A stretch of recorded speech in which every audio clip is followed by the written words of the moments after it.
Hello guys and gals, and welcome. So today we're going to be playing an interesting game, and it has been recommended to me by my girlfriend, who is very good at picking out horror games, I might add.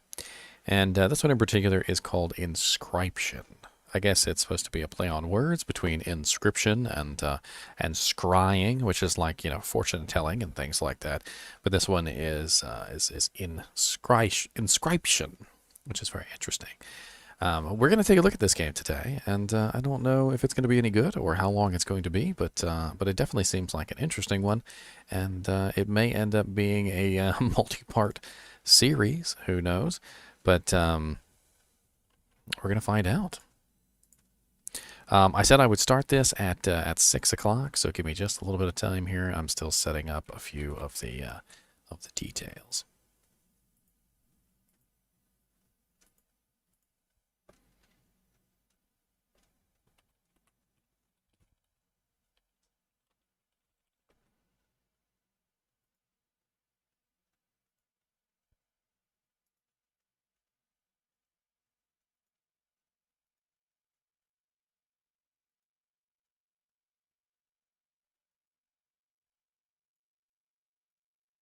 I want to put up better thumbnails than the one that's currently on there.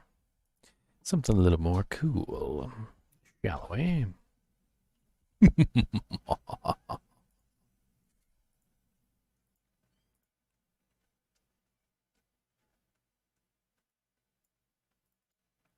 Perfect. That'll look a little cooler. Alright, so I haven't really delved into this game at all, and I've done my best to avoid any kind of footage or any kind of interesting, you know, wherewithal that may influence my you know, sort of outlook on what the game is. So without further ado, let's hop into the game and let's see what kind of game we're looking at, shall we?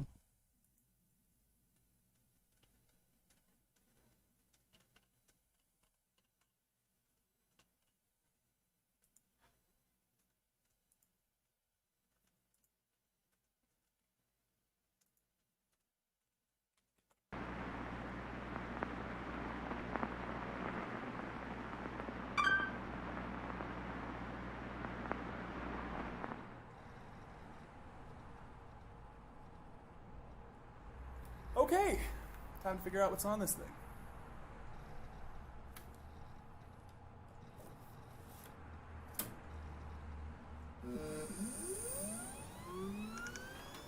Sounds like an old VHS. Oh, okay.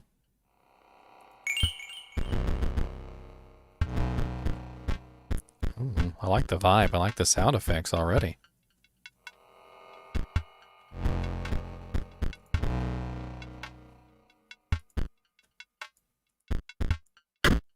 Oh, okay.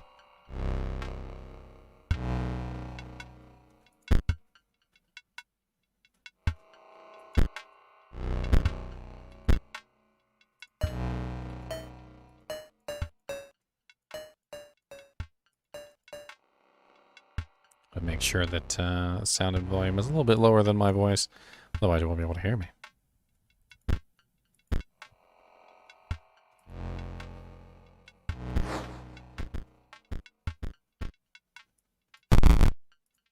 Why is continue? I don't,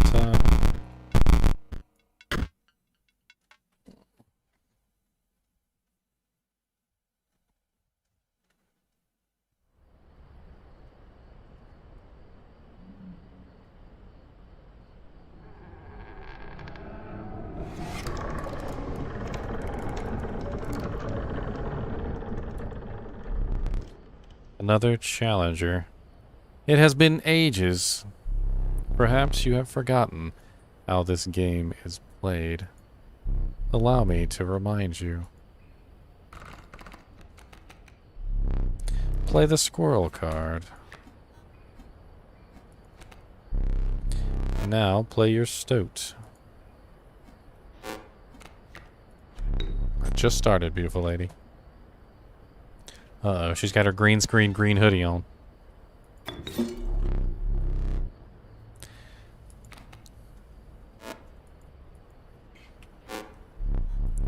Wolf requires 2 sacrifices. You don't have enough.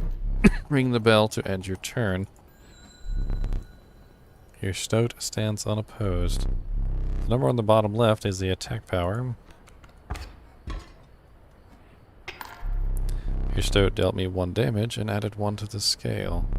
If you win, you tip my side all the way down. Like this.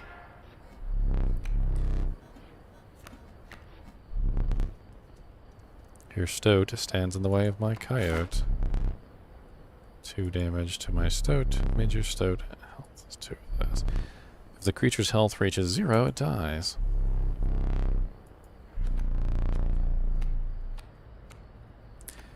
You may draw from your deck, or you may draw a squirrel. Let's draw a squirrel, shall we? How dull.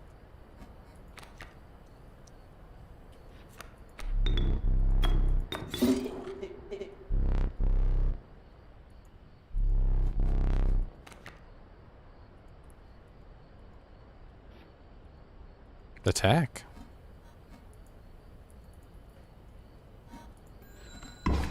Yes. Because you are learning, I will pass. The river snapper.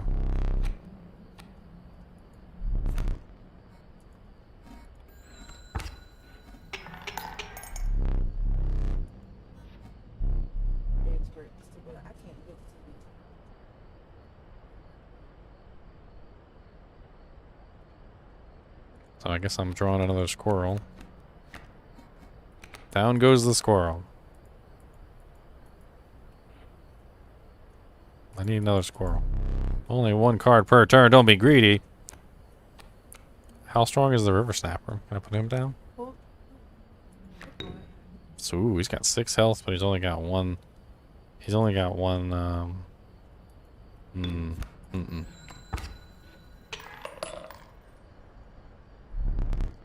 You've won this match. They won't all be so easy. Huh. Let me recall your story. Oh, yes. You were lost in the deep forest. A single path revealed itself. 2 denizens of the forest approached you tentatively. The caustic adder, damage from its poison bite, is always lethal. The undying cat, sacrificing the poor beast, does not kill it. Only 1 may grace your paltry deck.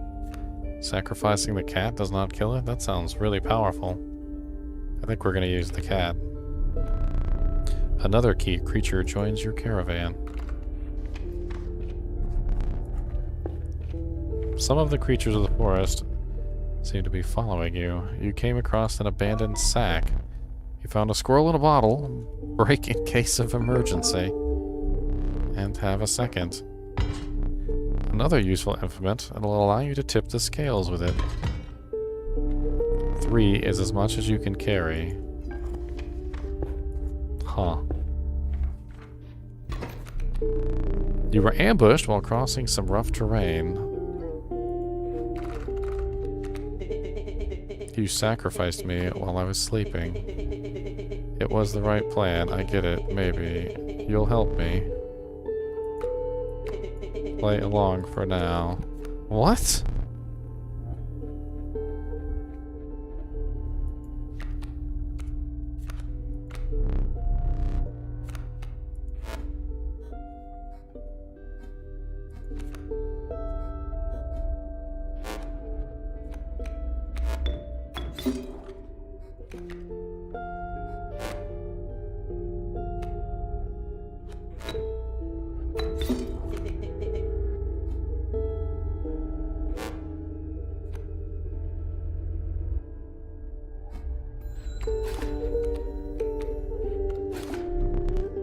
Find the ambitious wolf cub, it ages swiftly. Another wolf.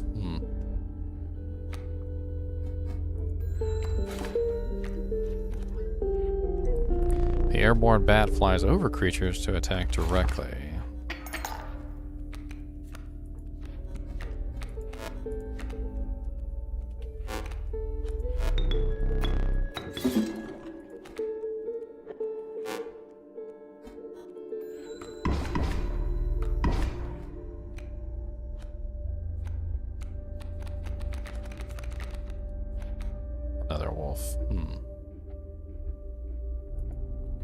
Can I...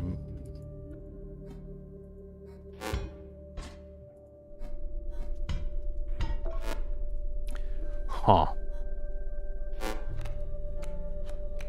I could sacrifice the stoat again.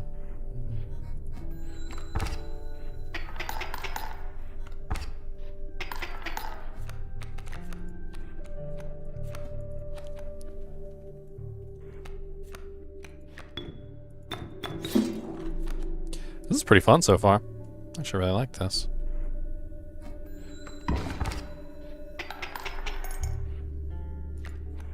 Another squirrel. They're out of space.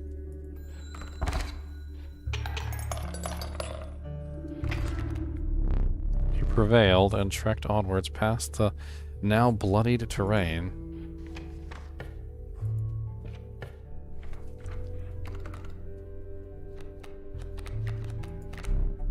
The meek sparrow, an inexpensive if feeble flying creature. The young wolf cub, it grows into a wolf after a single turn. And it only requires 1 sacrifice instead of 2. So if you can keep him alive. I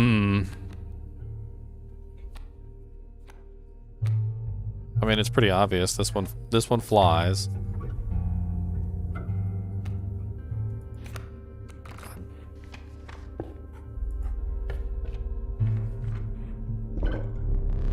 Stumbled into some strange stones in the mist.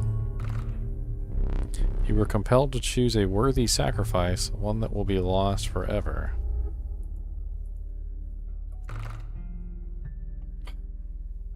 I thought he doesn't get lost when he's sacrificed. I'll sacrifice the wolf cub, I guess.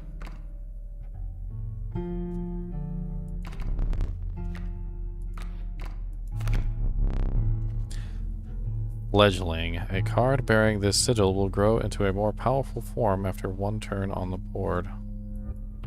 Oh, it does. It tells you what they do. Many lives. When a card bearing this sigil is sacrificed, it does not perish.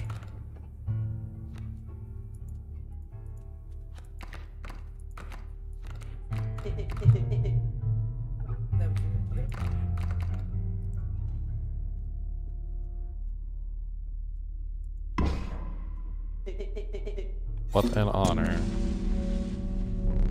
A ghastly spectacle, but the soul of the Wolf Club now lives in the stoat.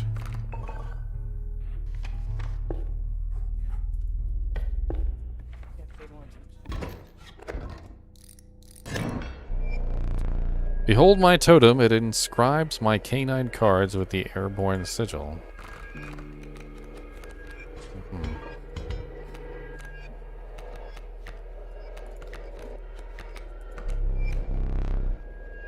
My squirrel is free.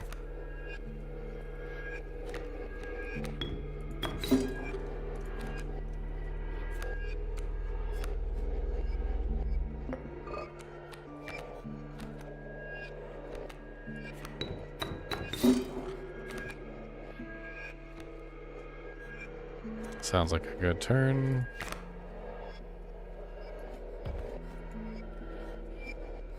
So he's got a coyote and a bat.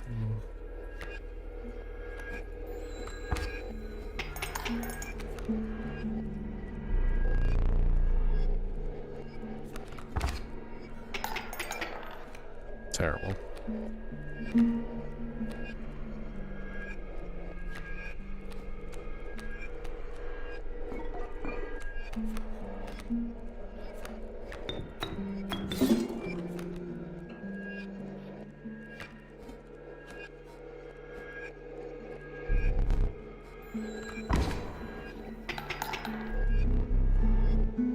You're 3 damage away from winning. Okay, I need another squirrel. And then I'm gonna sacrifice these 2 for the turtle.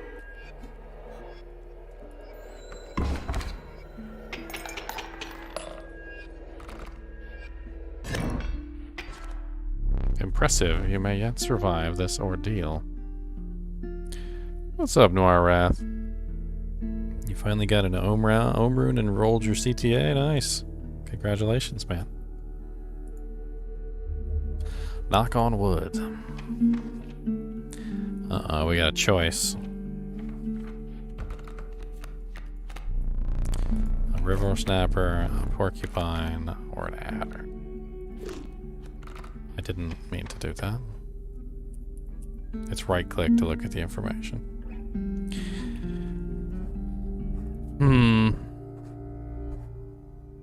A campfire or what looks like some sort of dark totem. What do you think, babe? The darkness.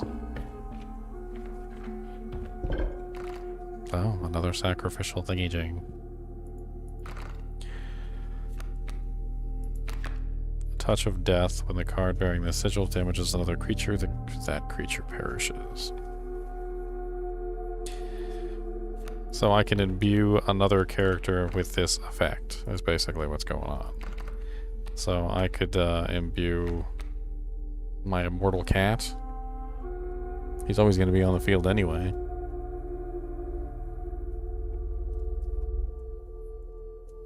The turtle, I mean, he's got 6 health. As long as he's alive, and he'll be alive for a really long time, right? I think that's a good idea. We'll do the snapper turtle. He only does 1 damage. This will be a way that he can do more than 1 damage to the monsters in front of him.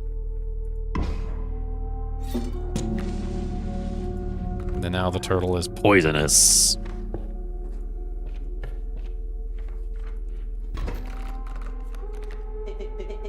He's completely insane. You see that, right? No care for the rules. Pathetic, really. Enough. Only keeps me around to watch me suffer.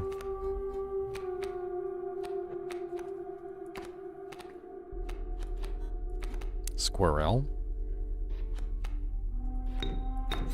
Stoat.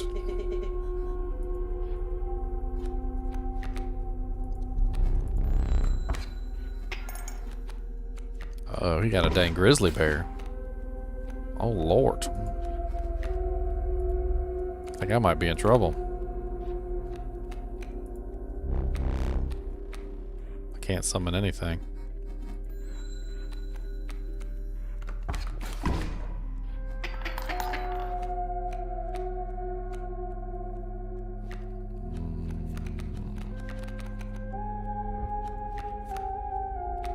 I can't put anything on the field.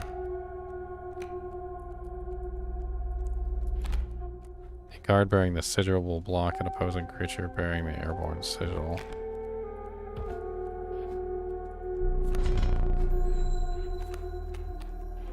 Good Lord.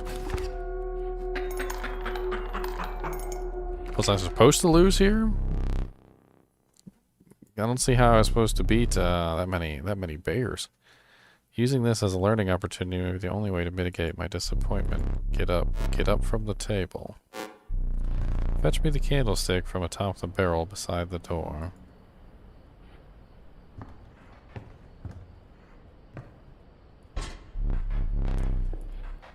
I see a knife.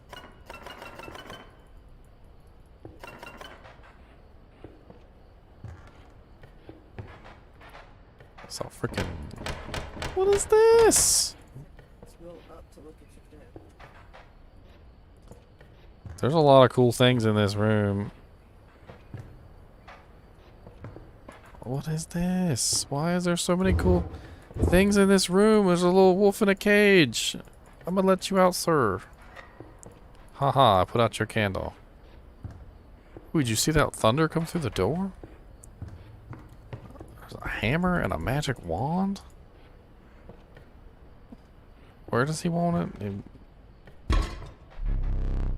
Okay, we're sitting back to... Ooh, it's a clock. Okay, I'm getting distracted. There's too many cool things in this room. Let me explain something to you. That was one of the 2 mistakes you can make here. If you make another one, I must sacrifice you. Now, where were we? Well, jeez, okay. Let's go this way because there's a backpack.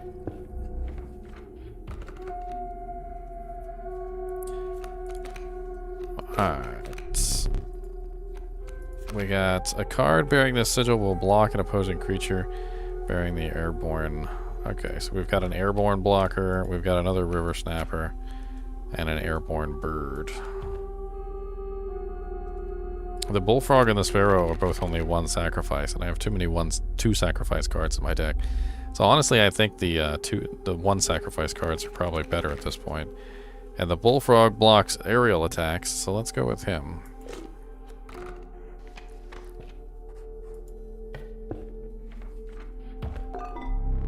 A black goat. Its bleeding yields 3 blood. You can ignore the bleeding. A rock may get you out of a hard place. This is free sacrifices, basically. And this is just a defensive rock that blocks away. I like the sacrifices. That sounds good. A gust from this may lift your creatures into the air, if only for a turn. Okay.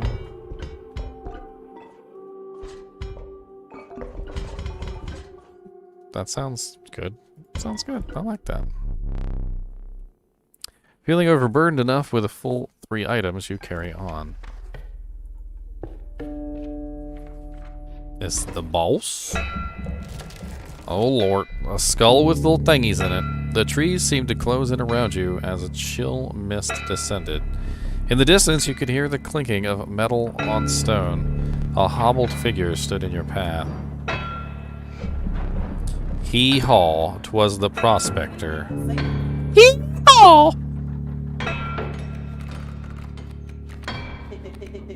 He's doing the Prospector again. Easy boss. The mule's key.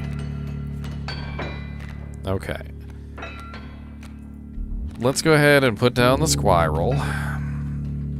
And then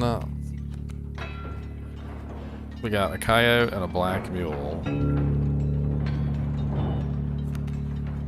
Pack mule. Alright, let's use the squirrel to summon the stoat.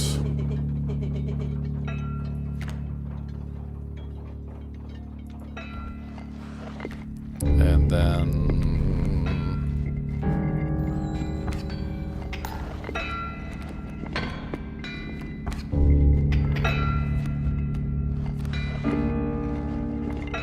I really need my cat, but I don't have the cat. Let's go with the black goat. And we can't summon anything yet because we need a squirrel. Unfortunately.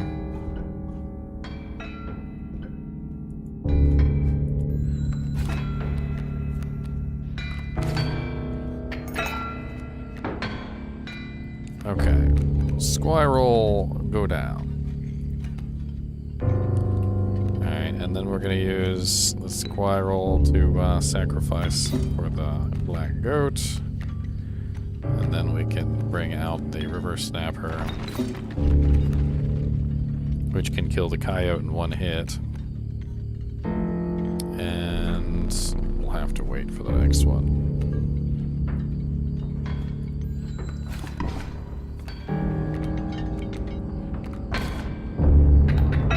Oh no. It was really that fast. More gold for me.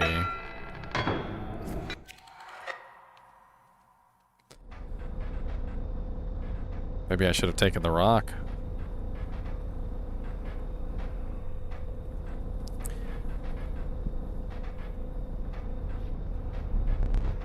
You aren't dead yet. This isn't purgatory. Though you may think of it that way. Before you expire, I must ask you a favor. I would like a memento. Your very own death card. It's quite plain at the moment, isn't it? We will work together to amend that.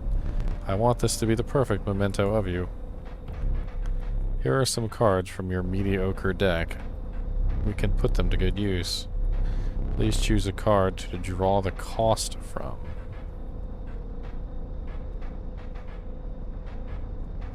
So the sacrifice cost?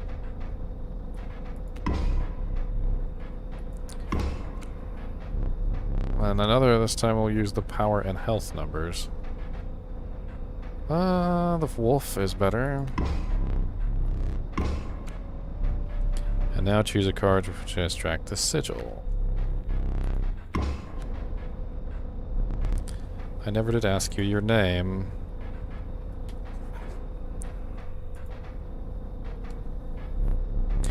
There is now but one final matter. The portrait.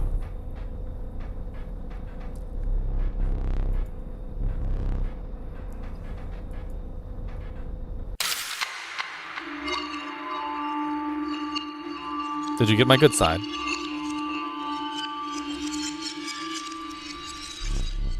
Here we go again. Another challenger. Perhaps it is time. Perhaps you can understand bones. Possum bones. The resourceful possum costs 2 bones. You gain a bone when one of your creatures perishes for any reason. Interesting.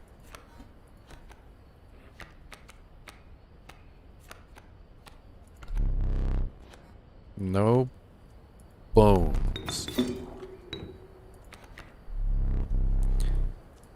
Huh, even sacrifice. Ooh, even sacrifices get bones. Interesting. So I need 1 more bone. Uh-oh.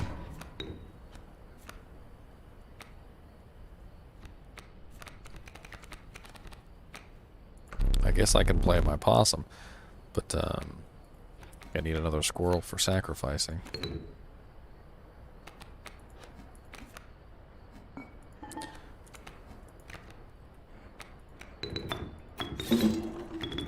Four squirrels. They're always getting sacrificed.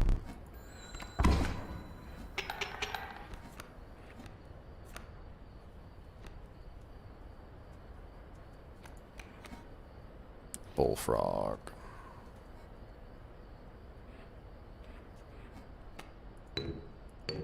Haha, I can play with the bones. I didn't know I could do that.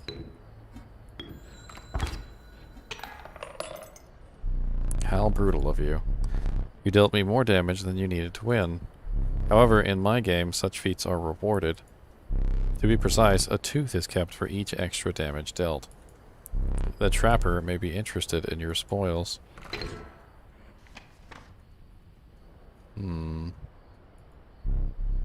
Oh. I forgot your figurine. Get up and fetch it for me. It's beside the safe. What is that? That wasn't there before. It was black. I bet you that's some sort of secret. What's inside the safe? Hey, it's jiggling. The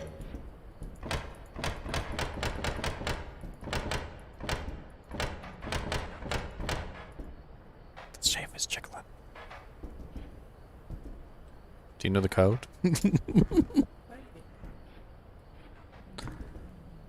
There's a book. Mighty Leap. A card bearing the sigil will block and an opposing creature being airborne sigil. Bifurcated Strike. A card bearing this sigil will strike each opposing space to the left and right of the space across from it. Trifurcated Strike will strike each opposing space to the left, right, and the center of it. Worthy Sacrifice. Repulsive. If a creature would attack a card bearing this sigil, it does not. Many Lives. Airborne. Guardian. When an opposing creature is placed opposite to an empty space, a card bearing this sigil will move to that empty space. Ant Spawner. When a card bearing this sigil is played, an ant is created in your hand. What? Hefty. At the end of the owner's turn, a card bearing the sigil will move in the direction inscribed in the sigil. Creatures in the way will be pushed in the same direction. Sharp Quills. Once a card bearing the sigil is struck, the striker is then dealt a single point of damage. Unkillable. When a card bearing the sigil perishes, a copy of it is created in your hand. Waterborne. A card bearing the sigil submerges itself during its opponent's turn. While submerged, opposing creatures attack its owner directly. Bone King. When the card bearing this sigil dies, 4 bones are rewarded instead of 1. Man, there's a lot of stuff to learn about this game, I see.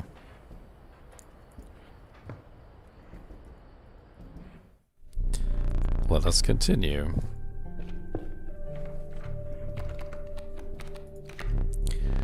Meager coyote, but what did you expect for only 4 bones? A nefarious rattler, brittle creature, once past its monstrous fangs. Cockroach. The unkillable cockroach, it returns to your hand after dying. Now that, it sounds very, very useful. The unkillable cockroach. Let's go, cockroaches. An army of cockroaches. Yeah. To keep your blood flowing? We got another pack. Some bone tokens for a rainy night. A boulder, or some bone tokens, or some pliers. I think the boulder will come in handy. I guess we'll grab some bone tokens too, why not?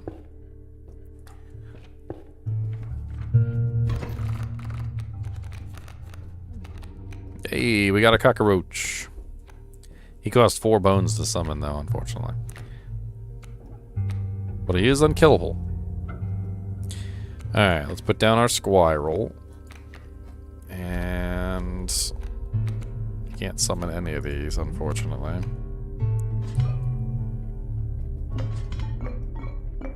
I could use my bones. What does he got? He's got a coyote and a coyote. I definitely need something on the field. Sounds like we're using some bone tokens.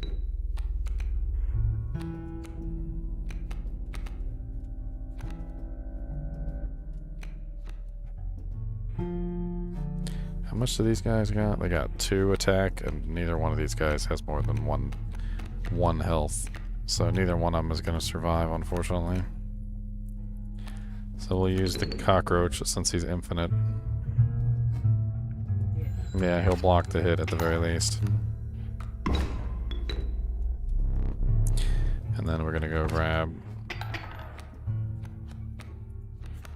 another squirrel, which we can put down and use to summon the wolfie. Alright, and then that gives us 3 bones, which we can block with the possum.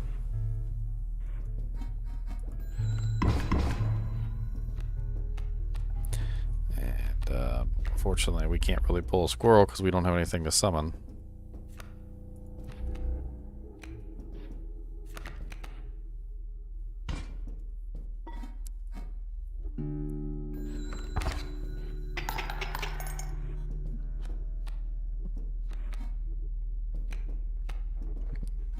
Nowhere to put the squirrel. I guess I could just put him right here right now. He'll be protected. Because he'll get stuck there. Behind the tree.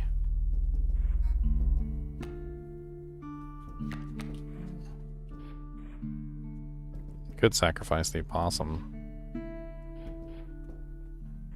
Let's just... He doesn't have anything on the field right now. Let's just let it go.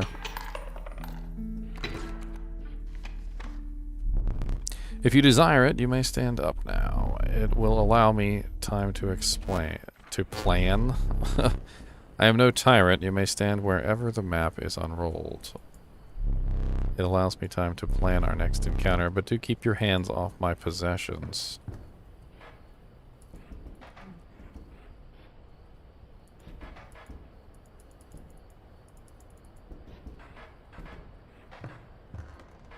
Well, I'm gonna touch everything.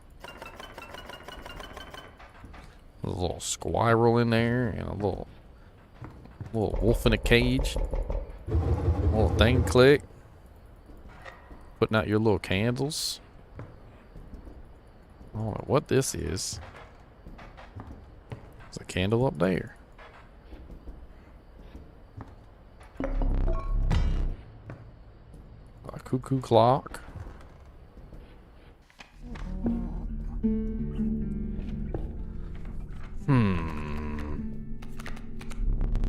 Hey, it's my own card. You know. Bees within. Once a card bearing this sigil is struck, a bee is created in your hand. A bee is defined as 1 power, 1 health, airborne. So it's got to be beat up by a monster. And if the person beats this up, I get a card for the bee. And this is my card.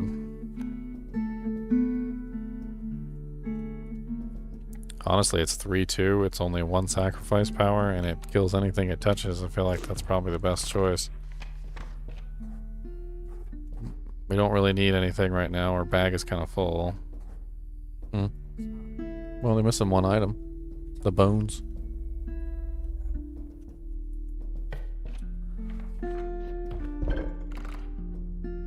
Sacrifice.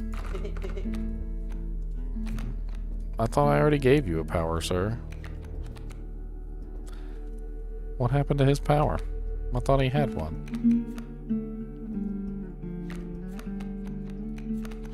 It would be nice to have a card that's a little bit more powerful than the cockroach with his power, right? So let's use the, wait, why is it not?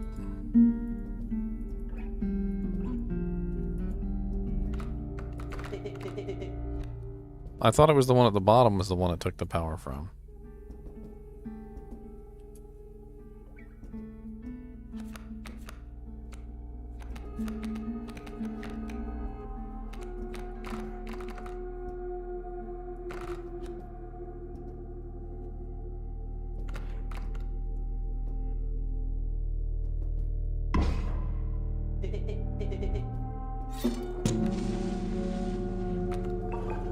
There you go, be immortal.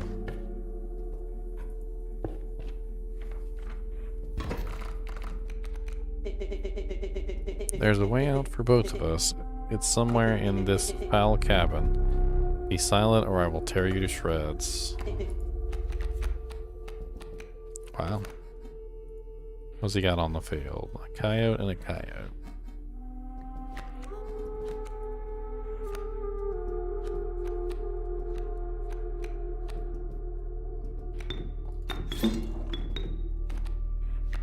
Let's go ahead and put GGM down.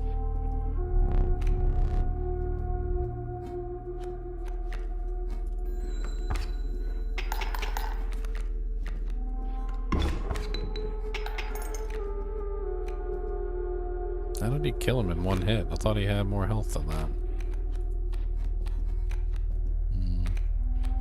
2.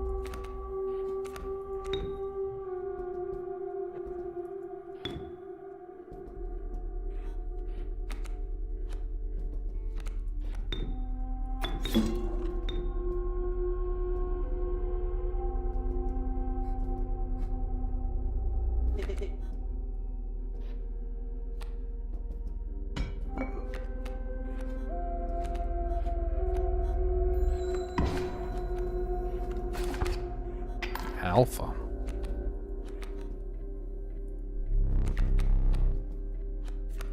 I don't have enough to summon. I can put him here to block.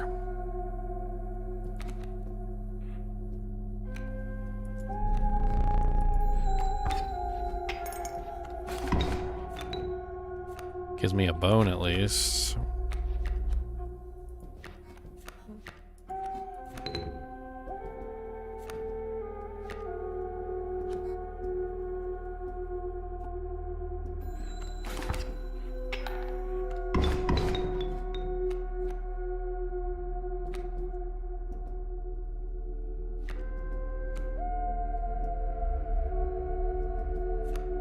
Which one, babe?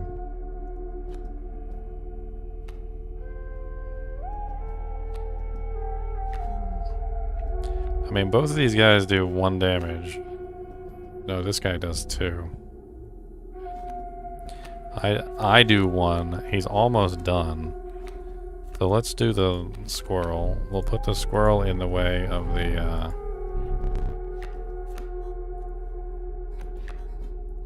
of him. The stoat will attack.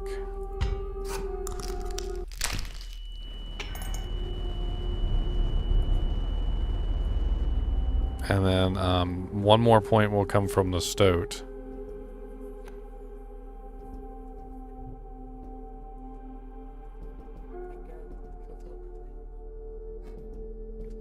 Where would I put the wolf then? In the middle? No. Okay.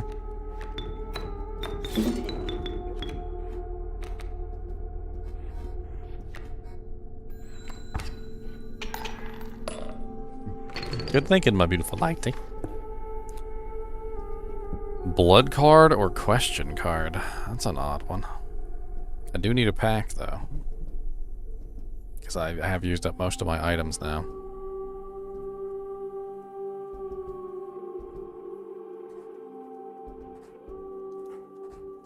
I've never done a blood card before. Should we see what that is? Let's see what it is. You choose not a specific beast, but decide the cost you wish to pay.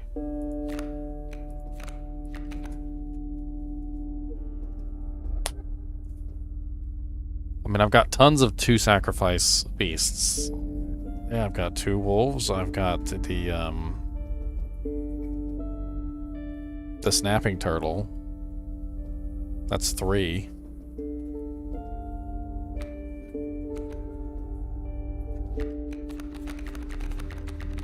Alright, well, let's see what... We'll see what the through card is. That's another river snapper.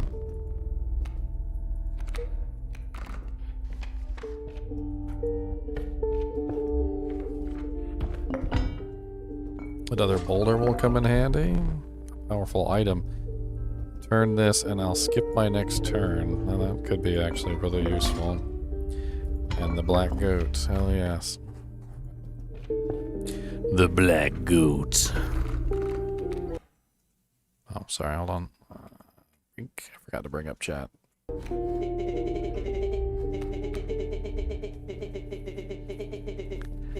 Alright, here's a tip. I saw a past victim writing a passcode in the rule book. In the rule book.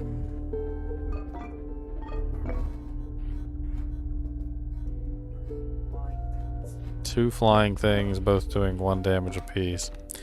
The bullfrog blocks flying things, so let's get him on the field. And I don't think the boulders can block flying things, but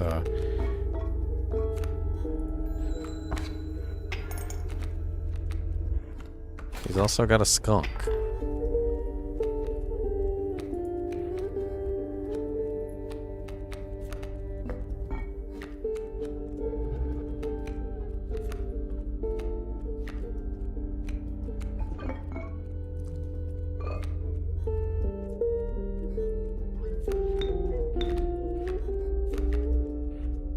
Block this skunk. I don't know what he does.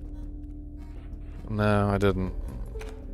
The creature opposing a card bearing this sigil loses 1 power.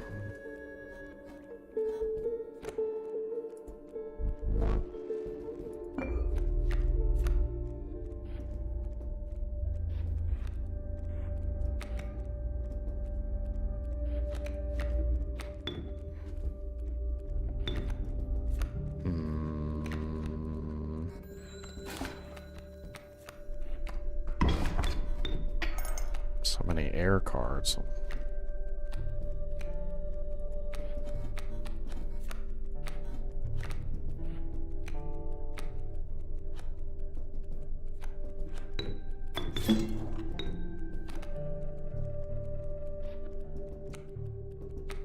Because the goat would have just let me summon the snapper, which is not more powerful than that card.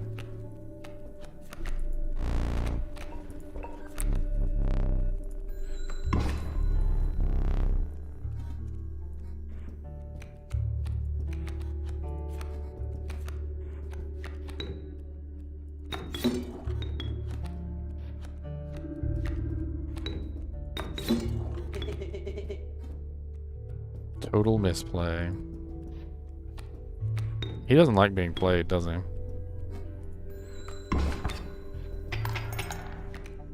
I noticed this about him.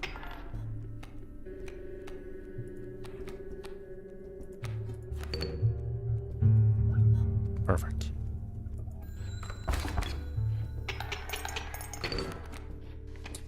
Yes, and away we go. More cards.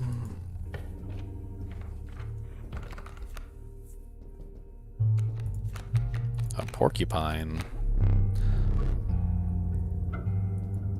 So we don't actually have a black goat, right? When we use those cards, that's just a temporary card. But if I get this, I actually have him in my deck, right?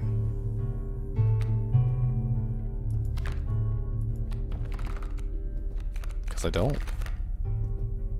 He was only a temporary card from the glass bottles. This is a permanent black goat. The other option is to grab the sharp quills. I think the black goat is the superior choice there. Far superior. We definitely need some more backpack stuff. I'm pretty sure we used every single backpack thing we had. An extra squirrel can be very handy. Extremely. An extra boulder can be very handy. If you deem it necessary, you may cut up one of my cards with these. That sounds really powerful.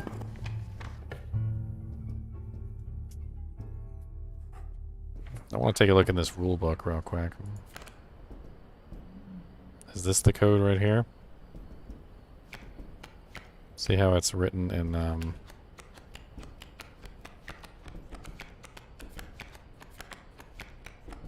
combination. I don't know. I'm trying to see if there's anything more besides that. Doesn't look like it. Let's go see if we can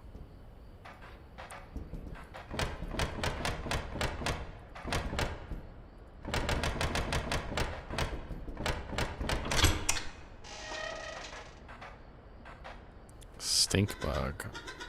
Oh, hello. I wasn't sure if I would ever escape that iron crypt. Is the stoat still around? The stunted wolf? This madness must end. Put that away. Got a key, too.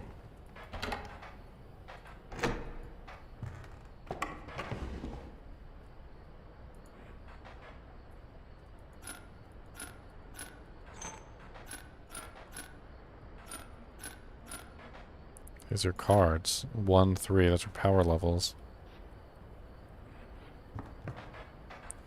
0, 1, 1, 1. 0 out of 5. It's scales.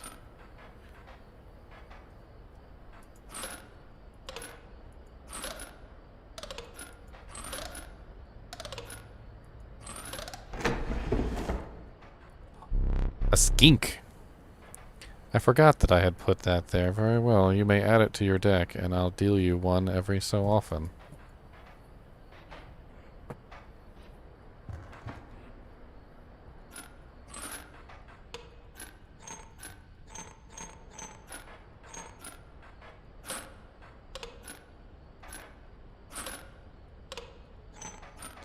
I kind of understand what's going on here, but it's a little strange.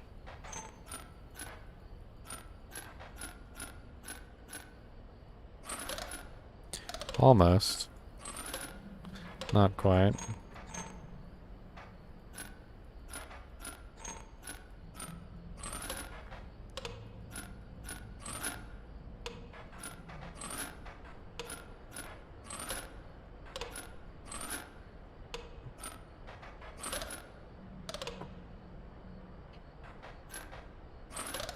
These puzzles are interesting.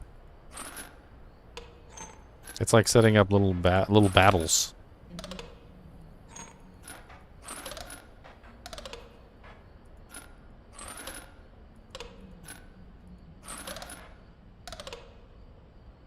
So this one does 1 damage. This one does 3. This one cancels this one out. There we go. Formidable creatures, those ants. Very well. I will add them to your deck and make them available for future challenges. Oh lord, there's more? They're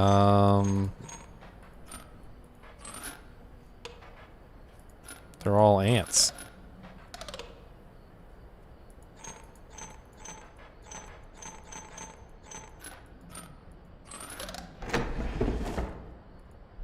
Caged wolf. 6. 2 sacrifice points.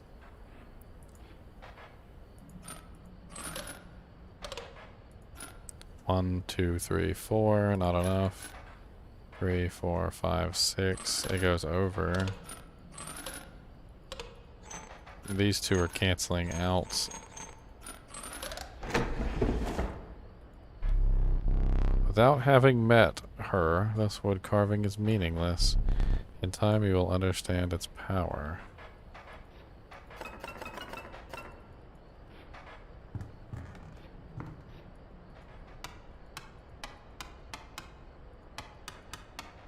Ah, secrets.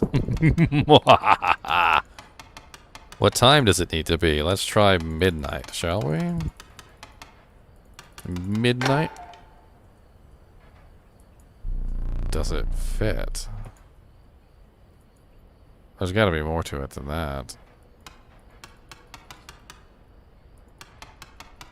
Let's try 6 o'clock.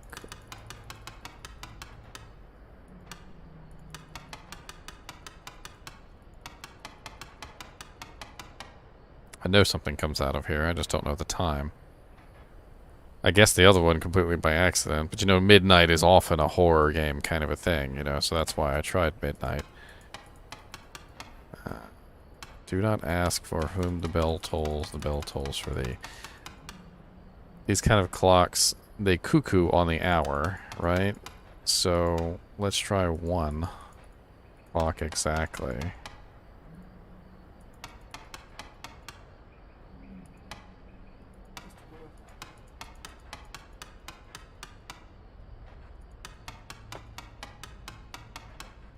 So now on the hour marks here.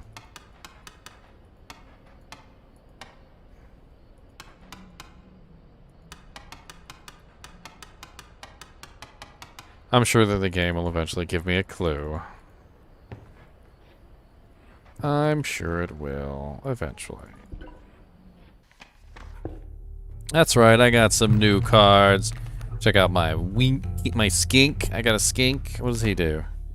Loose tail. When a card bearing the sigil would be struck, a tail is created in its place, and a card bearing the sigil moves to the right. Ant Queen. When a card bearing the sigil is played, an ant is created in your hand. Stink Bug. The creature opposing a card bearing this sigil loses 1 power. Seems like a lot of really nice effects. I like it. Let's go fight the boss and see if we can win, shall we? My boss battles are high-stakes tests of your aptitude. With 1 flame, you'll either overcome them or die. Fear not, I will let you keep the smoke. The smoke. The incessant clank, clank, clanking reverberated between your ears. The path ahead was blocked by a grotesque figure. It was the Prospector. Hee-haw! You again. Indeed. Our friend freed me. Well, I basically told them how to do it. You got a plan? We have. Another friend here. You've got to be I wouldn't call him a friend, but I suppose we are in deep this time. Alright, so we got the mule again, and we have the coyote, so we're back at this battle again. We've got...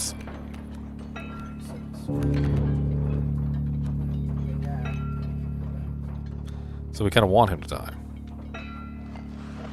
So let's go ahead and put him in place of the coyote so he gets his butt beat. That way he'll give us the bones.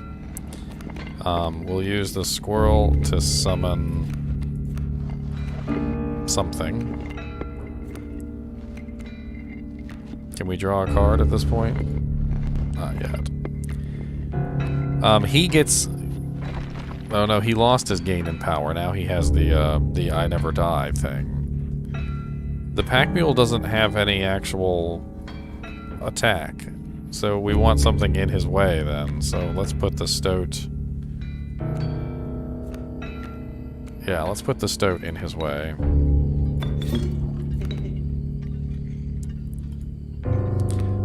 And then I don't think we can sacrifice the smoke, can we? Can we sacrifice the smoke? Can.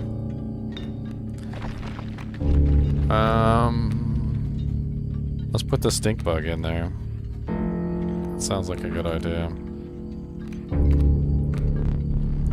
Oh, we need bones to play him. Okay, so we can put the goat down? No, yeah, we're not gonna do that because the coyote's gonna kill the goat.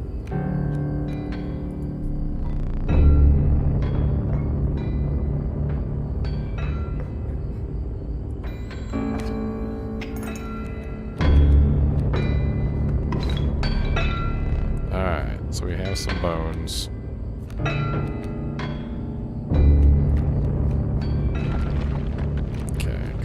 Good. Alright, so we can play the stink bug against the coyote. The coyote will go down in power. I can use the squirrel to summon the black goat. And then I can use the black goat to summon the wolf. And that's it.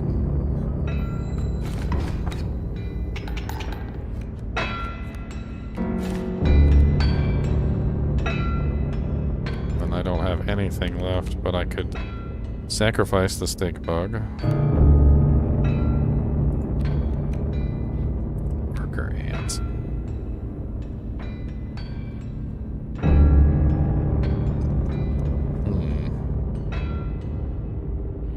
He doesn't do any damage, he just has health.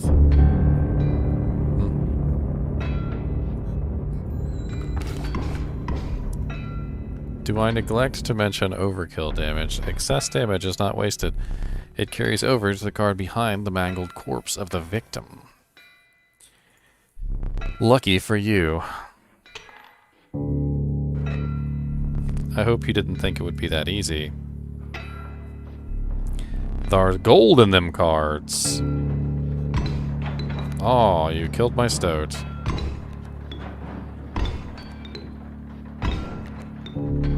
Gold. I've struck a gold. Can I sacrifice his gold cards?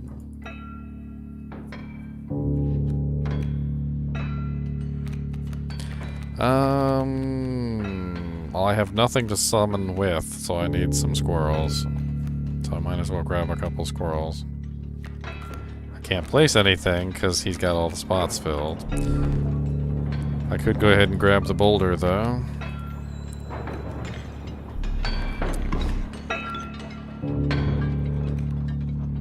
Alright, let's go ahead and, before I draw a new one.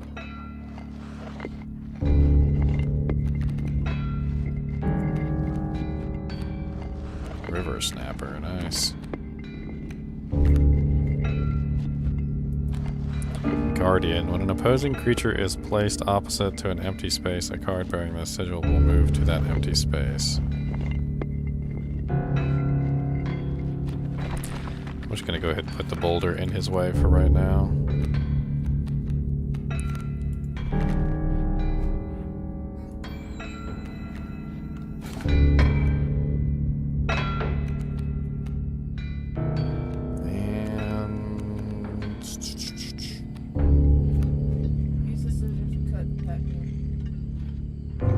Yeah, I was just thinking about the scissors because I haven't used them yet.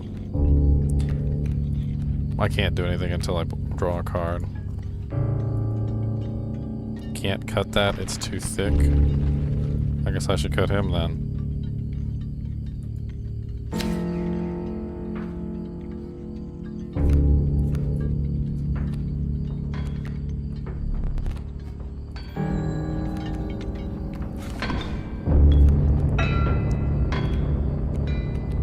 Alright, so I already have 2 squirrels, right? Alright, one squirrel, one opossum. I got plenty of bones, so I can use the opossum. So let's go for the card from the deck.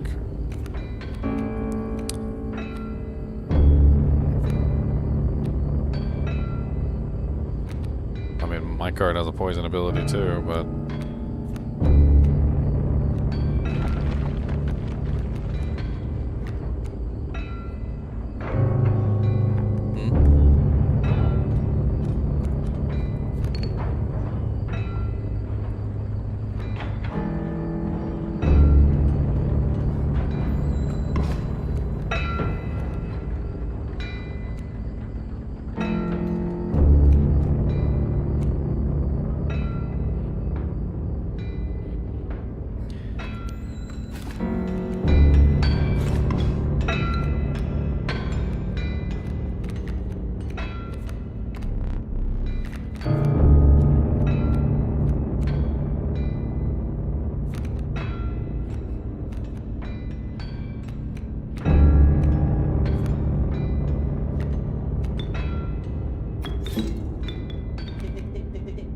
Keep me alive.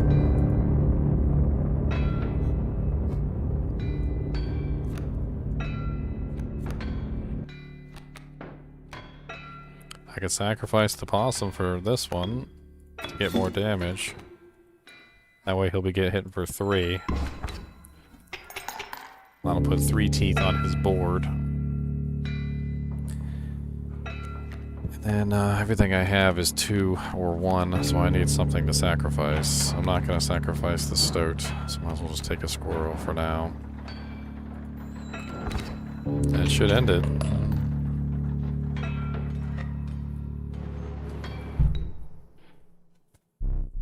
Allow me to light your candles once more. I won't be killing you quite yet. Miner's Bane. You're the first in a while to overcome a boss. As a reward, you are granted an opportunity to select a rare card. Choose carefully. Strange Larva. Pack Rat.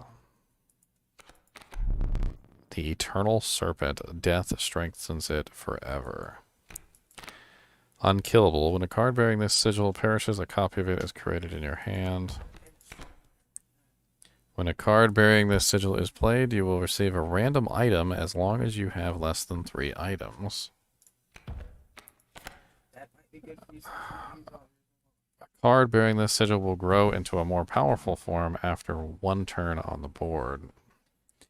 So Ouroboros is very nice looking, but he does require two sacrifices to make him put on the board.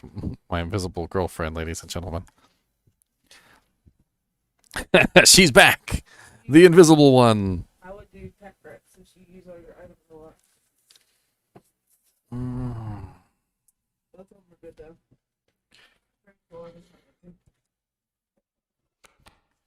I feel like Ouroboros is probably the one I want to go with, so that's what I'm going to choose. With the sound of the Prospector's pickaxe still ringing in your ears, you carry onwards.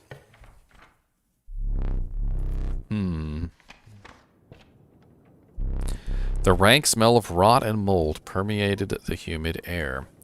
Every step forward was answered by some nearby slip or slither. You tread cautiously into the wetlands. You arrived at the inky black mouth of a cave.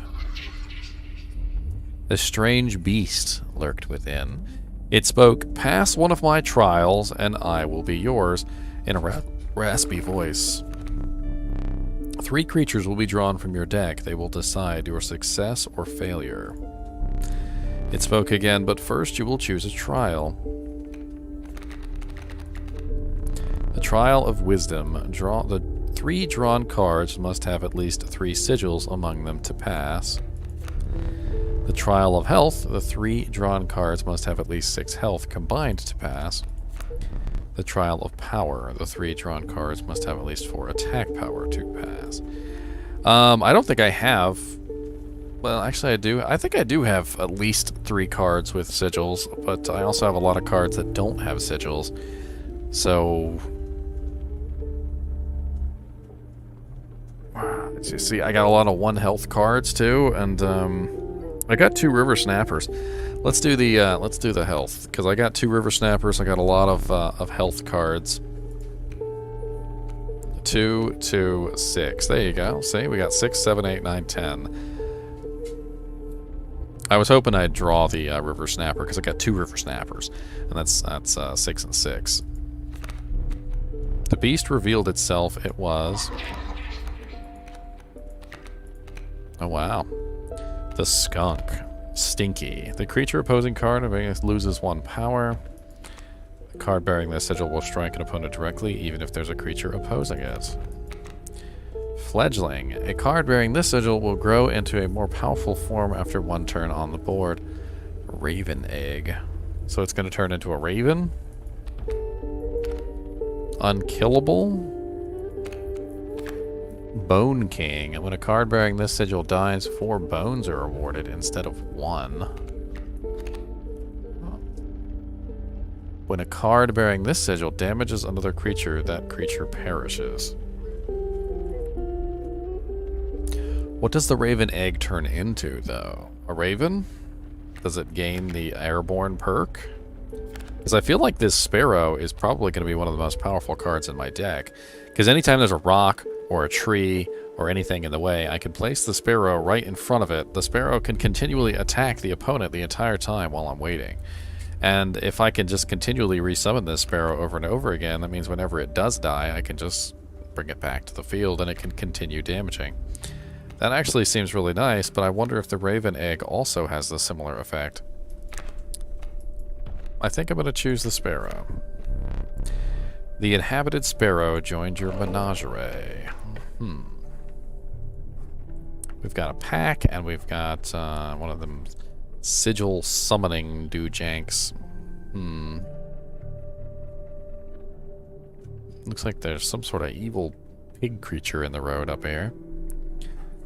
Let's go this way. I can always use the items. They actually do come in very handy. We'll do the scissors again. We'll do the bones for summoning, and we'll do the extra black.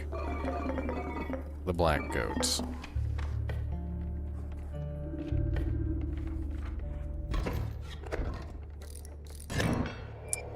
Bugs. So strange. Why can't I remember his name? I believe I lost some of my memory in the flash. Uh-oh, here's Dashy. There's a 3rd talking cart somewhere around here. Personally, I hate the guy. Give me Dashy. You don't get no Dashy, he's my Dashy.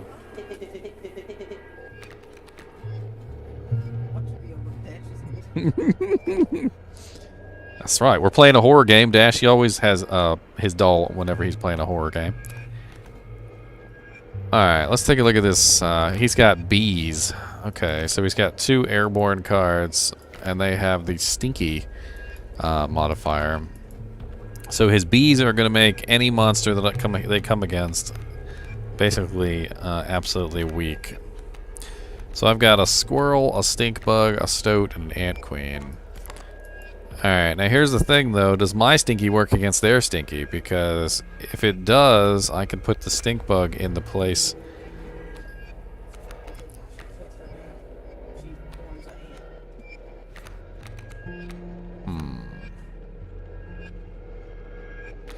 Well, the stoat's not going to be able to fight against the bees. The bees are going to attack me directly. It almost seems like what I should probably do here is go ahead and place the squirrel down. Go ahead and place the stoat here, so the stoat is attacking. And I don't have enough bones to summon the stink bug, and I don't have enough on the ground to do anything else. I can use the black goat maybe next turn.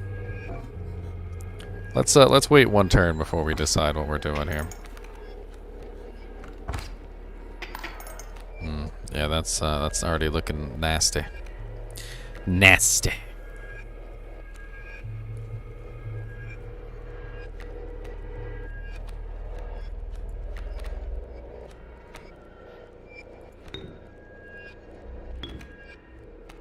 I mean, I could sacrifice the stoat to block one of the bees. Okay, I'll sacrifice the stoat to get one of the bees. So, unfortunately, he won't be able to attack anything, though, because the stink from the bees is too much.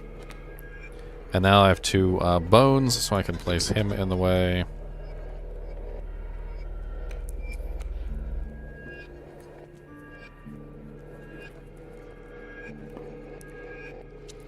Alright, let's sacrifice the stink bug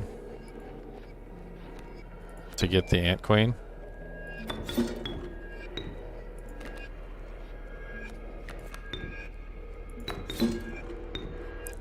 Should I put the ant queen here or here?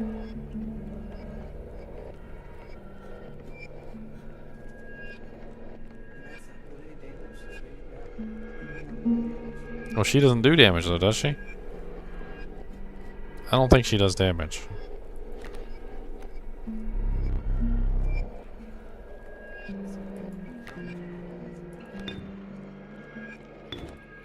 Alright. So we're okay for right... No, we're not okay, because this one's still going to attack me.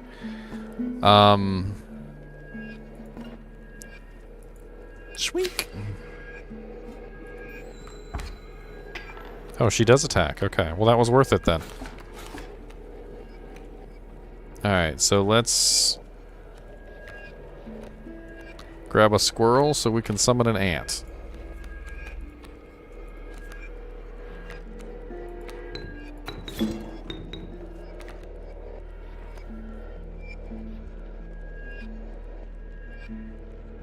Because I have more ants on the field.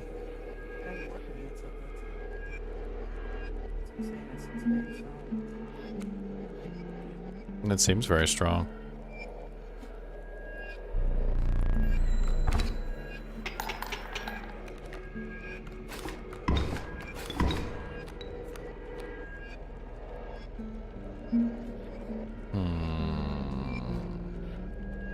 She'll give me another ant, right? Or should I go ahead and... I need a squirrel anyway. Let's just go ahead and put the squirrel down. We're going to summon the stoat back to the field to block some damage. And I really don't have any other option.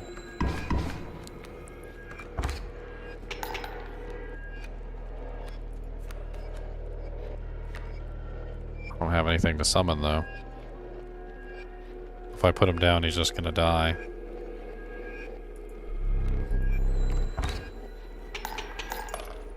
Okay, I won. Good. Yes! What's up, Ziggy?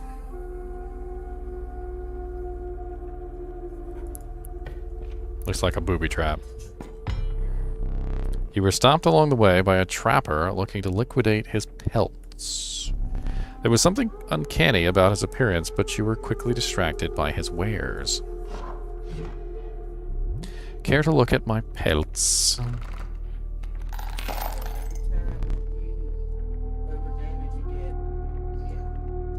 Take a pelt free of charge. Golden pelts? See the quality. So I could get the, I think I had 9 because that was it.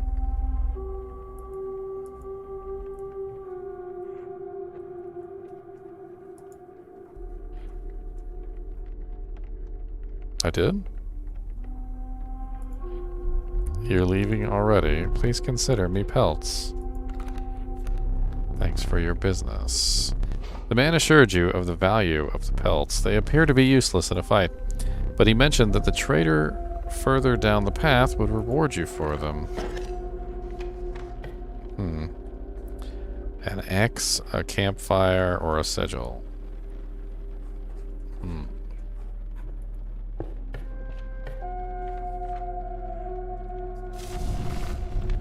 You came across a small group of survivors. Faces shrunken from starvation, they huddled around a campfire. They looked upon your group of creatures and beckoned. Come warm one of your creatures by the fire, one said. Warm it by the fire, that will enhance its power, said another. You noticed one of the survivors wiping drool from their mouth. +1 power. I mean, honestly, something like the River Snapper could definitely use some power. I mean, it has tons of defense, but no power. I mean, but something that is easy to summon, like the Sparrow, which only has one thing, would probably be really good since he can bypass defenses.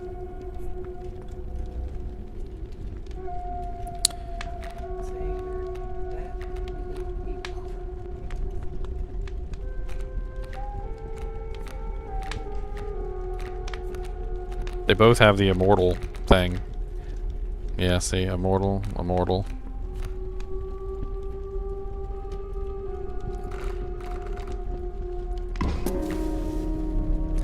The fire warmed the poor Stoat, enhancing his power. One of the survivors reached toward it. Another gnashed their teeth. Without a word, you pulled the Stoat away from the fire and left.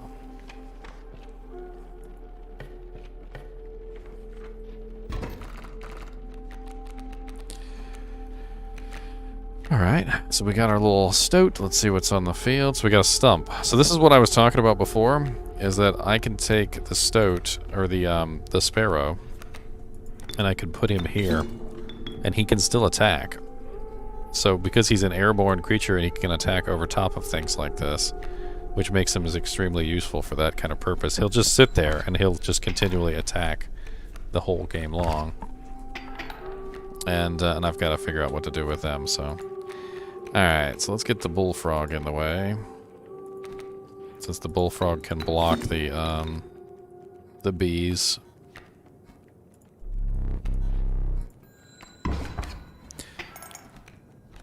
Wow, he's got a lot of bees.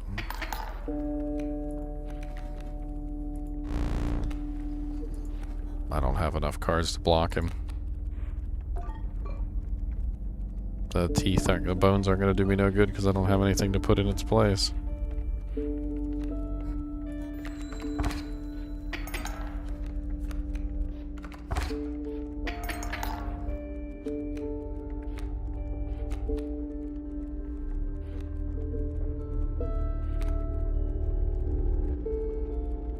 But the wolf is not going to block these guys because they're airborne. It's the same reason why I put this guy down, because he's airborne.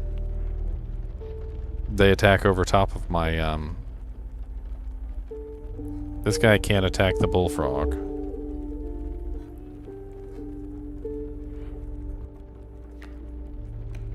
Well, I guess let's see what we get from the deck. We do have one squirrel down. We might be able to summon it, whatever it is. Worker ant. That sounds better than nothing.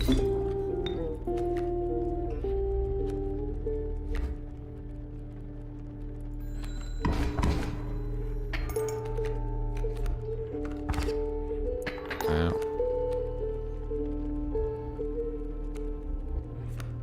I could sacrifice the worker ant and the sparrow for something. Let's see if we get anything worthwhile. The skink.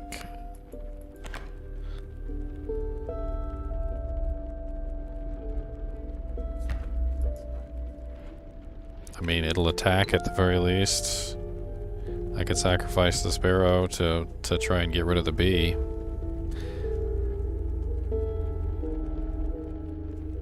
The sparrow will come back to my hand anyway. And that should block it. I can put the sparrow right... Oh no, I can't put it right back down. Never mind. I need one more card.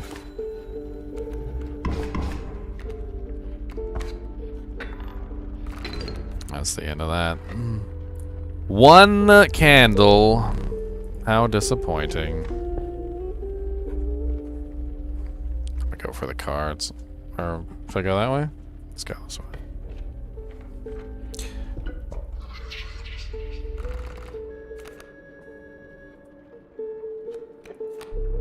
Trial of Wisdom. Trial of Blood. Trial of Bones.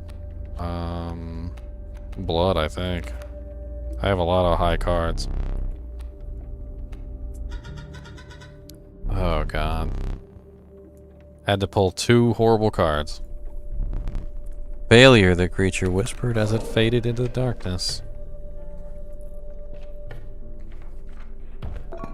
Come on, Dashy. Do me better than that.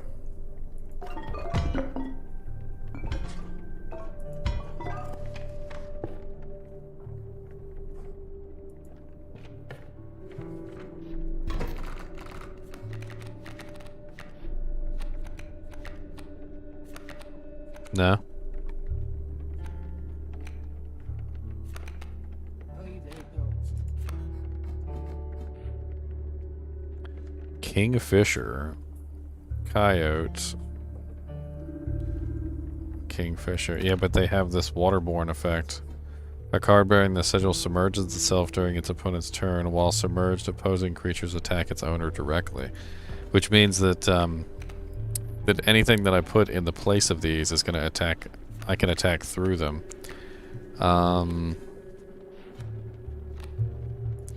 Let's put the stoat down right here to combat the coyote. He should be able to kill the coyote.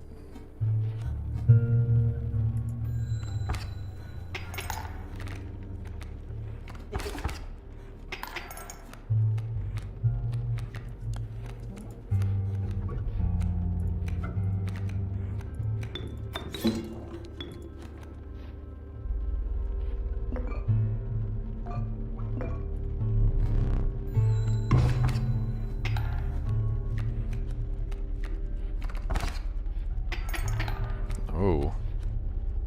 That was a lot of damage all of a sudden.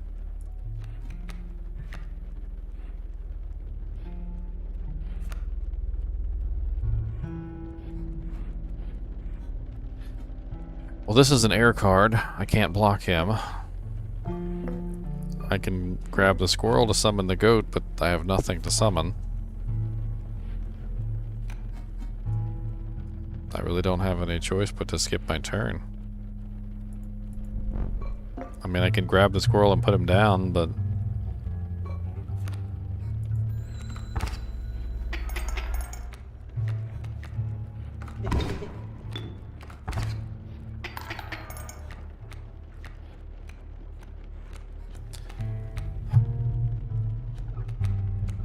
the golden pelts.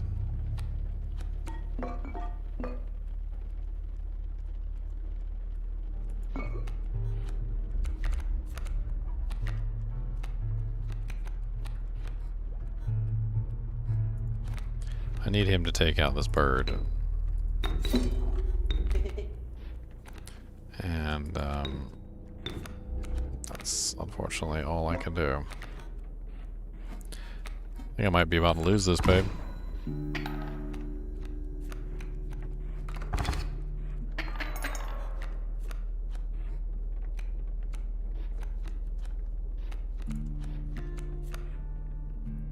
Sparrow.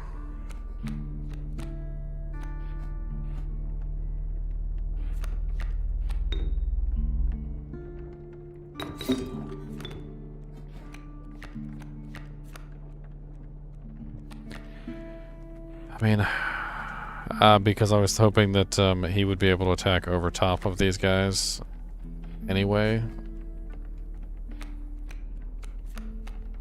Yeah, but then I can't do anything with the black goat.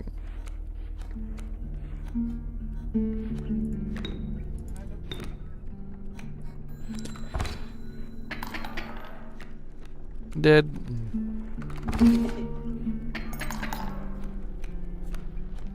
How did I not die? I don't know.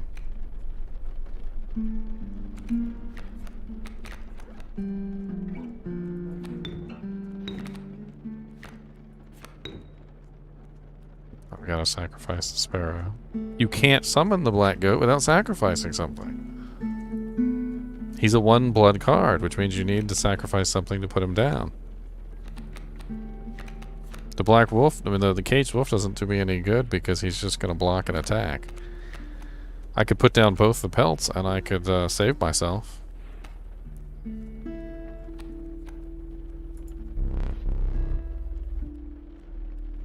I'm doing 2 damage and 3 damage per turn. He's doing 4 damage per turn.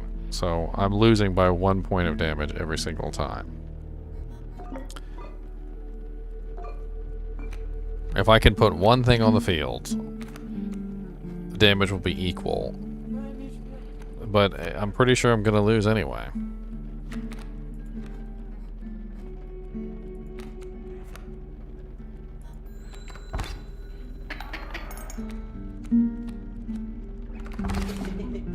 I put it in front of the wrong card.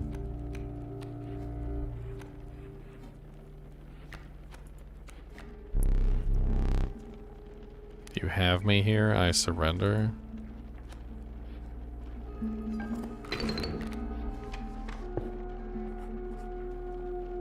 Why does he surrender? Really? He gets bored if I...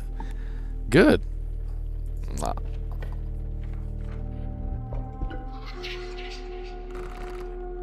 Well, the pelt kept me alive. I don't even know. Hearts. I think hearts is my best bet. I have a lot of high heart cards. Yeah, the River Snapper. I have 2 River Snappers in my deck, so...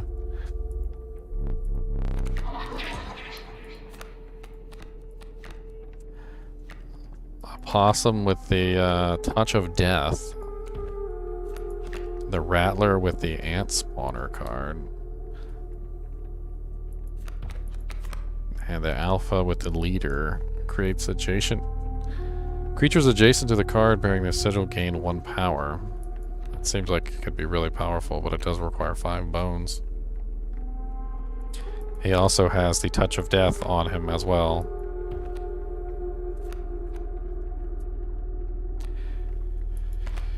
He gives 1 power to both cards next to him. And he also has the Touch of Death, which means any card he attacks will die instantly, but he only has 2 health. And he does require 5 bones to summon though, which is a lot.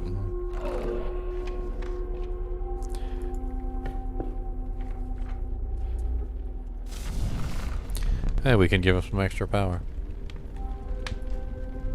There is room for a creature around the fire, one said. The warmth will enhance its health, said another.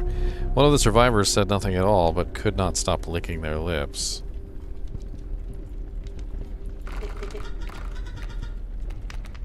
He said, no way.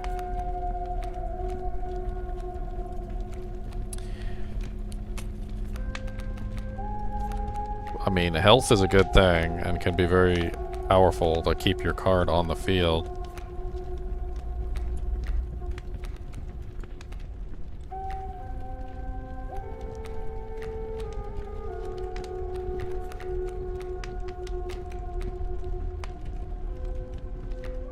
I'm trying to think of something cheap. Well, I'm just something that I can easily summon to the field that will be defensive. He only costs 2 bones. And he has 2 already, which means he would be at 4. And then we also have the bullfrog that can block the aerial attacks, which I was thinking might actually be good. I'm thinking a really strong bullfrog might actually be nice. He seems to attack me a lot with bees and all sorts of flying creatures like little sparrows and stuff. And having him seems to be invaluable to prevent that. But the alpha could also be really nice. Let's do the alpha. Hopefully he doesn't get eaten. The health of the alpha was enhanced by the warmth. As one of the survivors began pulling a knife from their pocket, it withdrew. These survivors won't eat my cards. Dashy, you better tell them stop. Don't let them do it. Don't let them do it, Dashy. Don't take my Dashy. I got a video of her for Christmas. I bought her this Dashy doll. She was so excited.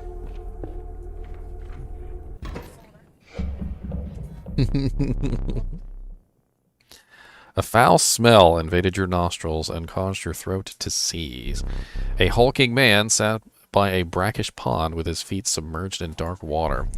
He pulled a hook from a pile of rotting fish and rose to his feet. I am the angler. Go fish. Alright, so we got a squirrel, river snapper, and a sparrow.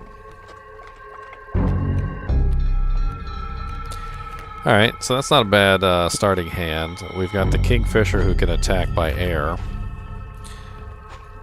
So, unfortunately, the River Snapper's not going to do anything for us there. Let's just go ahead and place down the squirrel. Let's get the sparrow on the field so that he's attacking.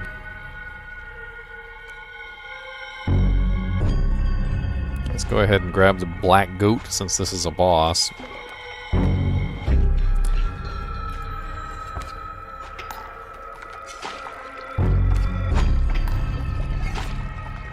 Which fish? Hard to choose.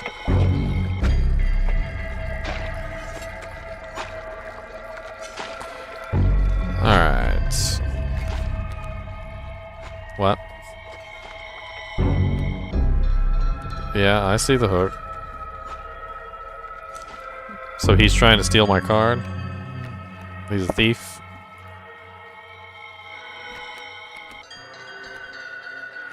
Alright, well let's, we have... I can sacrifice him. Which might be a good idea. If he's gonna take him anyway. Take something else.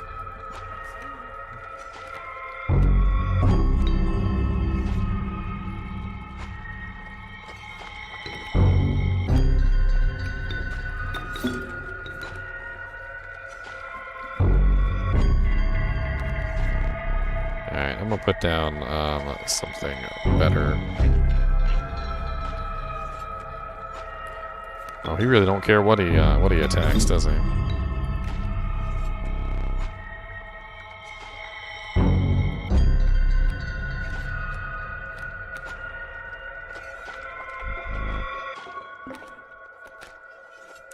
I got bones. I don't have any bone cards.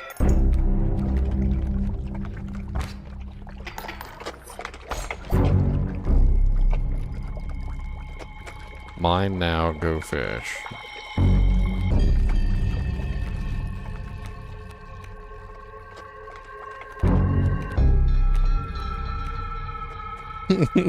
That's your cat taking a big old dump.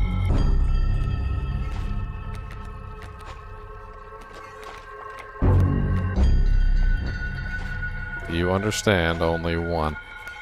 Yeah, I think I might have just lost this.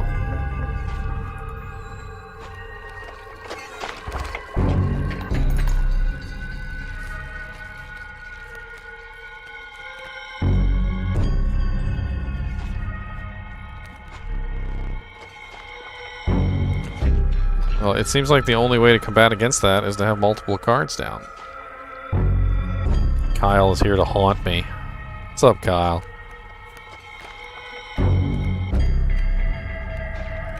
I should have known you showed up. The cat just took a shit in the litter box, so it had to be you.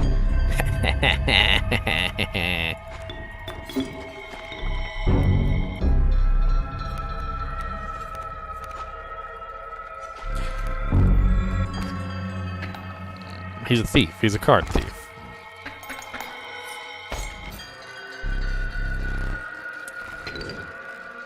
How the hell am I supposed to beat him if he's going to take every single card I put down? He doesn't just take one, he takes all of them.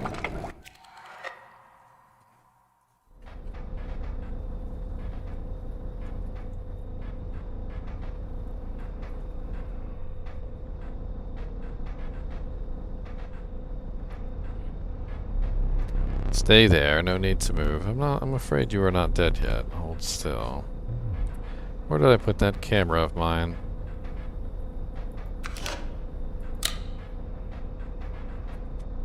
Pathetic. Do you really think I would leave film in there? Do you have any idea what that camera is capable of? Give me that. We have a memento to create. Behold your death card. Shall we begin to ink it? Please choose a card to draw the cost from. A cost of free from the golden pelts. Power and health. 3-2 sounds good with the wolf. Now choose a card to extract the sigils. Airborne and everlasting sounds nice. I never did ask your name. Ginger Gaming. Oh, no. Gaming Mentor. No, it doesn't all fit.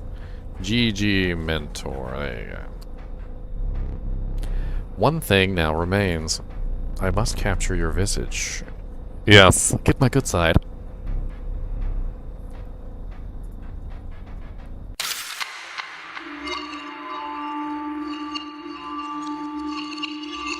Perfect.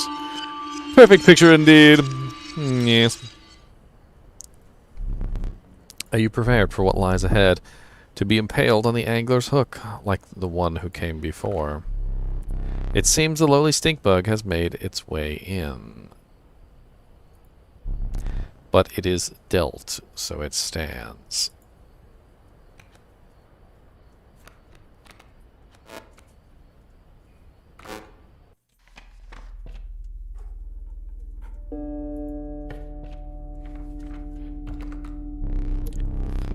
No, you may not choose a specific beast. Instead, you must decide on a tribe that you prefer.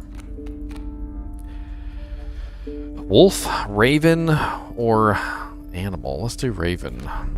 The pernicious vulture, a tyrant of the skies. 8 bones. A randomly chosen bird card. Do you wish for something else? No, take it. Give me.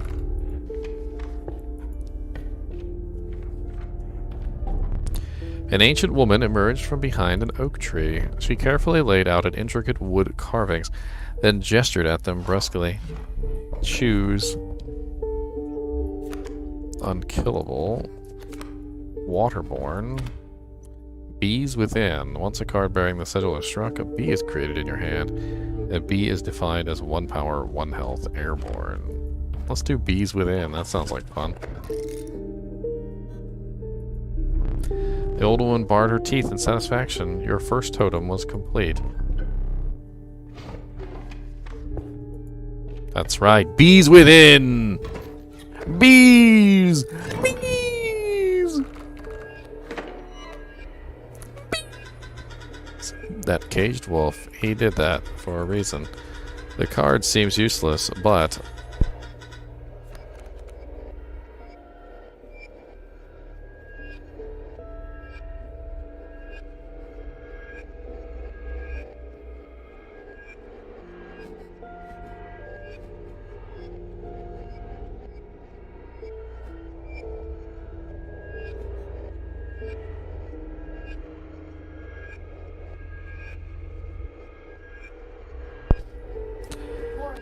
Alright, let's see here. Let's put down the squirrel. Oh, he's got 2 sparrows with, at the end of the turn, the card bearing the sigil will move in the direction inscribed in the sigil. Huh. Alright.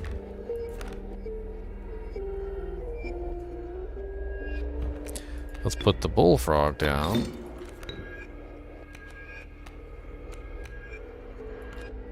We need another bone. We need another bone, another bone.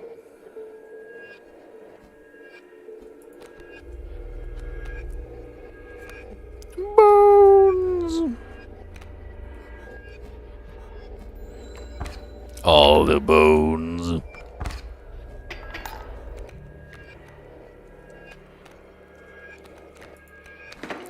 I'm gonna put the caged wolf down.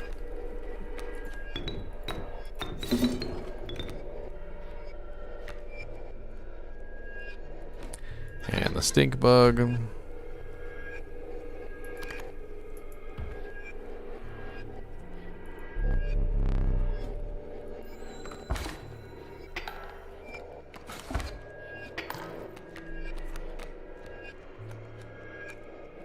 We don't really have anything to summon, so might as well just grab a card. 8 bones for the turkey vulture, which we don't have.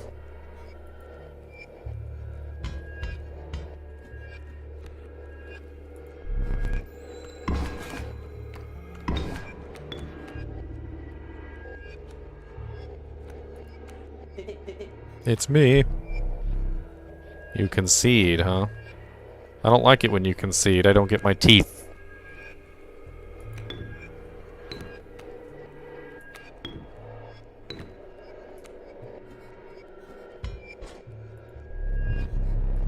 I don't get my teeth when you concede, sir. I don't like it.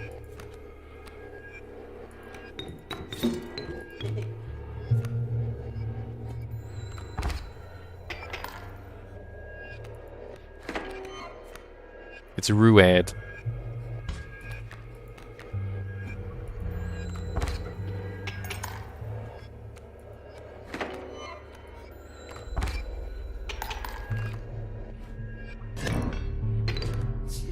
Ruad.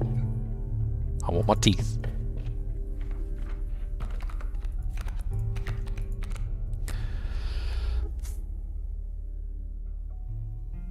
What's that weird looking thing in the center? Oh, a beehive. I like bees.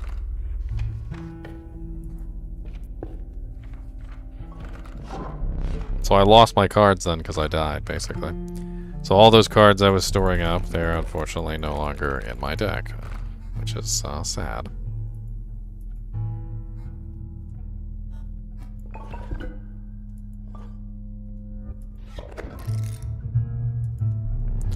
The only collected are pieces and shuffled into the darkness. I have no clue what monstrosity I have created. This is my first time playing this, actually.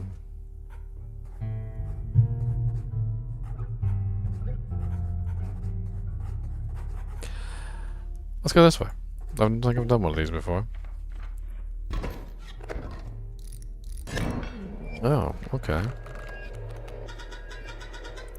A wolf in a cage, but how to break it?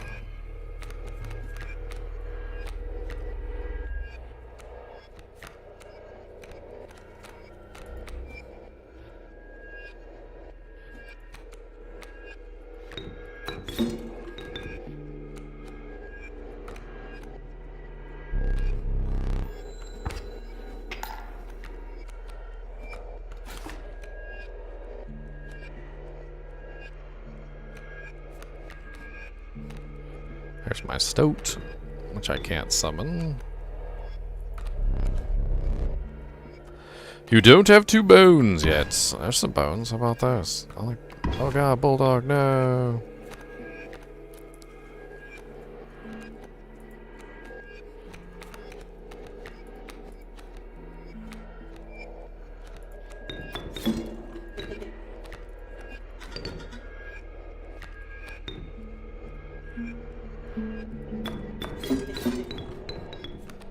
Go, caged wolf. Let's see what you've got.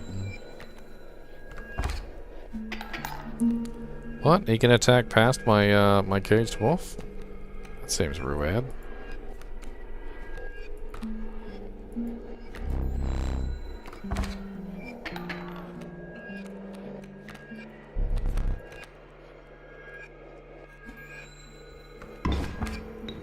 What is that effect that the mole has?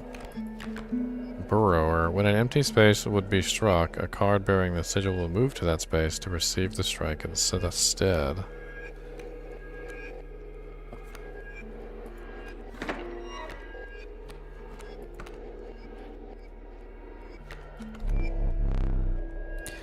You can't draw blood from a caged wolf. The wolf can't be sacrificed. I can't summon the vulture because I don't have enough bones, and I can't draw cards. I'm getting the hang of this game slowly, but I'm definitely not doing as well as I would like. It's taking me a little bit of time to understand the nuances.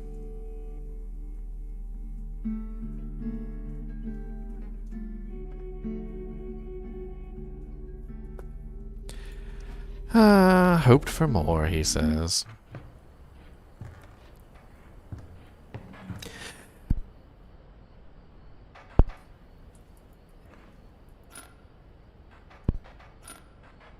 I was trying to think, do I have to go back and get these cards again? It looks like they've already been got. So unfortunately, I messed it up, I guess. Can't have them back. That card's already missing. And I already have the ring. But all the cards that I got previously are gone, so... Interesting.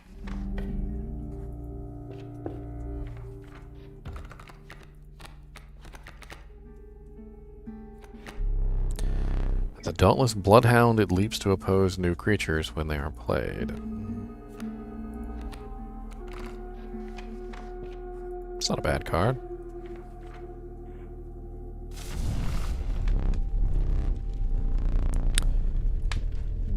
Warm a creature by the fire, enhances health, said one. It sounds like sometimes this could go badly. That's what it sounds like to me.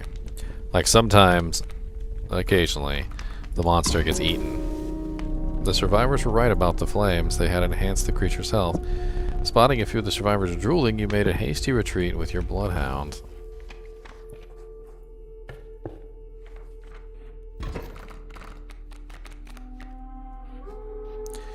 Alright, he played a wolf cub, which needs to be countered pretty much immediately, but I don't have anything to counter him with.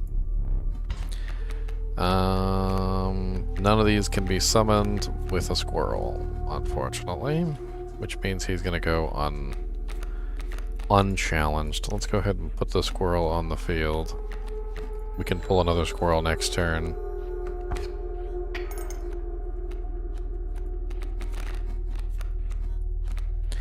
And I can summon the caged wolf here. And we'll summon the bloodhound next.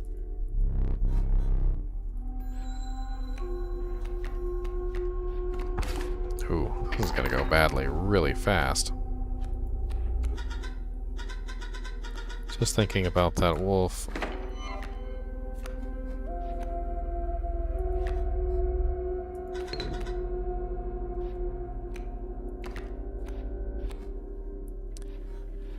Unfortunately, the cub over here is going to finish me off. I can pull a tooth and balance it out a tad. Ooh.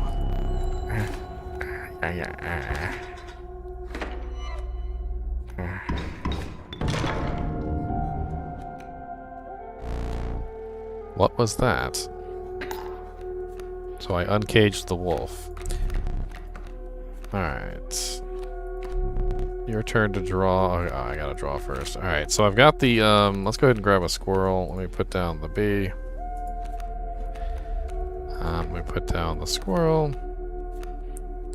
Let me sacrifice both of these to summon forth the bloodhound. And we don't have enough bones. And we're gonna die.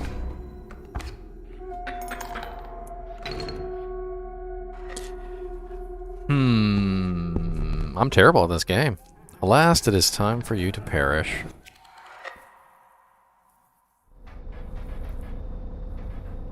It's too bad I never got my death card. My death card was pretty OP this time around.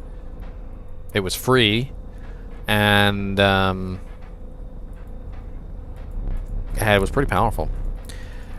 So I'm assuming he makes a death card of me every single time. So the cost, let's use the bullfrog's cost. And let's use the bloodhound's power. And the sigils from the beehive. There we go. GGM again. Why, thank you. And take my picture again. This time.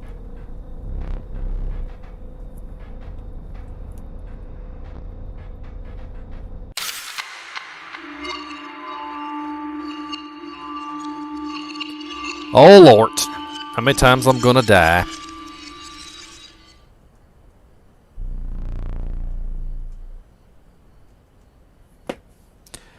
I had such high hopes for the last one. Why do I even bother trying to teach you? You will learn as we go, or you will die. Your starting deck, yay! I've got the wolf now, with the stink bug and the stoat. The wolf is uncaged now.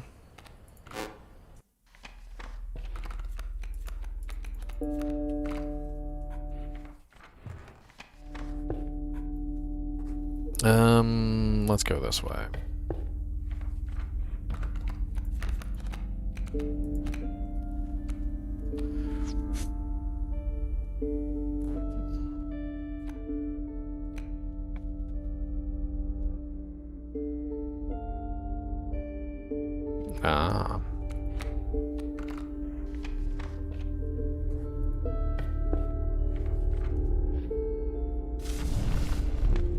Warm a creature by the fire, enhance its health, said the hungry survivor.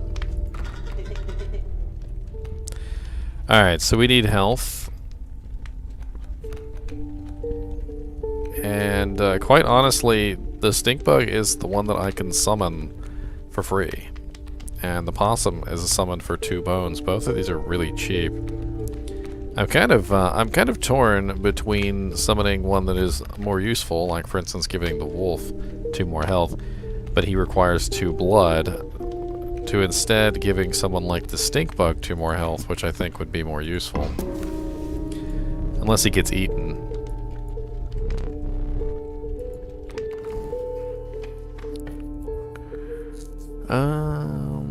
Let's go this way.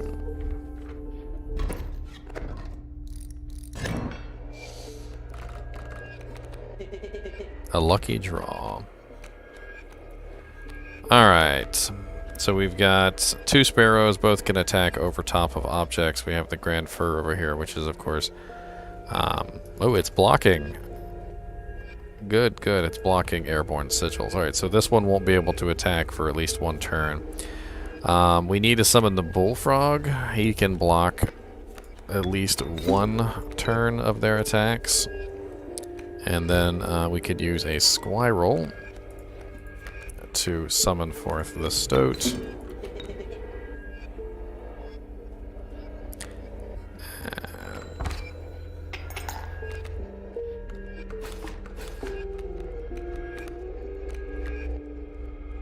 Let's go ahead and use the squirrel. We're gonna sacrifice the stoat.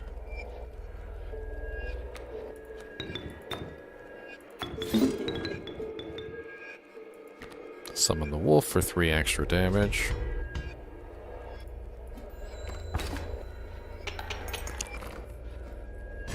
There we go. Easy peasy lemon squeezy. Alright, so we get some more cards. The elk fawn. A nascent fawn, it quickly grows into an elk.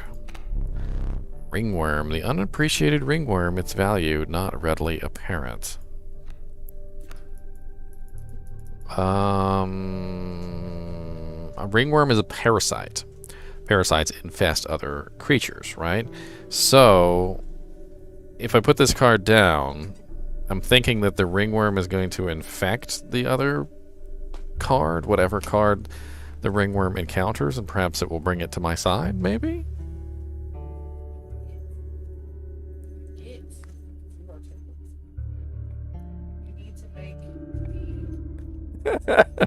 My girlfriend came in to tell me I was terrible at this game. You need to make the squirrel. You need to combine and a card that has Undying with your squirrel. Oh, yeah, yeah. But I don't actually have a squirrel, do I? Like, in my deck?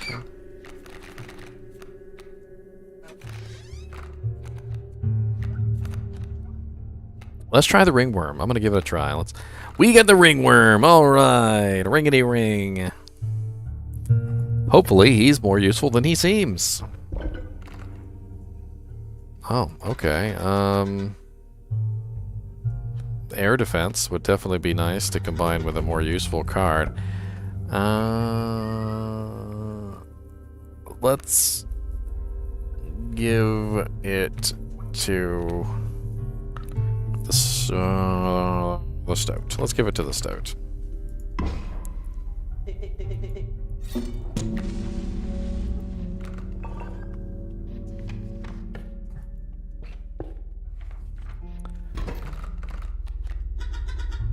Greetings.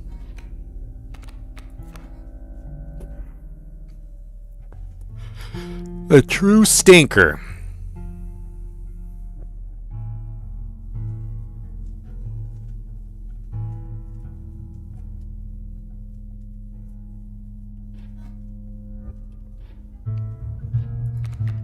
Alright, so what do I got? I've got the wolf and the ringworm. Let's see if we can steal his sparrow, shall we? So let's use the ringworm here. And let's see if the sparrow gets infested by the ringworm. I'm curious.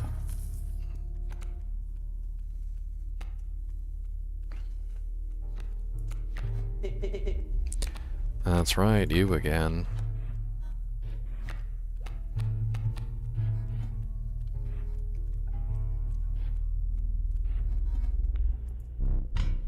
One card per turn. Don't be. I mean, if I wait one turn, the ringworm will die, and I can summon the stink bug. I can grab a squirrel. It's going to cost me a little health, but we'll see. The ringworm does not seem to be doing anything useful, unfortunately. It's very sad. It's very sad indeed.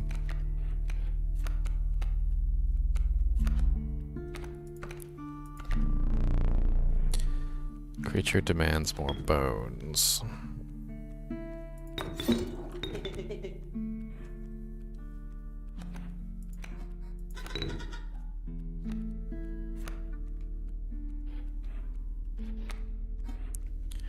I should still be able to pull this off, I think, maybe. I don't know. No, he just tipped that. Dang it, I forgot about the bird. The frickin' bird, man. The frickin' bird.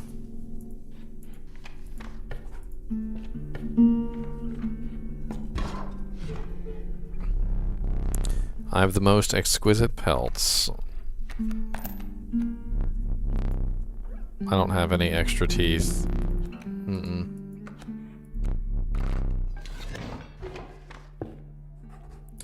Another campfire. A backpack.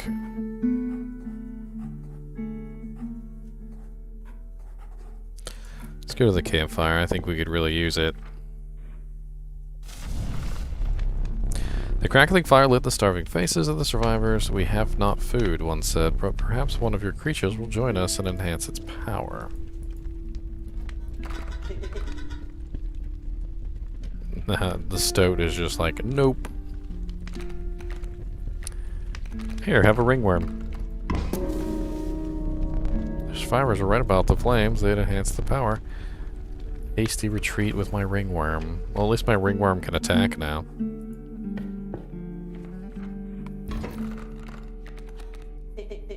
Nice top deck. 2 sparrows again. Every single time with the sparrows.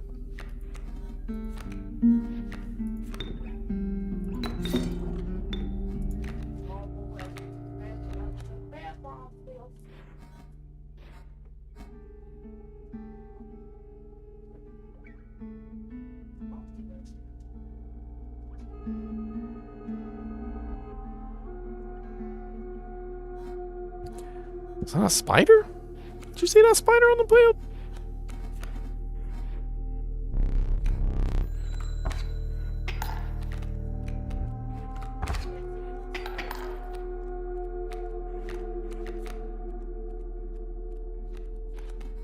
I need a stoat on the field.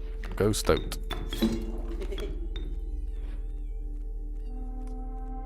What was that?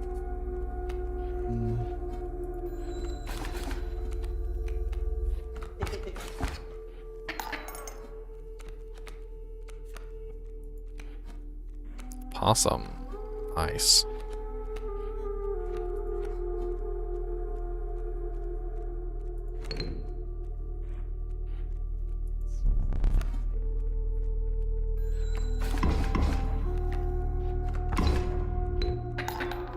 And I lose. Just like that, the alpha wolf empowered the bird that he summoned on the left side, and I've died yet again. How many times have I died now? What is that, like 4 or 5 times?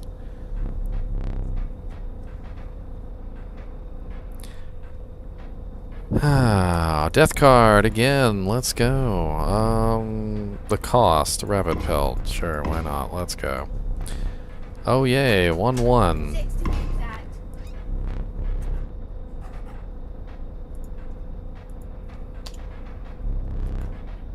Yep, let's take my picture again.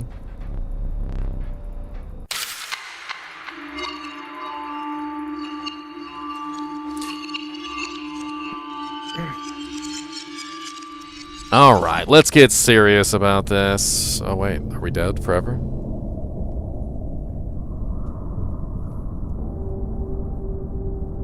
Wait, what about the squirrel? What's up with the squirrel? The squirrel.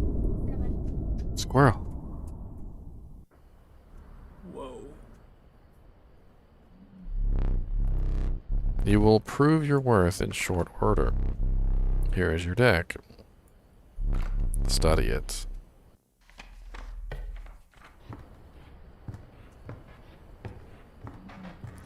So I freed the wolf from its cage. That's very interesting indeed. Ooh, extra teeths. I like teeths.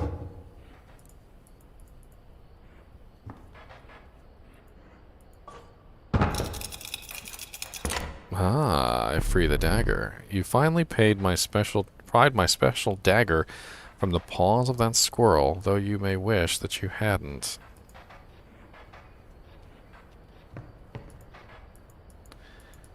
This has changed. It wasn't like this before.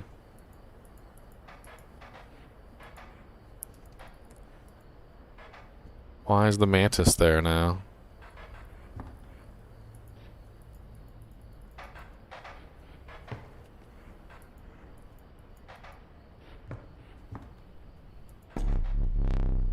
That one's only for card dueling.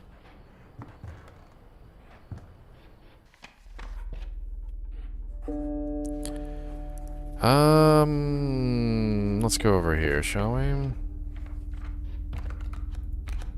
raven egg, a kingfisher, or an adder. The kingfisher actually seems really powerful. We're gonna bring him out.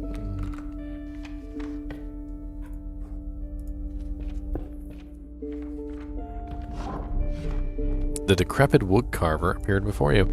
She moved with a certain vigor in spite of her considerable age. The Bone King. Card bearing the sigil will grow into more powerful form after one turn on the board. Let's use that.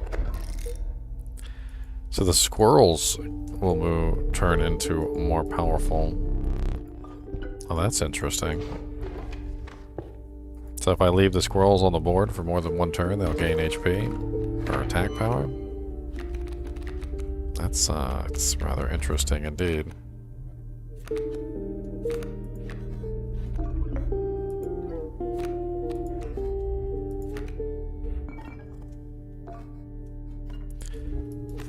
Special dagger. To the user, you will place a weight on the scales. The pain is temporary. Why has Stinkbug got a face now? That's kind of creepy looking. That's really creepy looking, actually.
The stoat.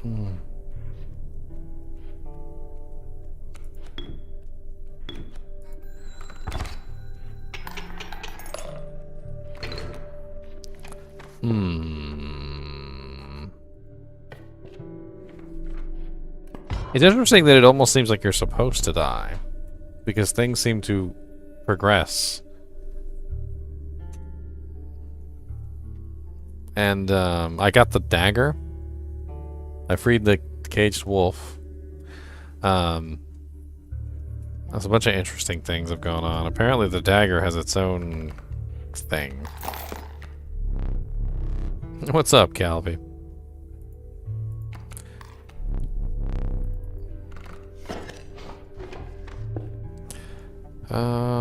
Fire or...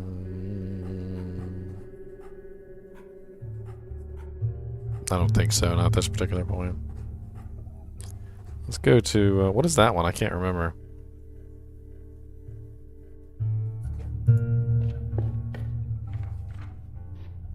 Apparently the, I'm pretty sure these guys are going to eat one of my cards one of these times.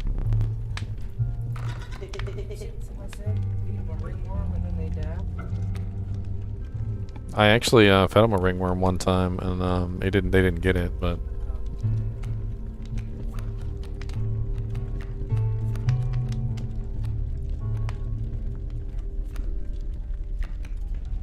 well, he's easy to summon. That's why I was thinking about him, but I'm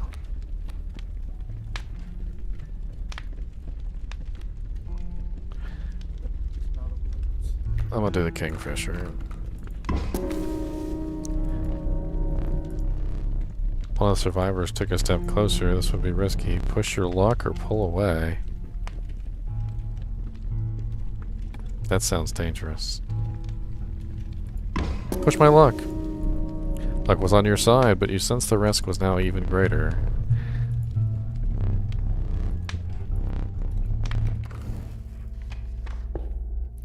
Now that's a powerful card. Oh, well, thank you, Calvi. I appreciate it, man. Always nice to have some new subscribers. I actually got a notification from YouTube the other day that I hit 1 million views.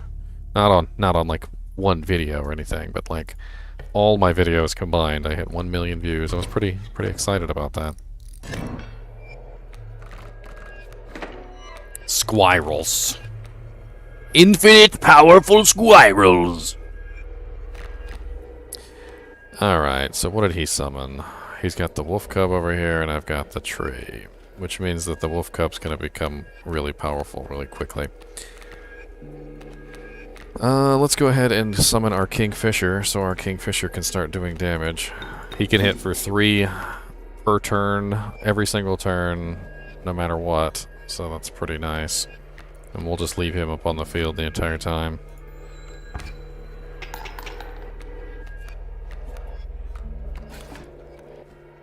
Alright, and then we need a sacrifice.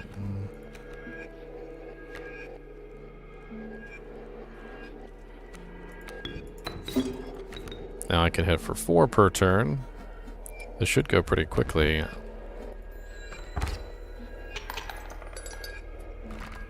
The Kingfisher at 3 per turn, being able to hit over top of other monsters is pretty broken. If I could get him 1 more point higher, I could almost finish him off in 1 hit. You encountered a small outpost in the woods tended by a mysterious woman. It was the trader that the old trapper had mentioned. Her appearance was unsettling, but you offered her mollified by her offerings. You mind if I examine those pelts of yours? Here's what I can offer. I can trade you any of these, take your time. Dam Builder. When a card bearing the sigil is played, a dam is created on each empty adjacent space. A dam is defined as 0 power, 2 health. That seems kind of powerful. The Grizzly Bear is a 3 with 4/6. Wow. She's also offering me a Ringworm. An Otter, which will attack a rabbit hole. When the card bearing the sigil is played, the rabbit is created in your hand. A rabbit is defined as 0 power, 1 health. Another airborne card. I mean, that's a powerful card too, because it attacks over top of other cards. Do you think I should go for the Raven, the Grizzly, or the Wolf Cub? The Wolf Cub grows in power. He actually turns into a wolf, but he only requires one blood to summon. So it's like a 1 blood wolf if I can keep him alive for 1 turn. I feel like all 3 of these are pretty nice. Even the beaver seems really nice.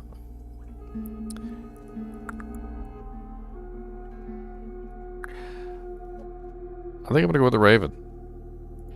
The ability to attack over top of other monsters and hit his hit points directly seems more powerful than having a... I didn't have another one, unfortunately. Let's go to the sigil thing. Let's see what we can...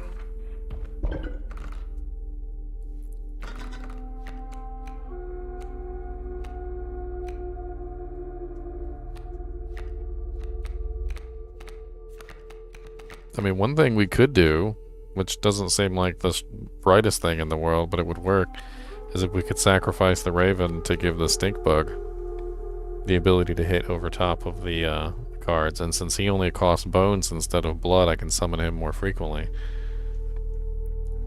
Do you think that would be a good idea?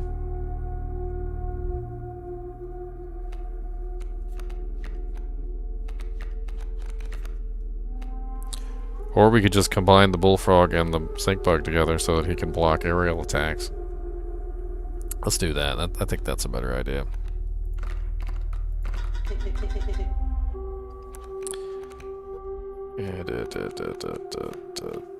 Or should we do him instead? I don't know. We'll do the stoats. He has more health, he'll live longer. The stink bug only has 2, the stoat has 3.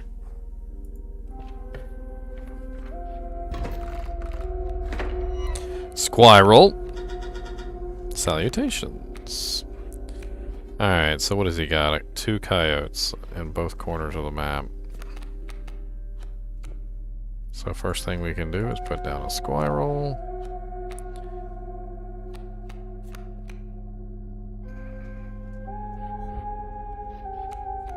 Let's put the... oh yeah, we don't have 2 bones. Basically, as long as a squirrel is alive, he gains power.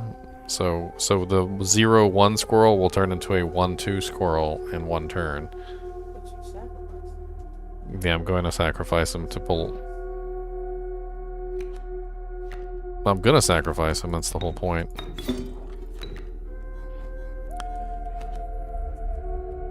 I've been using them though, like several times now. I've filled some of the empty spaces with the squirrels and I let them gain power specifically to have more attack. But I still need to use the squirrels to sacrifice though.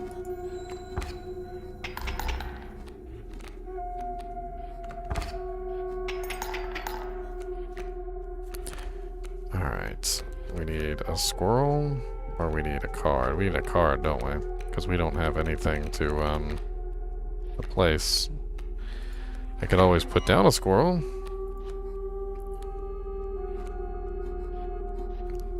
The alpha is going to make this whole thing ridiculous.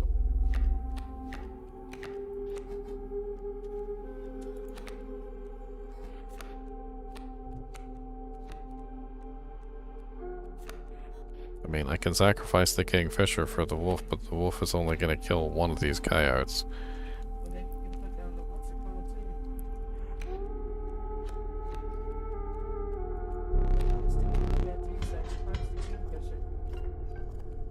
What the hell does this do again? Special. What does the dagger do exactly?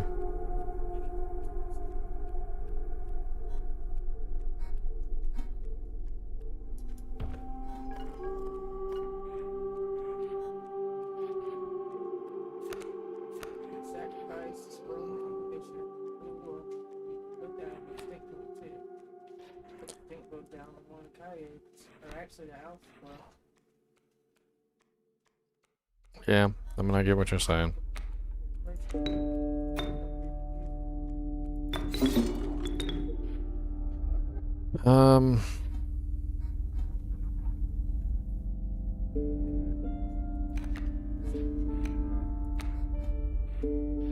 He needs to take on the alpha.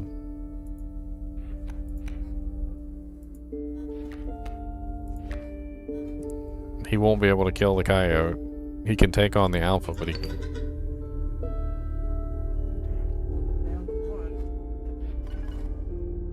But the alpha increases all the damage of everything around him by 1. Which means that when this alpha comes down, he's gonna... I think he might kill the wolf. Okay, good. The wolf kills him first.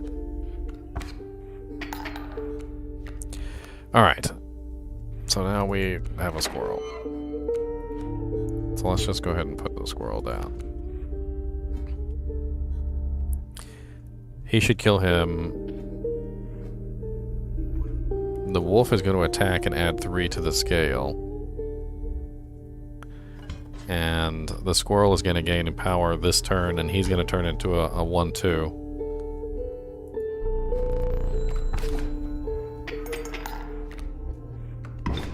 There goes the wolf.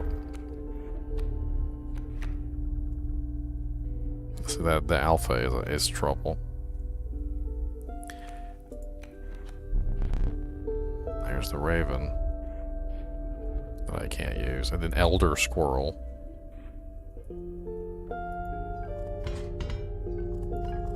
Oh, he's surrendering?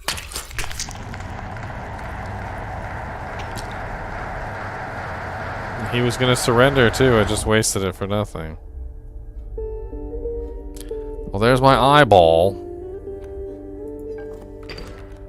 It's nice to have lost an eye. Believe it or not, you're not the first to lose an eye here. This isn't much fun if you're half blind. Perhaps you'd like to replace it. Oh, okay. I'll take the glowy one. That looks like fun. Ancestral vision. Find salvation in the cuckoo clock. Regardless, the choice is final.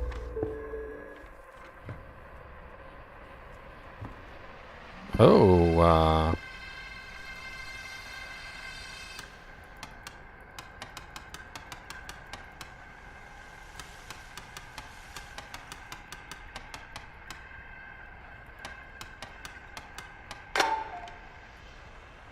the stunted wolf. Take the film roll before he sees it now. Interesting. What about these splotches? Are these something as well? Can't really point the hands of the clock at those splotches, unfortunately.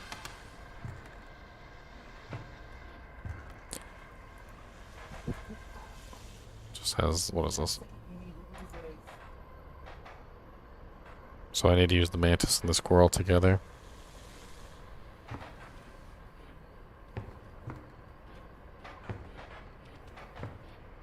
This is staring straight into my soul, too.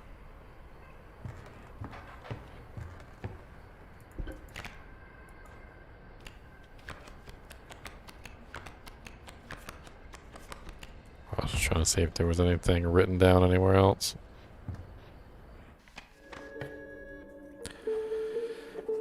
Blood or animal cards. There's also a backpack up here. Should I go for the backpack? Let's go for the backpack. What animal should I go for? The buggies? Ah, the mantis. Nice. Squirrel and a mantis together.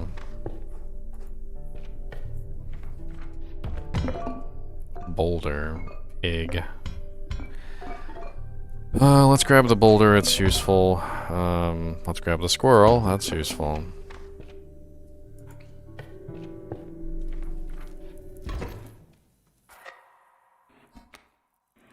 A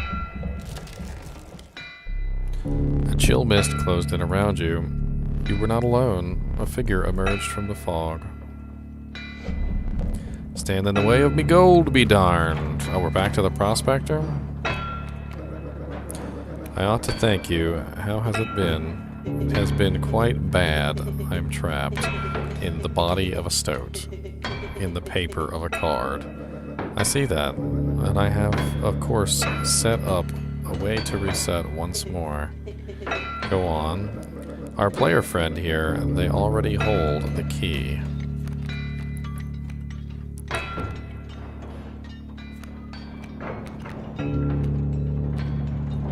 Alright, so I want to start this out kind of strong here.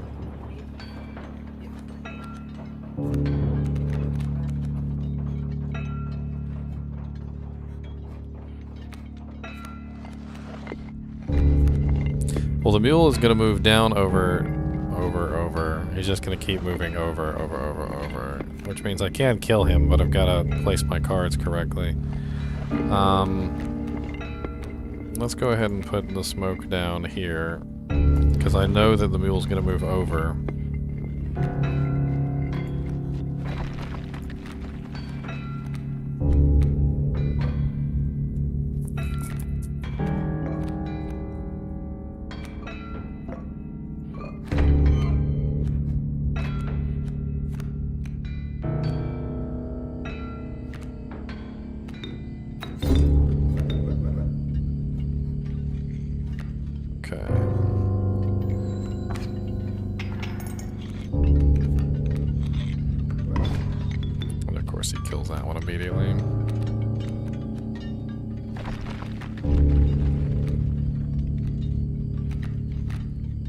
Well, it's because when I place the card down, he attacks the hit points, and then his card moves in and gets the first attack no matter what. So if the card can't survive...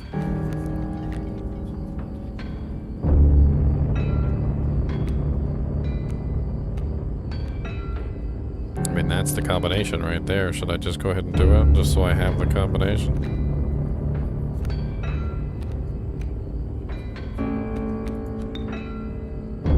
Gotta sacrifice the smoke.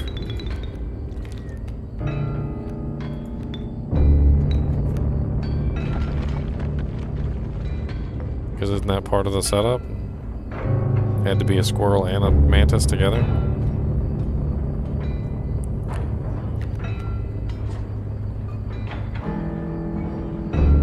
What's he got coming over there? The mole? When an empty space would be struck, a card bearing the sigil will move to that space to receive the strike instead.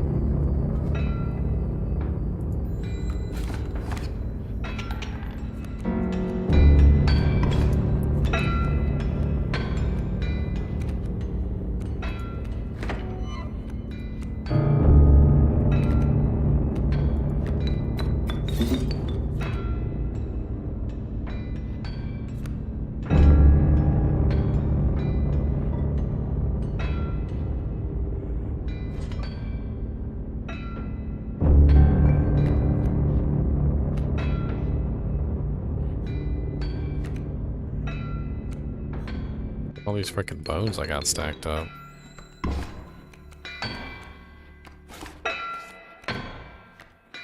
Okay, good. That's kind of what I wanted. Now the wolf can work on the mule.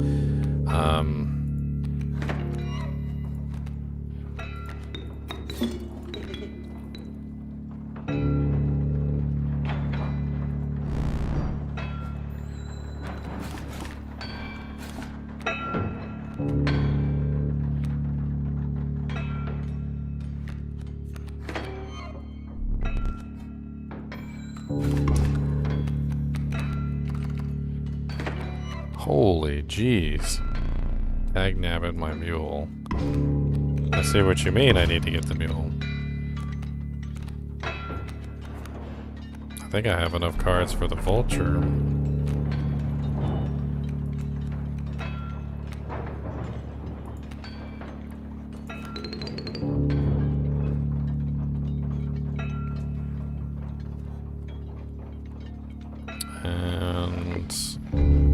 That's good. Let's just roll it.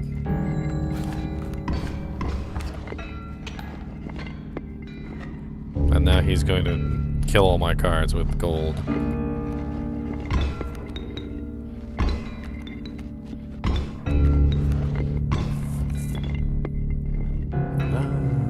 Struck gold, he says.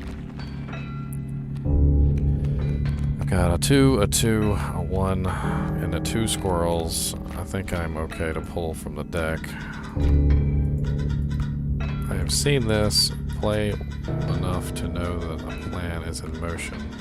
Make haste. Alright, so we've got a plan in motion. So I have no choice but to draw and let him destroy my cards. Alright, so now we can put down some squirrelies. I'm trying to think if I should even bother with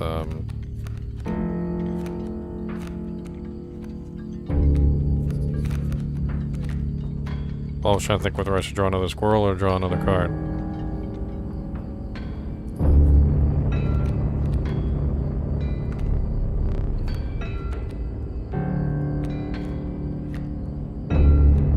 Okay, so,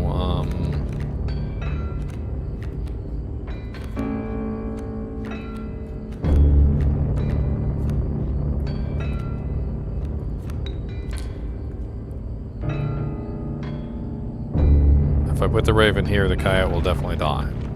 If I put the raven here, the bloodhound might not die. What do you think?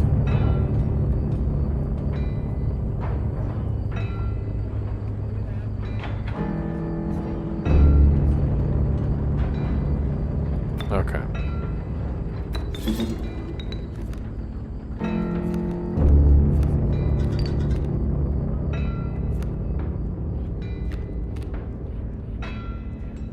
He's got one now. It's only one attack. It's going to take him 2 turns. It'll take my guy 2 turns to do 2 damage. So he'll die eventually, but he'll bring him down to 1 health before that happens.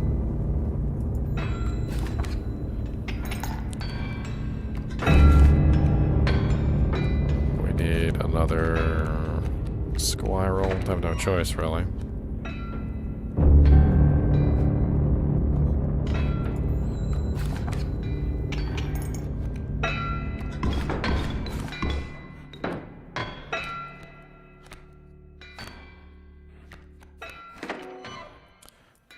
Alright. I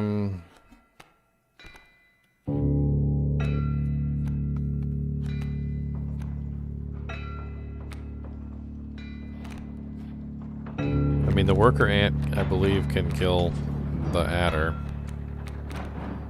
So let's go ahead and summon him to kill the adder.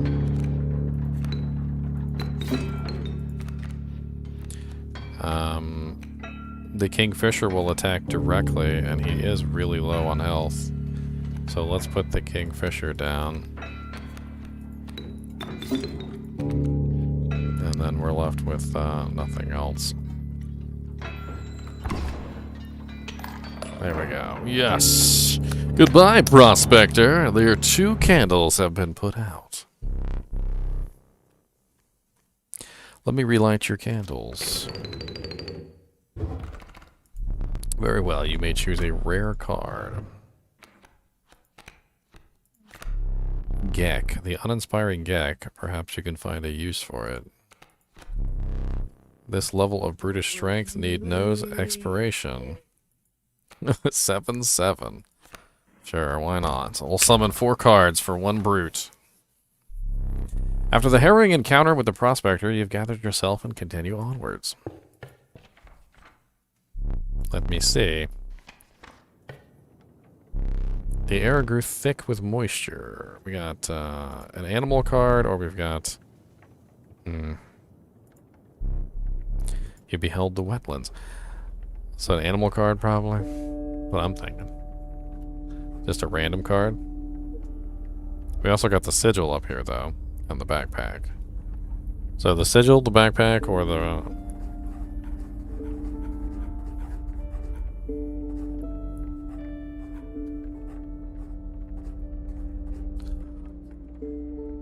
Not really.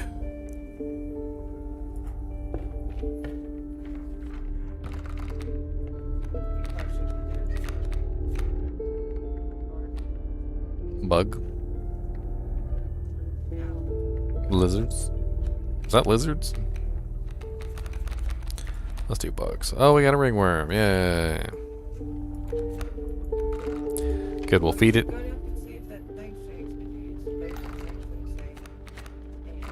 Oh, yeah.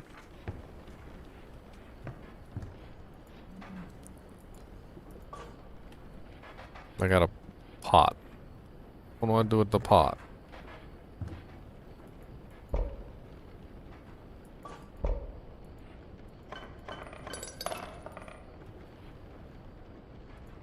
I don't think that's where it's supposed to go. Or maybe that is where it's supposed to go.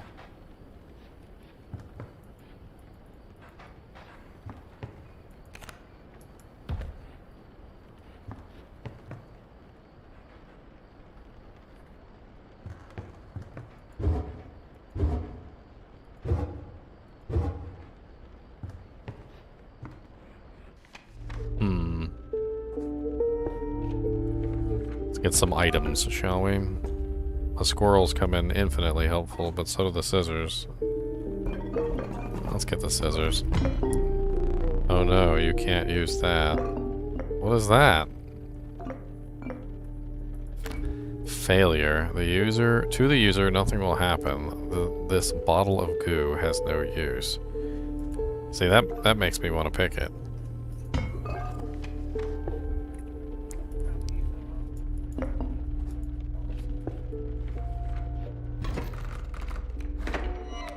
Squirrels. You took the film roll. Is that correct? My plan nears its moment of truth. But you must defeat him first. Uh-oh, there he is. Urayuli. He summoned a bullfrog. You have to use this on a boss, or? I feel like I just want to use it. It's just, I'm serious, you cannot use that. There is no possible use for it. I'll place it on that shelf over there for you now. My advice, avoid it. I bet you there's a secret. The secret of the useless bottle. Yes. Alright. 1, 2, 2, 2. He's gonna deal 1. My wolf's gonna deal 2. It might work out. Let's go ahead and do that for now.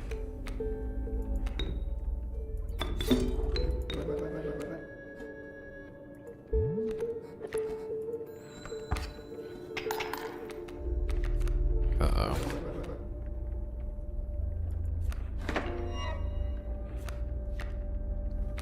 Maybe we can summon a regular wolf.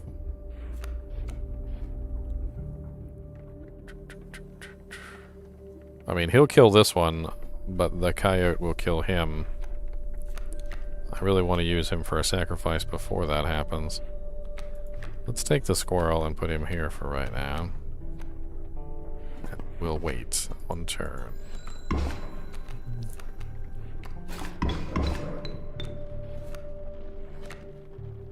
Now Mr. Squirrel has become powerful. Alright. Unfortunately, it doesn't do me any good. 2, and I guess we'll just go ahead and get rid of this coyote. It's probably the best choice.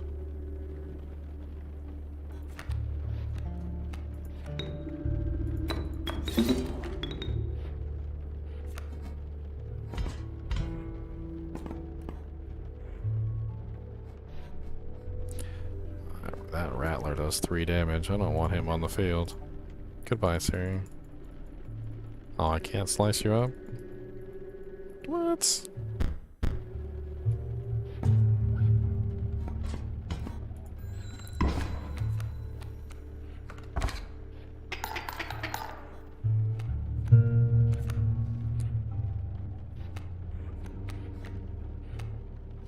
The ringworm. I can't summon him without a sacrifice.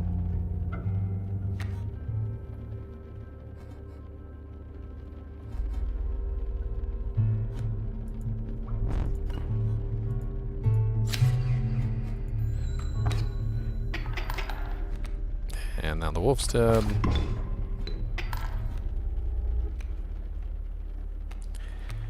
This is going very poorly.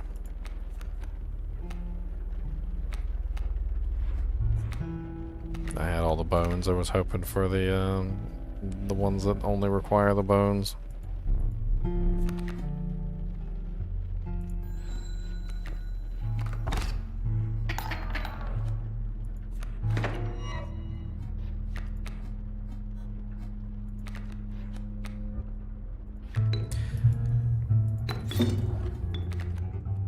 He's not going to kill the adder, but he'll attack directly and even out the scales a little bit.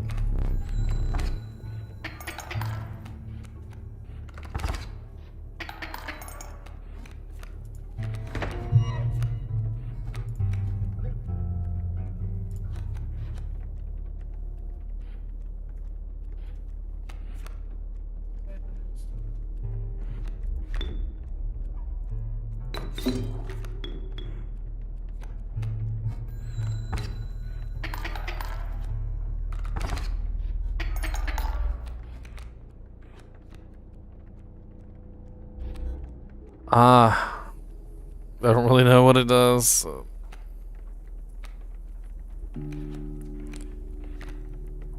I mean, I can win this just by summoning squirrels. So if I summon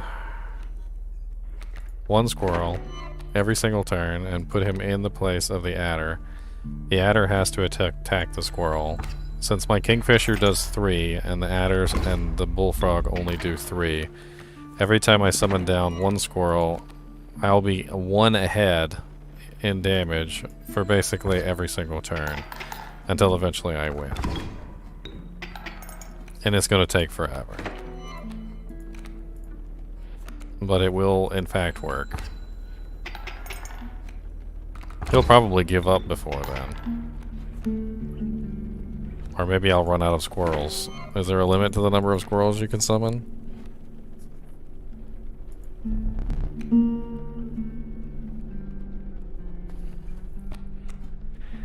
Yeah, well, I don't know what else I can do except for just go even one turn so that I can summon something else. Like you said. I can wait 2 turns, and if I wait 2 turns I can... Okay. Nothing.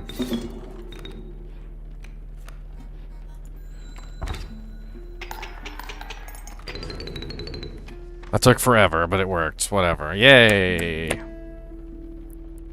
Somebody said take the plant to the table. I mean, isn't that the table that we took the plant to?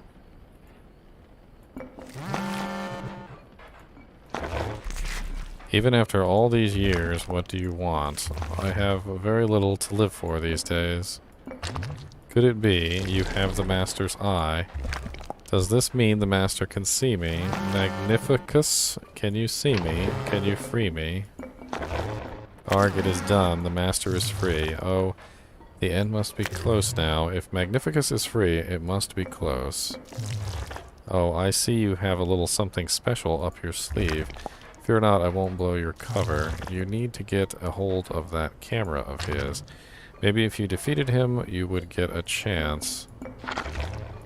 Okay, so he's kind of like, he kind of gives you hints, I can see. Interesting.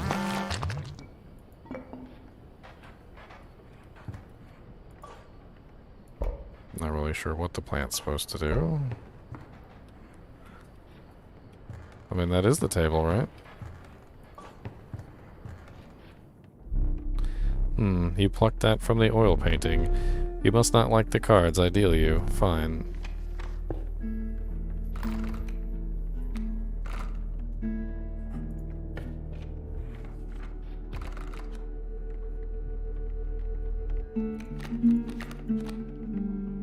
It's a 4-leaf clover.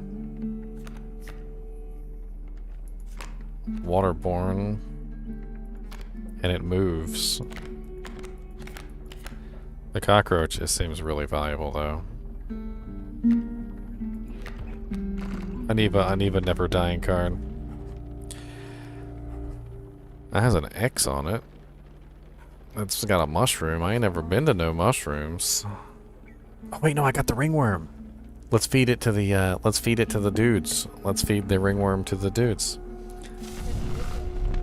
Yeah, but apparently you can feed them enough times that apparently it's risky. And if you continue to do it, apparently you're risking the ringworm. Surely you could become even more powerful, but you would need to risk another moment here. You were feeling lucky, perhaps you could chance another moment. You began to sweat, the survivors began to close in around the creature. The survivors were right about the flames, they had enhanced the creature's power. Spotting a few survivors with drawers, you hastily retreat. They didn't need him. You don't even know what the mushroom does.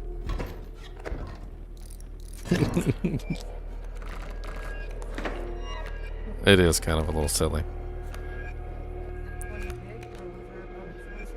This particular time, there was no other choices. Every one of them had to do with powering the squirrels. Well, I know. What was the powers? I think it was something to do with bees, maybe. I don't know. Yeah. Like if the squirrel got hit, a bee card would pop up. Alright, let's do the Kingfisher at the stump so he's constantly dishing out damage. That's a good starting move. We'll get 3 damage to him every single time we have a turn over and over again, so that's going to be very useful.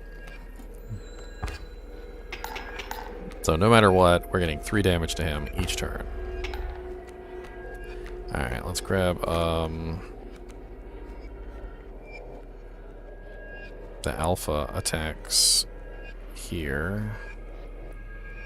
The mantis doesn't attack in front of himself, apparently. He only attacks like this. So if I place him down, he's gonna die. He'll kill the adder, though. I mean, let's go ahead and put him down.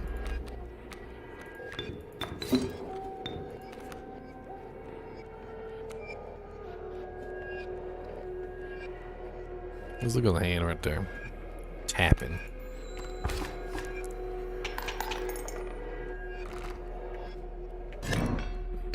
That was quick. The adder behind the stump is really powerful.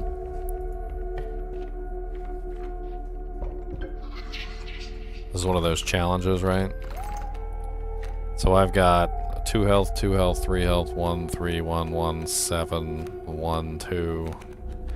I only have 3 sigils. Oh wait, 1, 2, 3, 4, 5 sigils. 6. Bones. Trial of power. At least 4 attack power combined. Trial of kin. 2 of 3 cards must be kin. I mean, I've got bird, wolf. Yeah, I'll do the attack.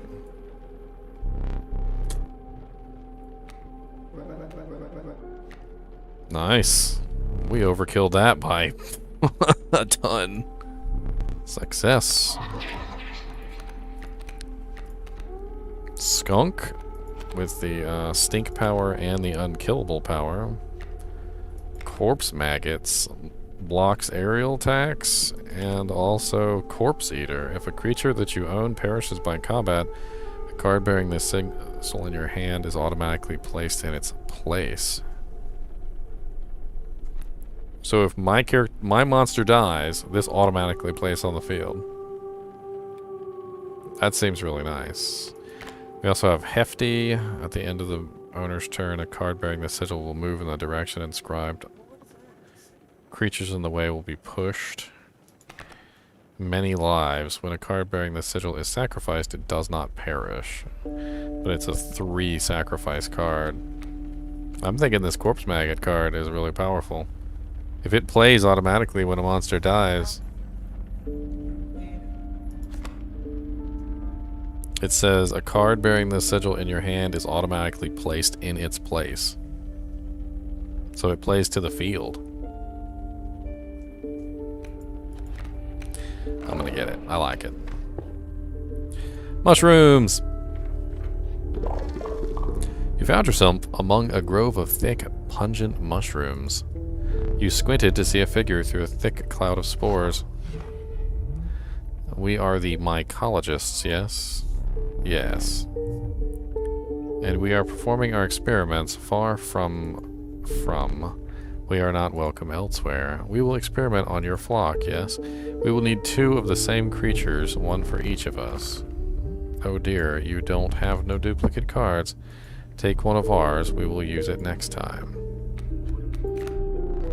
Raven, cockroach, wolf.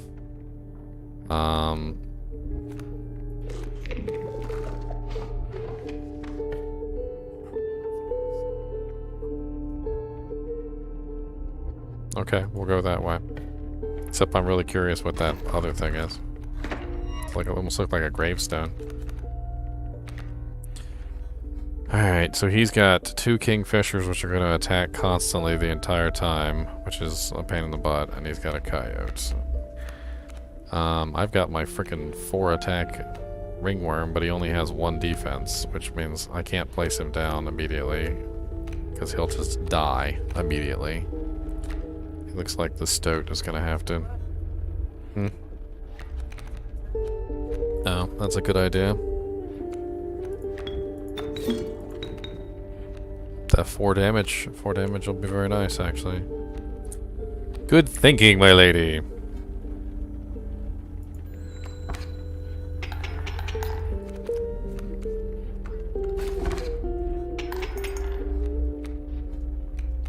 Alright, we can summon this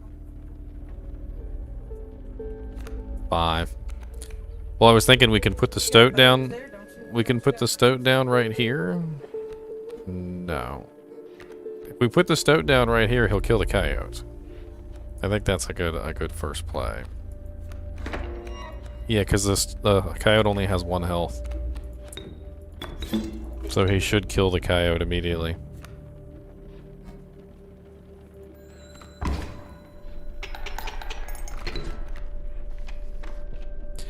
Yeah, whatever that is. I don't know what that is. I've never seen one of those before. It almost looks like a little computer or a gravestone. But you're right. Let's go over here to the mushrooms. So what is this? Do I click on it? No, I haven't.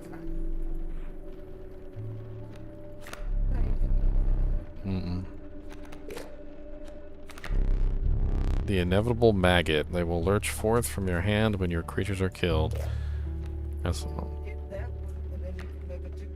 Ooh, that's a good idea. Let's...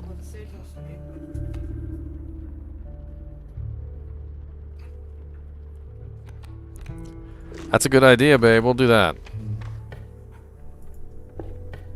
My beautiful lady is smart. She's very smart. You found yourself among a grove of thick, pungent mushrooms.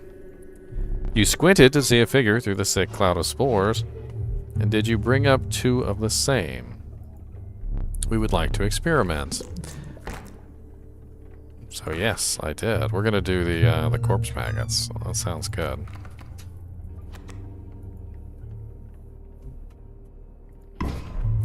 I think this could get messy. Look away. The corpse maggots is now 1, 2, and 4. I think that's going to be really powerful during this boss fight. You told me to do the corpse maggots.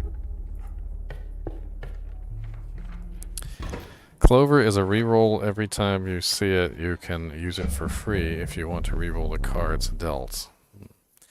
The mud tugged hard at your feet, forcing you to slow down your pace. A rank odor causes your stomach to churn, your eyes to water.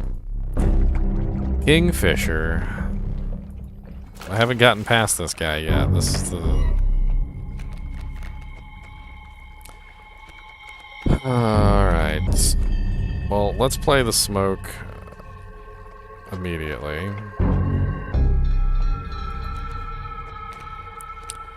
And,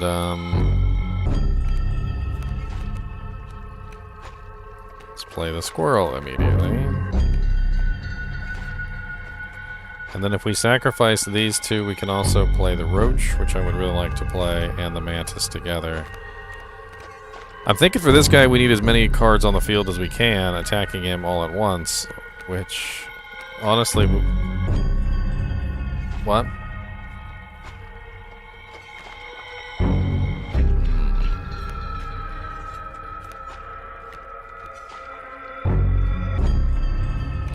Yeah, that's what I'm gonna do. Alright, let's go ahead and sacrifice the smoke for the kingfisher. And then, sacrifice the squirrel for the mantis. And then we can put down the cockroach too, so we can get 3, 4, 5 damage to him this turn. And then let's go ahead and throw a tooth on there too, for good measure. Why not?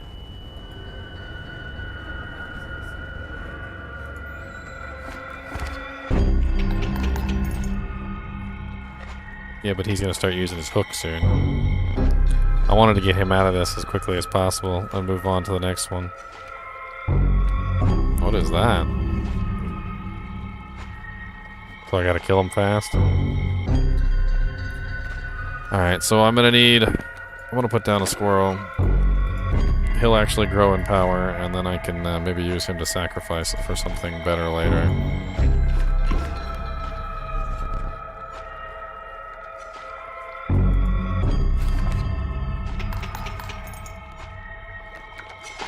I think I might have this, actually. The Kingfisher is going to attack next turn. And when the Kingfisher attacks, it's going to tip the scales completely. I just need to block any kind of incoming damage. I could use... I could block with a squirrel? No, because this is a water-based creature. Actually, I could block with a squirrel. Let's just block with a squirrel. That sounds like a good plan. Keep the great white shark from hitting us, and that should even out the damage. Yes. Squirrel Wrangler achievement. Yes, the Squirrel Wrangler. I do like squirrels. We were at Thanksgiving, and Gina over here wanted to feed the squirrels, and her brother wouldn't let her feed the squirrels. Kept yelling at her, telling her, "No, you're not allowed to feed the squirrels." Can I just give them a biscuit? No. Can I just give them a piece of a pie? No. Geck, long elk. I have no words for this freak of nature. Amoeba. Its sigils are ever changing. When a card bearing the sigil is drawn, the sigil is replaced with another sigil at random. The Touch of Death. When a card bearing the sigil damages another creature, the creature perishes. And then this one is apparently just, like, has a purpose, but nobody really knows what it is. I don't know which one to choose. I feel like the Geck can come in handy for sacrificing, though. The Amoeba also. Well, no, the Amoeba is 2 bones. The Long Elk is 4 bones. 2 bones is pretty good. Let's do the Amoeba. You consider one of the angler's catches as a meal, but the rank odor deterred you. Dinner would have to wait. Let me think. A frigid gust of wind billowed unwelcome into your lungs. The beauty of the falling snow failed to distract you from the chill in your bones. You had ascended to the snow line. So we have a choice here of, like, completely different directions. So if I go this way, I get one of the challenges, a backpack, and then I have 2 directions I can choose from there. And this one I only have 1 direction, but I get a campground. Let's go to the campground. Let's see. He's starting to warm up to us after years. After multiple years. Lose a dog, gain a cowboy? What? I'm just messing with you. Raven egg, a possum, or vulture, or should I re-roll it? The vulture is nice, but he requires 8 bones, and 8 bones is kind of hard to come by. The raven egg is, gets more powerful. And the possum.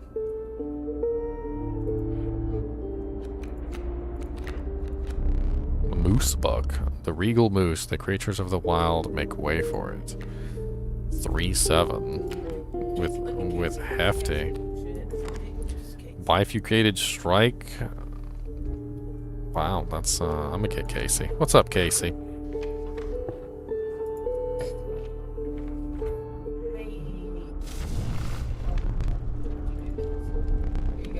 We'll still have the ringworm. I'm gonna try and feed them the ringworm until they eat it. Keep it right there, said one survivor. The creature could become more powerful, but the survivors looked hungrier by the second. That smell, said one survivor. Your luck has prevailed thus far, but could it hold out? The creature was becoming impressively powerful, but several survivors were now drooling.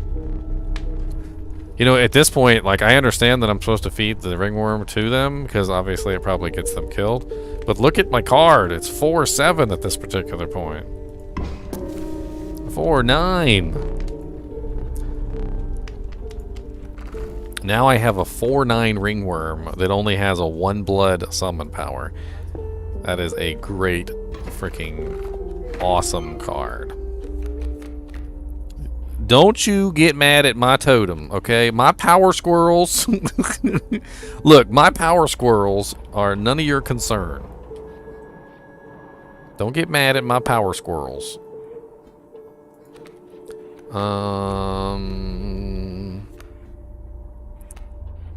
Let's just go ahead and pull out the Kingfisher and get some hits in. Let's put him right there so he doesn't get either one of these guys. I know, I seen it before. I was pointing out to you.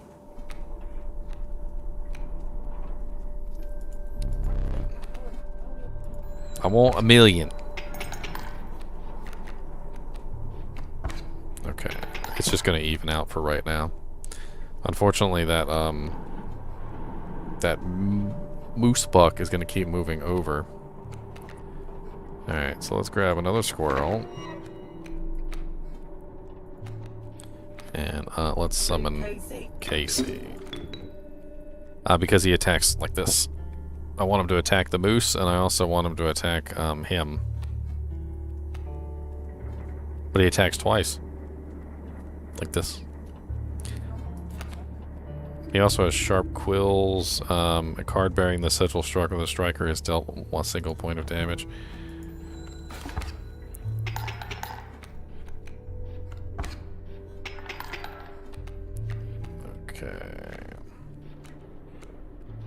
I need something other than a squirrel.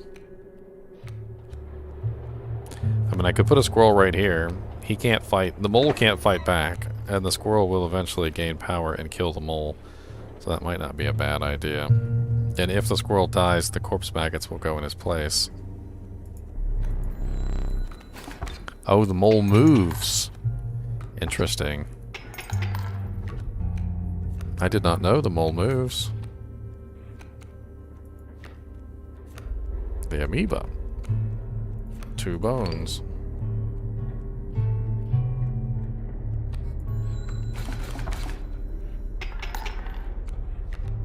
Here comes the elk. There's the corpse maggots. Corpses are in no short supply.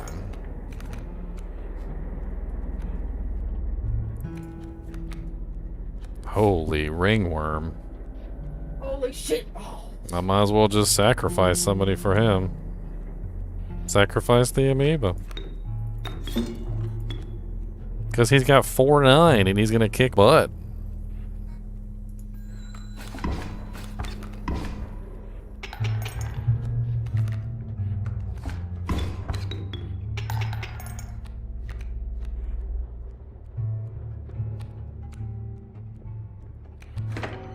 Another squirrel for the pyre.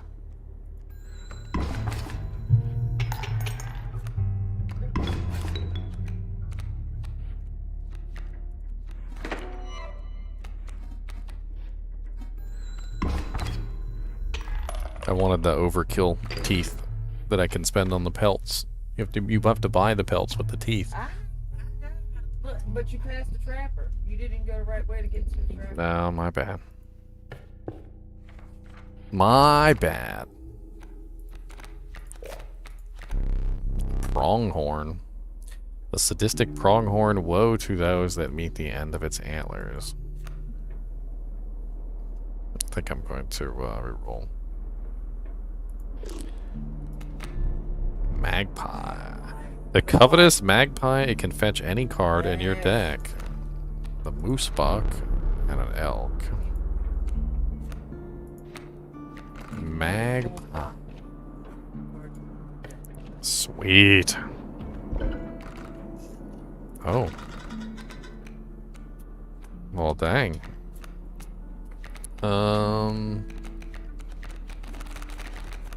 I could give somebody the random sigil effect. Sounds like a good plan. Give him to the ringworm? And make him even more powerful than he is already? There you go. I have a questionable ringworm, ladies and gentlemen. Don't you worry about my world. I may be infected with ringworms, and they may be of a questionable variety, but you guys watch it. Oh good. Kingfisher. Big balls. Here lies balls. Ball Boy. If y'all want to know why his name is Ball Boy, it's really simple. He literally sits on the couch behind my girlfriend and deliberately puts his balls, his fuzzy balls, on the back of her neck. And she just starts laughing because it's so ridiculous. She doesn't even understand what the hell's going on. Alright, so we got elk fawns, which are going to grow into big monster fawns. So let's go ahead and summon our Kingfisher down. Let's start countering this damage immediately. Uli. We will. That is a lot of fawns. Alright, we don't have anything to summon, so we need to pull from the deck first. We have the stoat now. We don't have enough bones.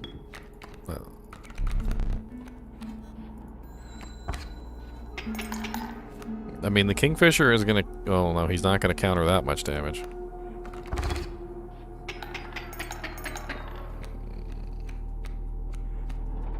Holy bejesus.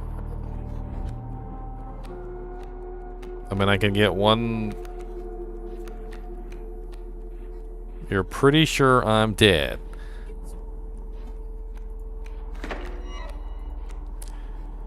I mean, if we put the stoat here, it'll kill the fawn, but I don't think it's gonna be enough.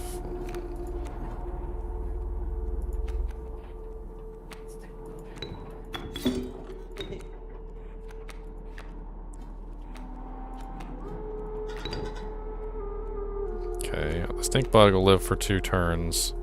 The stoat will kill that one. This one will go unchallenged, and so will this one. So we're still gonna take 4 damage, and I'm gonna dish out 3. It might not work. Come on, I'm literally 1 from death.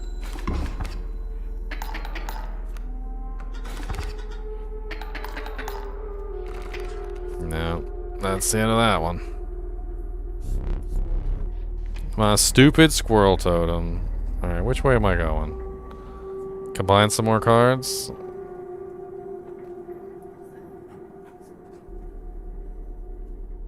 There's a mushroom over here for combining. There's a fight. No, I think that's one of the challenges like this one. I'm gonna go this way and combine a card.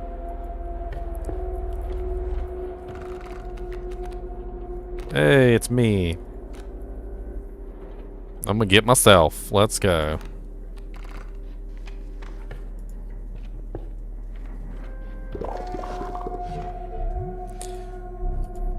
Alright, duplicates. Let's go. Put the wolfies on there. You may want to avert your eye.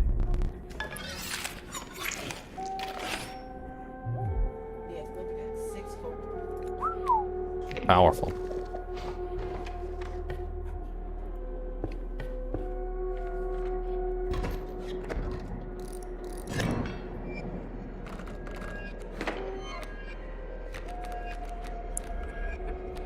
She hates my squirrel totem, by the way.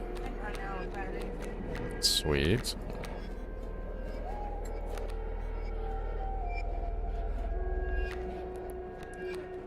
I can't. It's a 2 blood. I can't use anything except for a squirrel. That's it. That is the absolutely terrible hand to get played. I'm already almost dead. I can pick one more squirrel and use the magpie, but it's not gonna help me.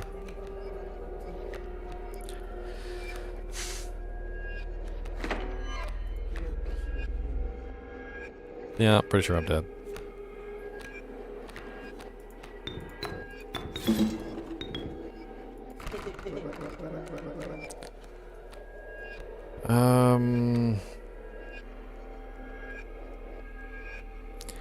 If I placed him down, he would attack both of these fawns and kill them. I think I have the mantis too, which can do the same thing, but he's more powerful.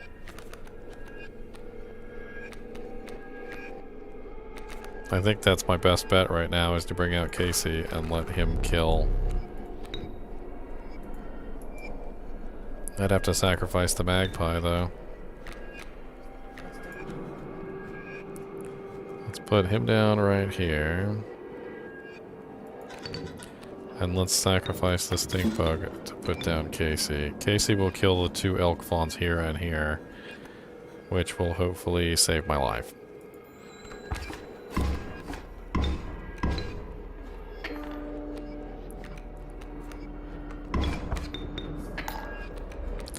He has a thorns effect on his elks, which is killing my monsters when they fight back. It's really painful.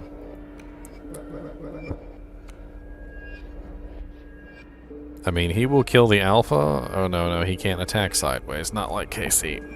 God dang blarn it.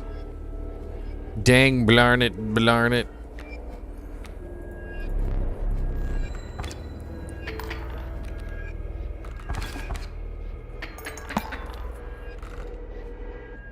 And there's that life, and I'm back to the beginning again. I don't really know how I was supposed to counter that. I didn't have the right cards. There was really no way that was going to go well. Now I get another death card. Draw on the cost from.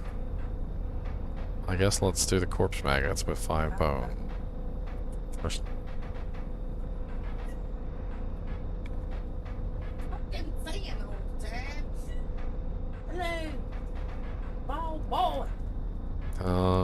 Let's just do 2. Two summon power. Oh, there we go. Uli.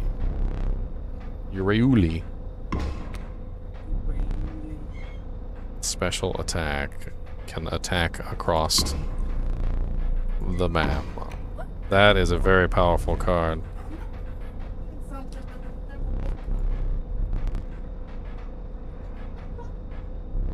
Singing songs.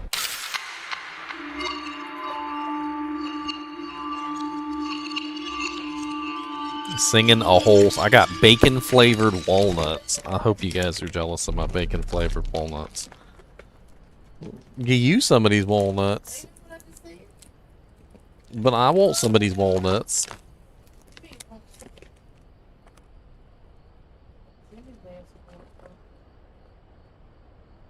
gave me like 6. There's only like 7 in here. You only gave me 3. She said liar.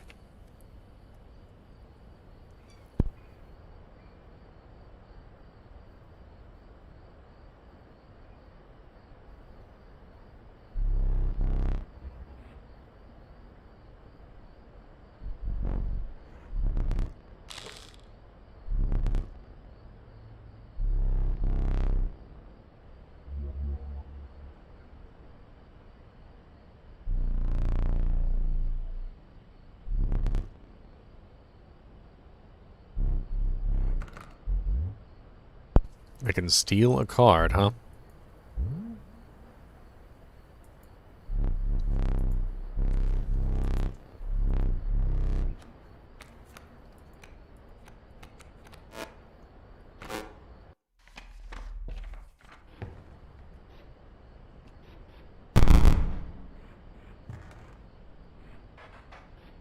Squirrel and beehive.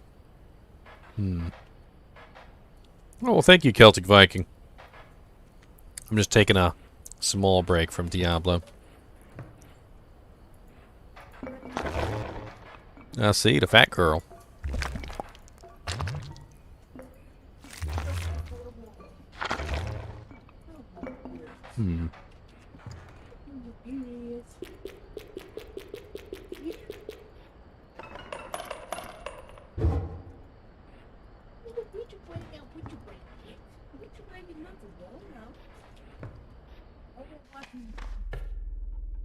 Come here, Witchum. Talk to her like that. Come here, fat girl. The biggest monster cat that ever monstered. What's up, monster girl? You gonna help me play? That's the monster girl. Okay, monster girl. Go on. These are getting more complicated every single time. Let's go this way with the backpack. Or what's this one with the skull on it? Skull. Beasts, not all. Choose from among those challengers who came before you. Oh, wow. That one looks really powerful, actually. I could also re-roll it. Let's see if I can get my Urali card that I just made. The 7/7. Urayuli.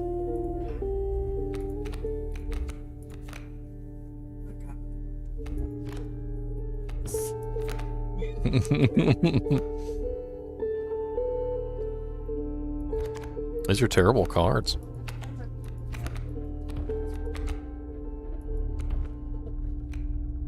This one only requires one bone, though. That sounds useful.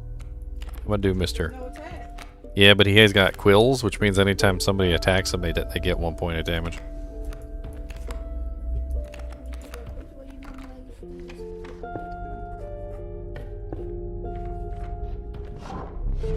You came upon an old wood carver. Alright, so let's see what kind of carving she's got. So see the squirrel head in the back? So I've got a choice between Burrower. When an empty space would be struck, a card with a sigil will move to that space to receive the strike instead. Airborne. Now that is a good one. But now I have airborne squirrels. I have flying squirrels, ladies and gentlemen. Flying squirrels. She just wants to live her best life in here on the farm. My squirrels can fly, okay? And don't be jealous. Do not be jealous of the flying squirrels.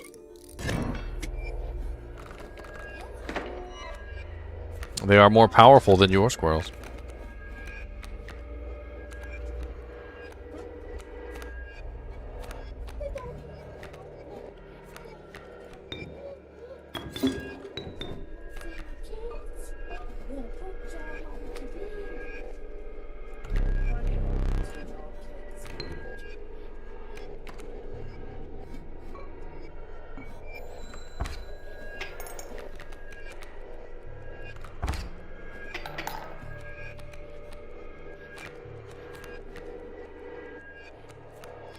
About be dead.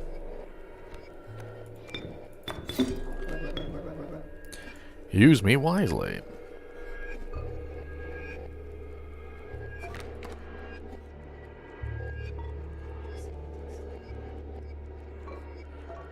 I wonder if my flying squirrel can intercept attacks from a sparrow.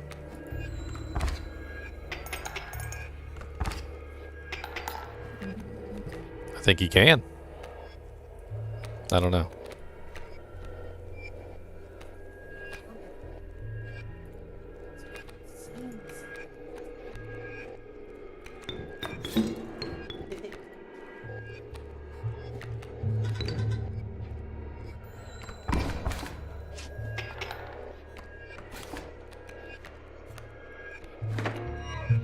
All the squirrels. That's all I got is squirrels now. Look, I got all the cats in here with me right now. This is unusual. What's up, Chimmy Choo Choo? You want to say hello to everybody too, Chimmy? That's the Chimmy? That's the Chimmy Choo Choo. That's the turn with Miss Chimmy. I can give you the Scrooges. What is this trap? I'm so curious. Oh, it's the trapper. Oh, pelts. 1, 2, 3, 4, 5, 6. I got 6 teeths. I can afford this one. And I can grab another pelt. And that's it. He takes my teeth.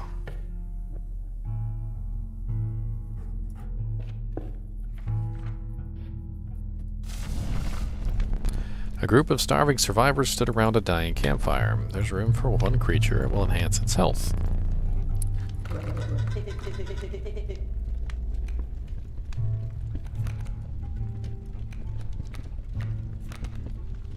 Alas.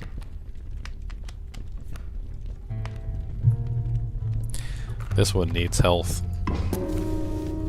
Get eaten, Kaminsky.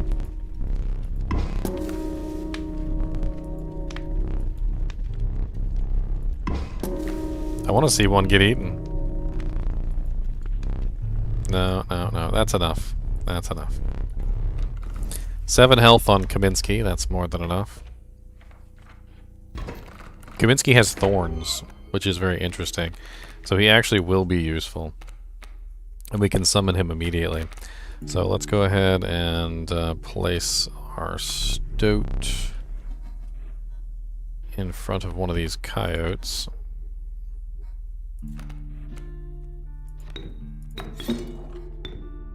Actually, you know what?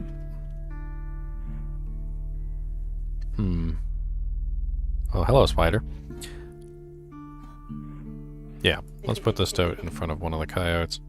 Let's summon forth Kaminsky. Let him do his thing.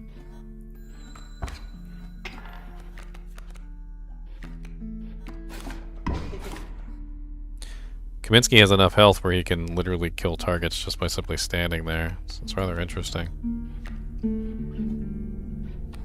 And I'll let him do it too.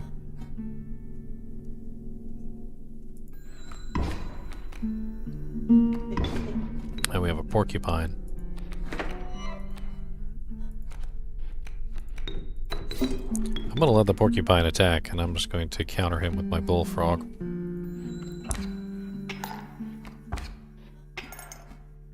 And then let's pull another card. So we got Stunted Wolf.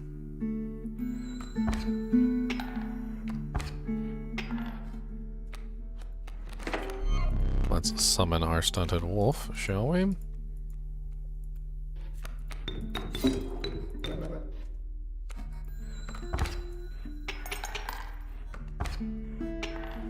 You want to concede? That's not how this works. I want my teeth!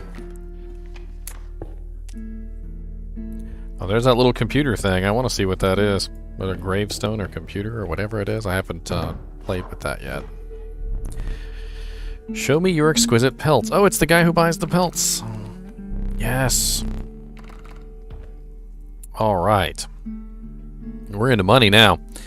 Alright, so we can get a cockroach, which definitely would be good to have. 4 bones isn't too bad for summoning. We could also grab a worker ant or the black goat. I think the black goat the black goat is really valuable. We also have the corpse maggots, which I think the corpse maggots would come in handy. Let's grab him. Then we also have the wolf pelts. Come help me choose this card, babe.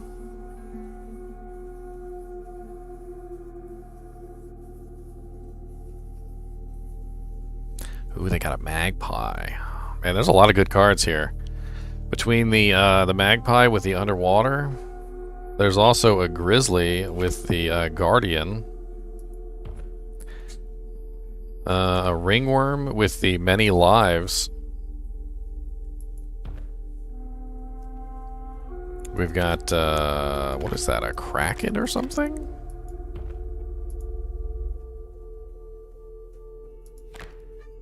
Card counter. It doesn't let me read this one. It says the value represented. What is a card counter? What is a card counter, babe? This one has something called the card counter, and it doesn't let me read it.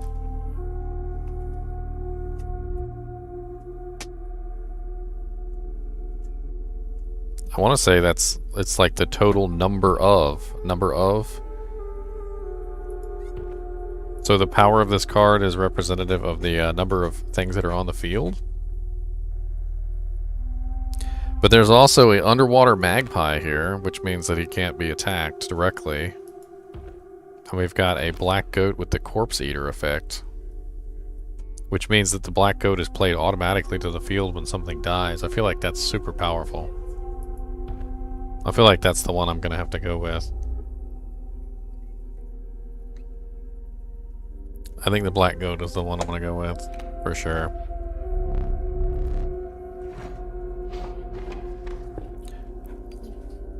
Alright.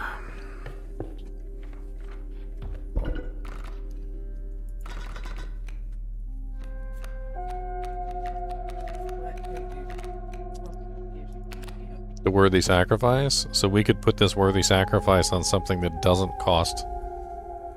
That would be the best idea. So anything that doesn't cost summoning.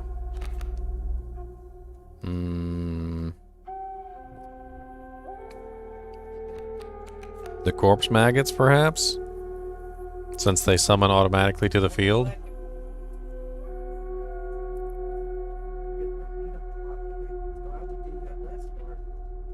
This one? It's going to be a card that you're going to sacrifice, but you're not going to be able to use for anything else but sacrifice it. Well, that's why I was thinking the corpse maggots, because the corpse maggots will summon automatically to the field for me. That's why we're going to have them up. Yeah, I know. So Kaminsky then, who only has one... He only has one bone anyway.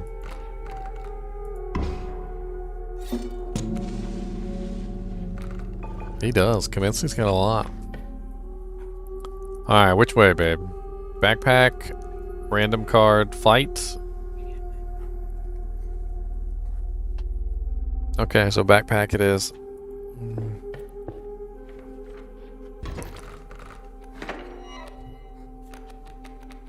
I've got the dagger. Sparrow, sparrow. And I've got the hook.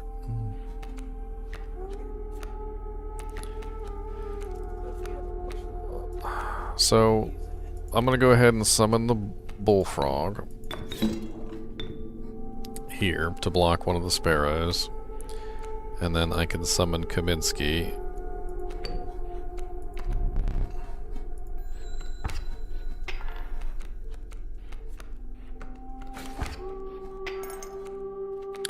Kaminsky will place himself in front of the... What?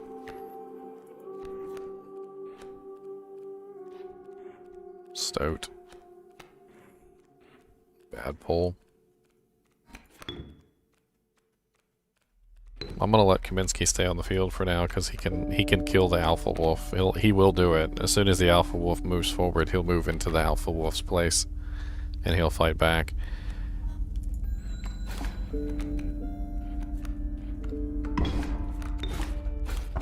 Alright, there goes the corpse maggot card. We can summon... unfortunately, the alpha wolf is a pain in the butt.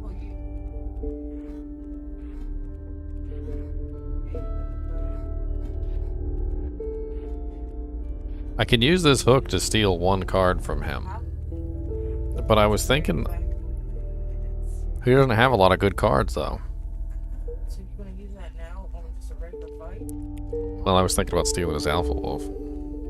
Which is a powerful card, because it beefs up the strength of both cards next to it. That's why these little sparrows that are nothing are now doing 2 damage a pop.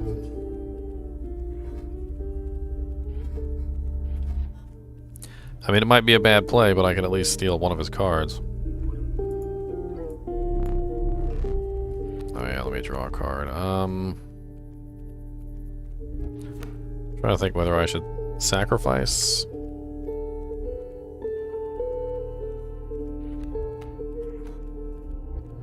Let's draw.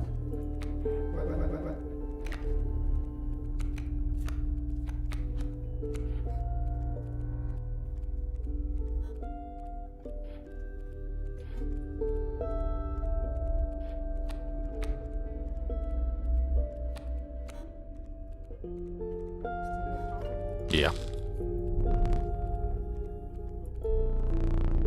I have to pull it into the card.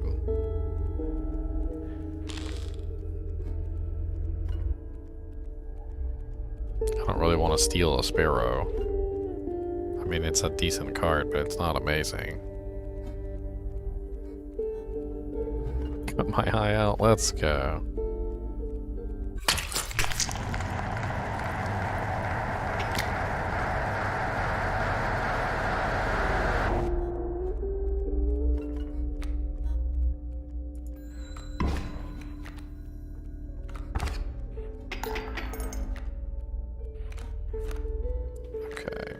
So let's pull a squirrel so we can summon forth the hunted wolf. That will kill the alpha, and Stoat does the same damage as the corp maggots anyway. We could sacrifice Kaminsky though and summon forth the Stoat.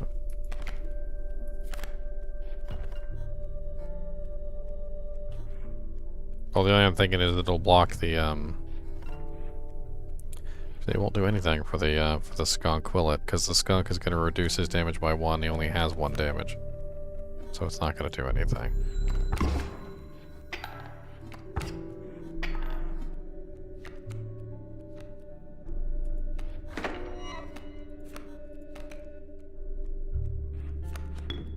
Let's just get the Stoat on the field.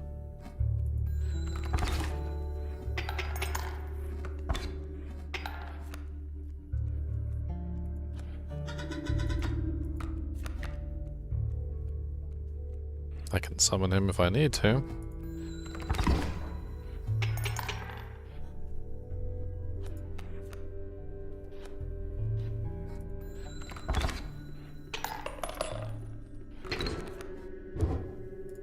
Care for a new eye. I thought the whole point was to get that one.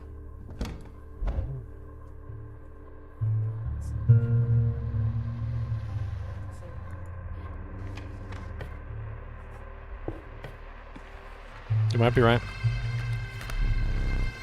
Skink, vulture, river otter.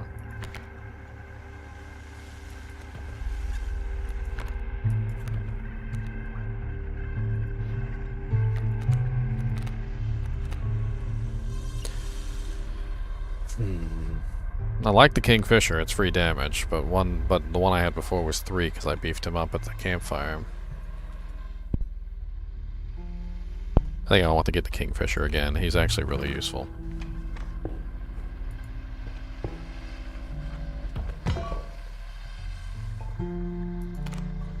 To the user, your adversary will entirely skip their next turn.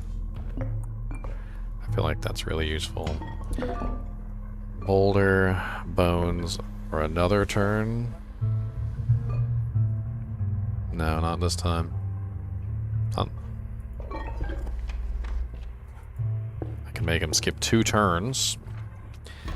We gotta fight the Prospector again. You passed a massive empty bowl surrounded by heaps of unidentified giblets and scantlings. The bowl was designed for a dog, but what earthly hound would require a meal of that size? Where's that hound of mine? Prospector boss again. Is the mule gonna have stuff underneath him again like last time? Alright, well let's go ahead and place down the smoke. Let's sacrifice the smoke for the Stoat. Let's place the squirrel down and sacrifice him for the bulldog.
that doesn't look good.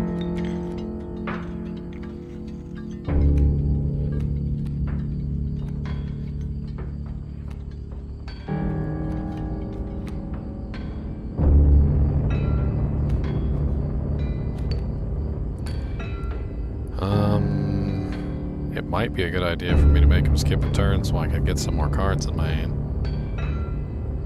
Because right now I just don't have enough cards.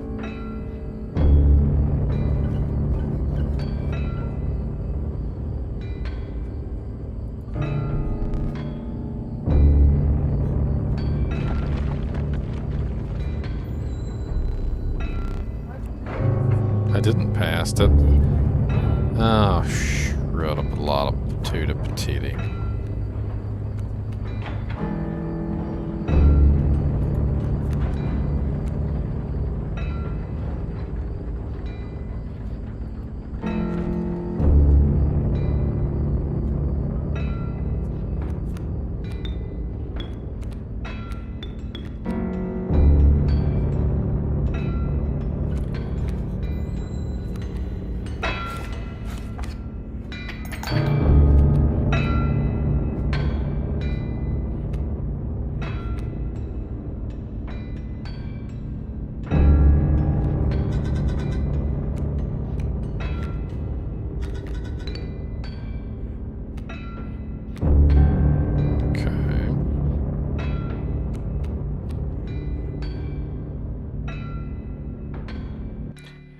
I don't know, I was thinking about something specific. Trying to get the mule, obviously, but something else as well.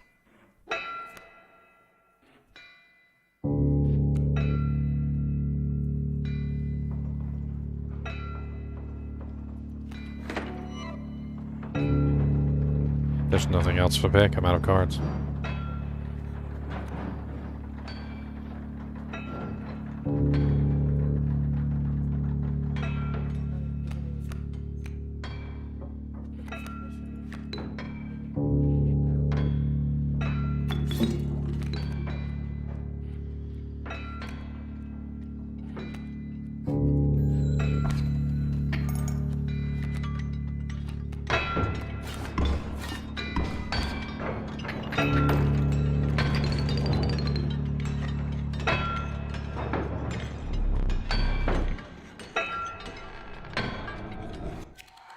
Oh, man.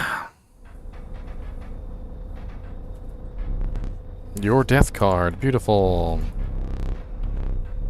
It's very interesting, the death card, because it seems like obviously other people that have played this game, when they create the death cards, I get to choose from theirs as well.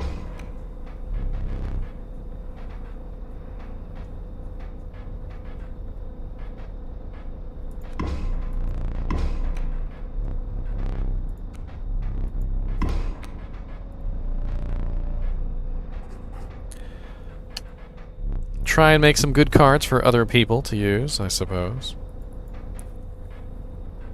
Hold on. There you go. Hope that was a good picture. Since all you want to do is take my picture. Did I tell you the tale of the one who came before you? Stop looking at it.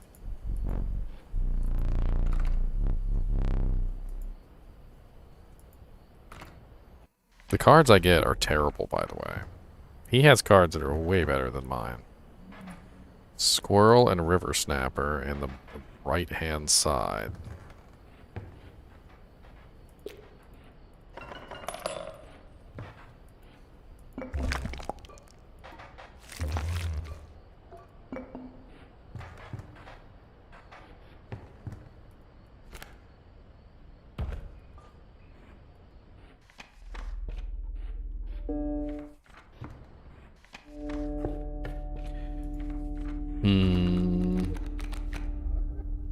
Hey, it's my own death card. What do you know?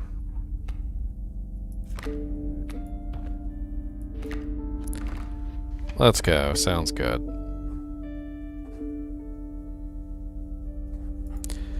We have nothing in our backpack. Or do we? We have a squirrel in there.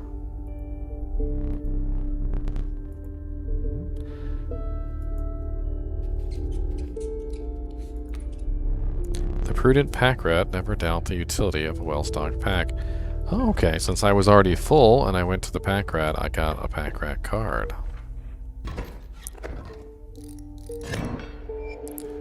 Okay, he has a flying sigil.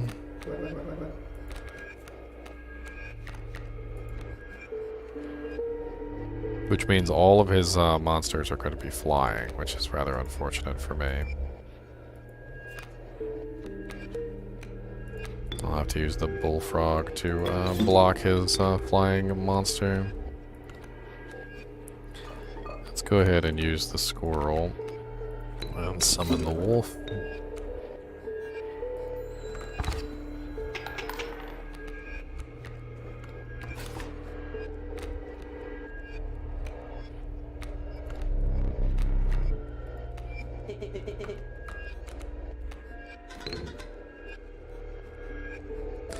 End this as quickly as we can, shall we? Some of these fights are easy, some of them are not quite so easy.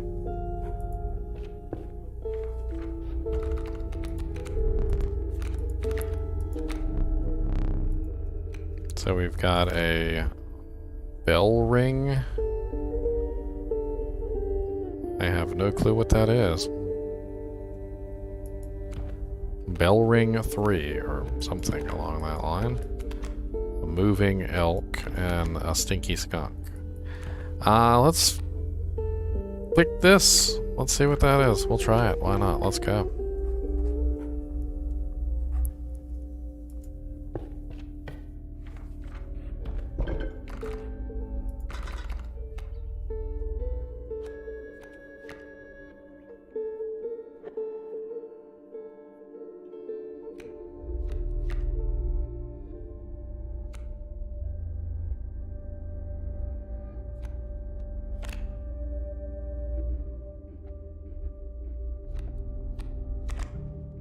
Interesting.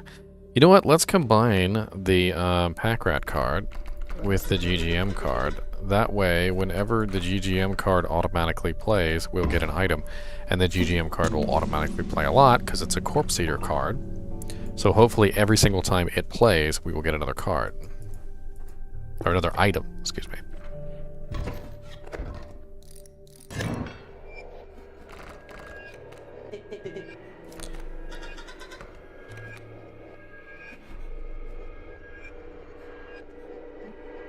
Attacks in this direction is an underwater card, which means he's always going to attack and I can't fight back against him. So he only does 1 damage though.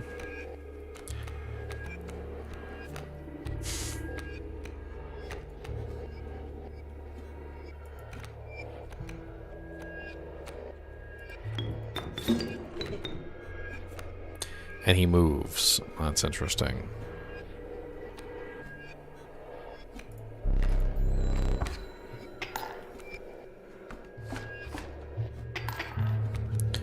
So he deals 2 damage every single time he takes a turn. That's terrible.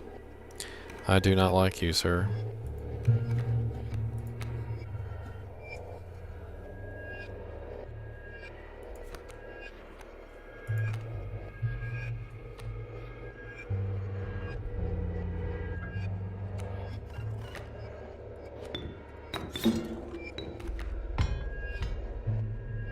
A pair of pliers.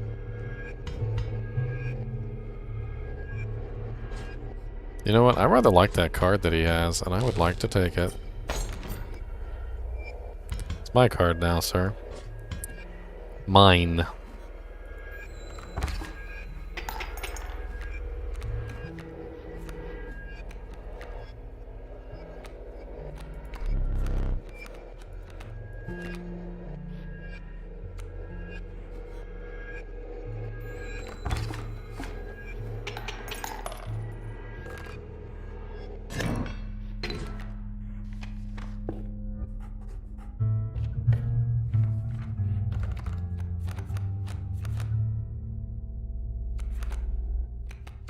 Beehive.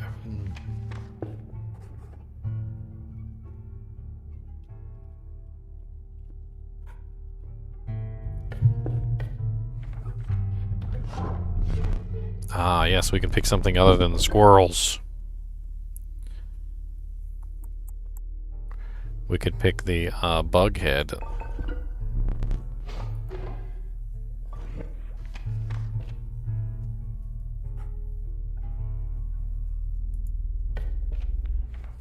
So instead of our squirrels being flying squirrels, we can do something else next time. Alright, so he's got a longhorn and a mole. I have no clue what this card does.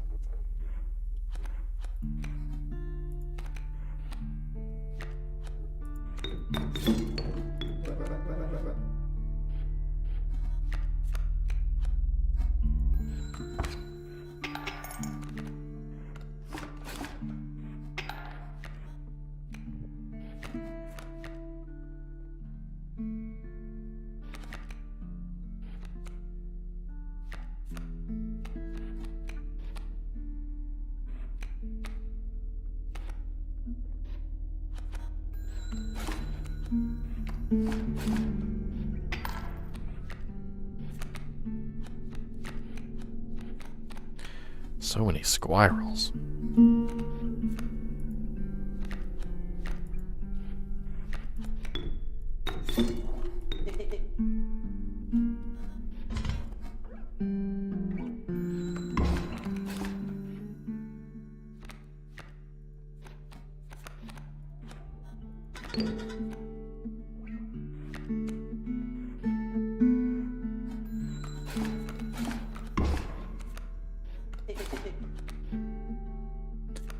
Dang, the elk fawns, they attack and then they move away. That is, it's kind of brutal.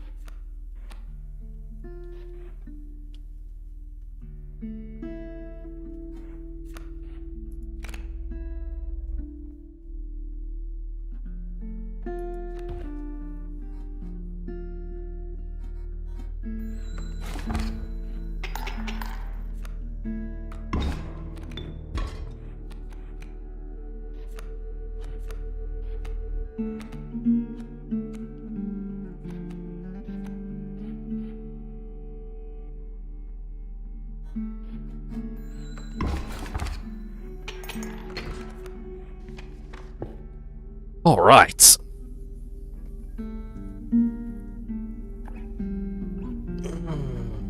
Do we go for the beast card, or we go for the random card? Beast card, random card, beast card, random card, beast card, random card. Let's go for the random card.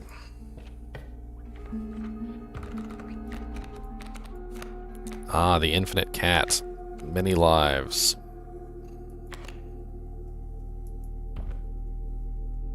I think we're gonna go for the cat.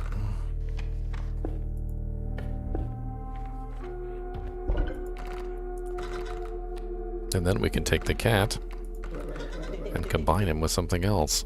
Something that is a little better, I think.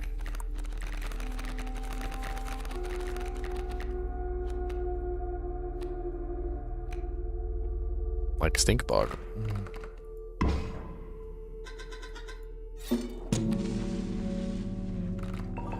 Empowered. And then we fight the Prospector again.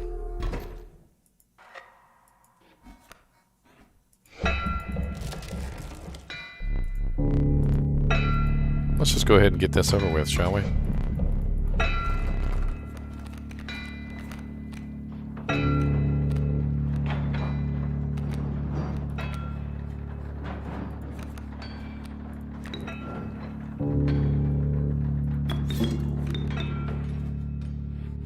Okay, the beehive will take on the coyote.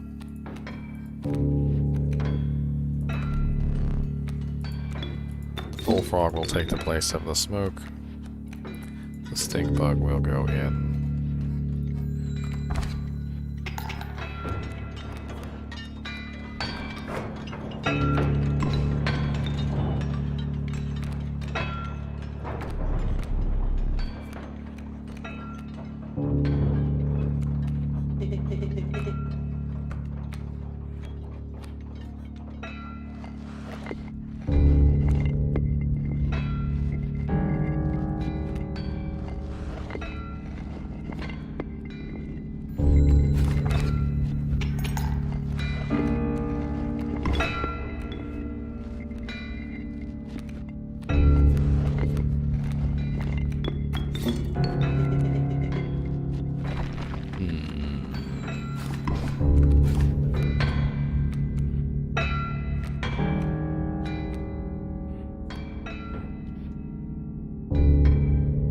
I don't want to play too many of my good cards right this second, because as soon as this round ends, he's going to start turning all my cards to gold, and that's definitely not something that I look forward to.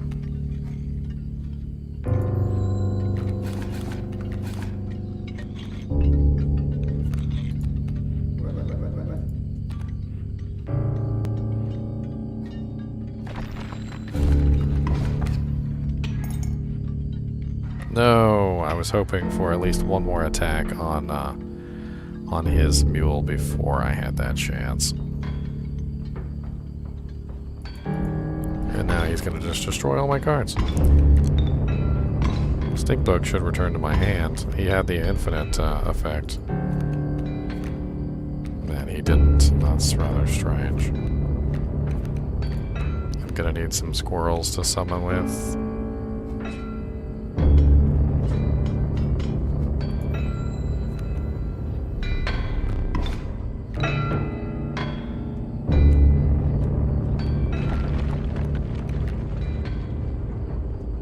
I have no idea what's going on with this particular one right here.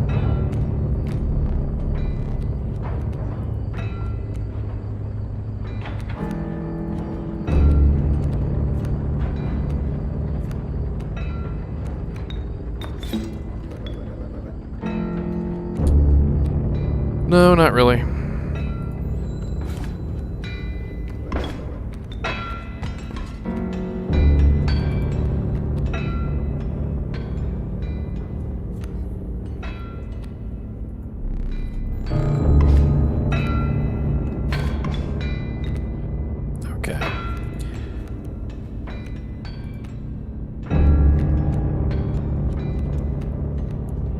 I need him to kill that pack mule, and as soon as he kills that pack mule, that should be what I need to finish this.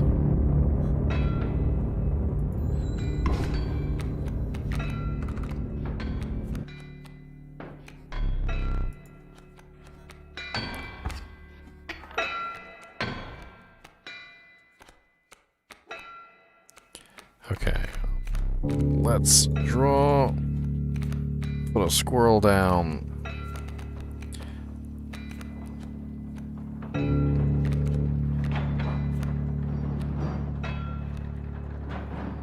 I guess we'll summon a, I don't know, we need something that's actually going to deal damage. All these are 2. This guy's 5 bones, but there's no way for him to be played. Let's just go ahead and summon this guy. Kill him. Summon the alpha here.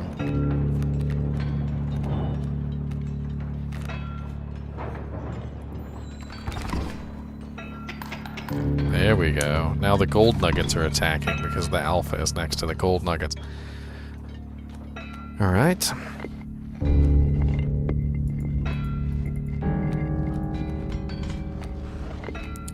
we can use another squirrel here. Right. Yeah.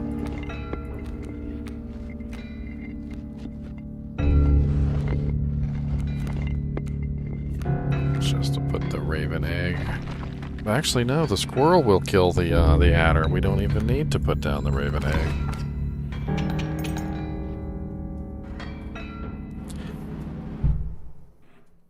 Haha!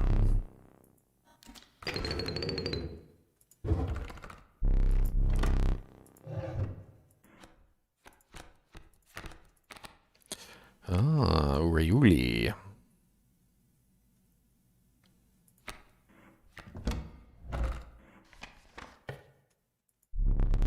Free with the Prospector's unhinged gaze, you look ahead. Alright, so now we're on to the Kingfisher again. And let's go to the left.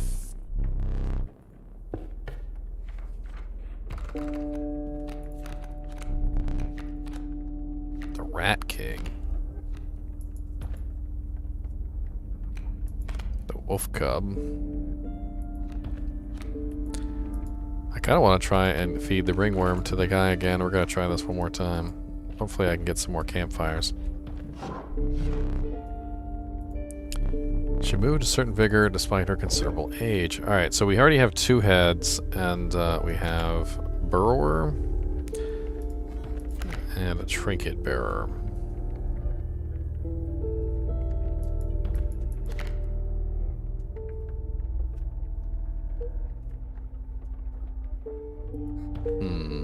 Burrower is going to get my monsters killed.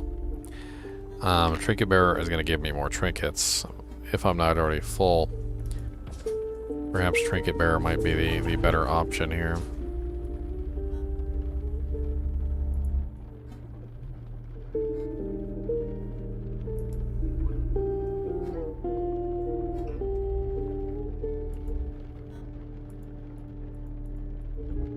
I don't have a lot of bugs. I got a lot of squirrels. I can let the squirrels die for trinkets, I guess.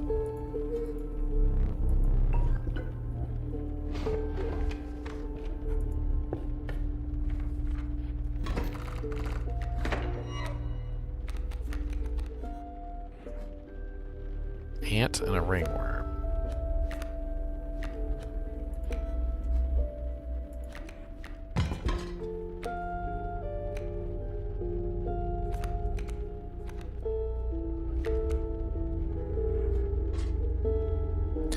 I'm gonna use one of these items so I can grab another one.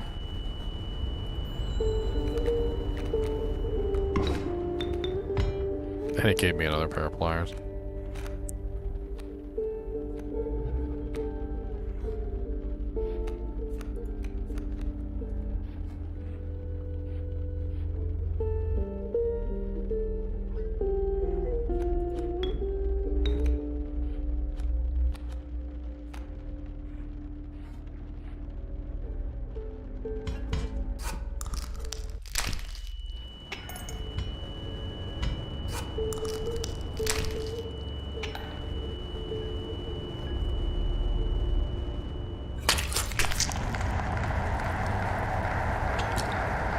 There goes my eyeball.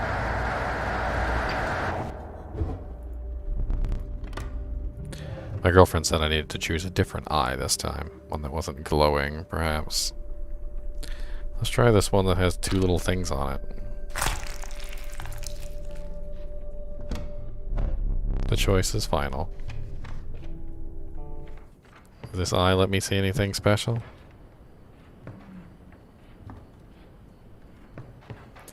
Doesn't look like it. Defeat him once more, that should do it. He has no idea what's up your sleeve.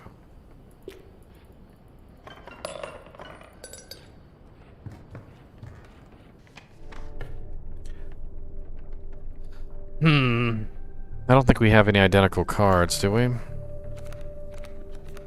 We've got no identical cards, which means going toward this one is going to do us no good.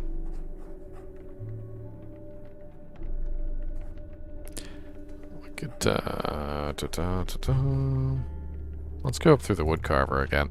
We might end up with something better than what we've got.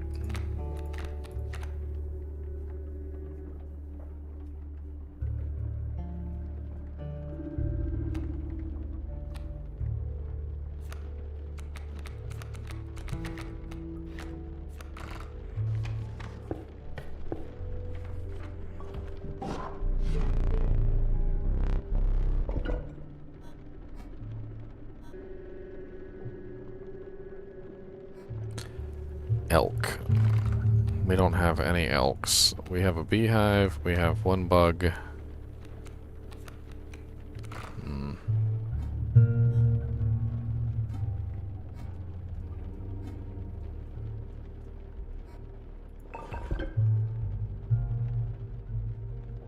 I mean, the flying is nice, but it doesn't do me any good because the squirrels do no damage. So I'll just continue with the free item squirrels for now.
black goat.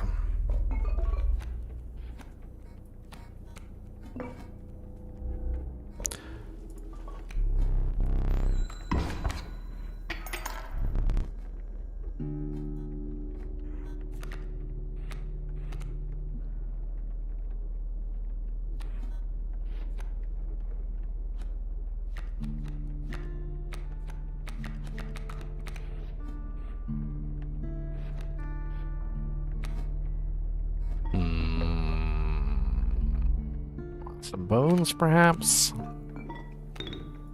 So I can summon forth the maggots, which can hopefully...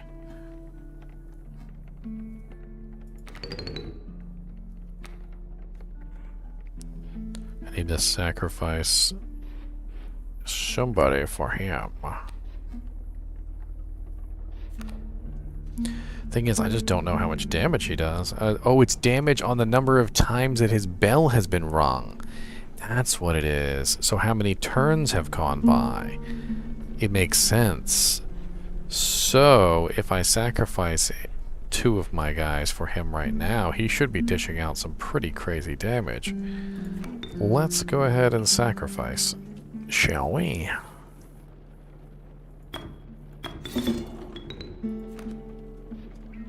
Oh, he's only 1? Really?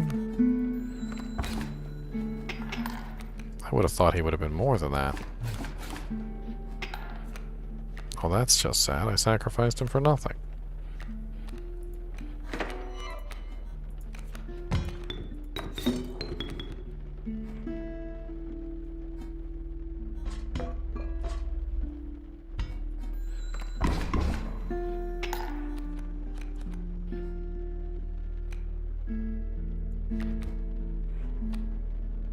Beehive.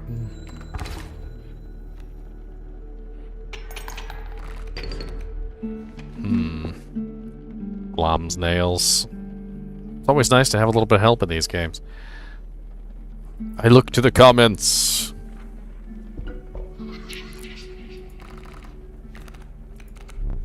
Bones, attack damage, or hearts. My the hearts on my monsters are pretty low, but I do have the Uriuli in here, and all of them are 2 or higher. 2, 4, 6. It only has to do 6. The only way I could fail is if I spawn the ringworm, and even then, yeah, let's do the 6. There's probably no chance I'll fail this unless I end up with 2, 2, 1, which I ended up with 2, 2, 1. Frickin' ringworm.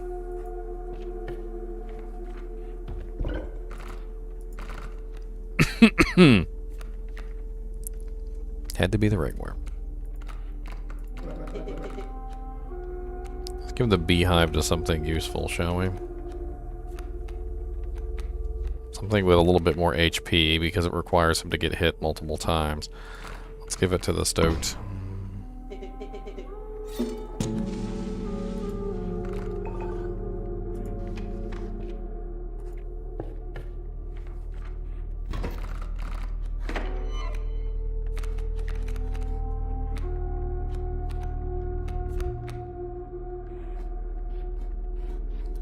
Alright, we've got the 2 winged animals, which means they're gonna go really fast. We've also got the egg, which needs to be dealt with quickly.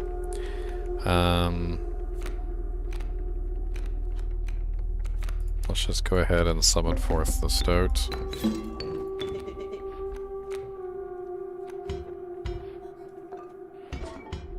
Let's grab the goat. Let's go ahead and use our tooth.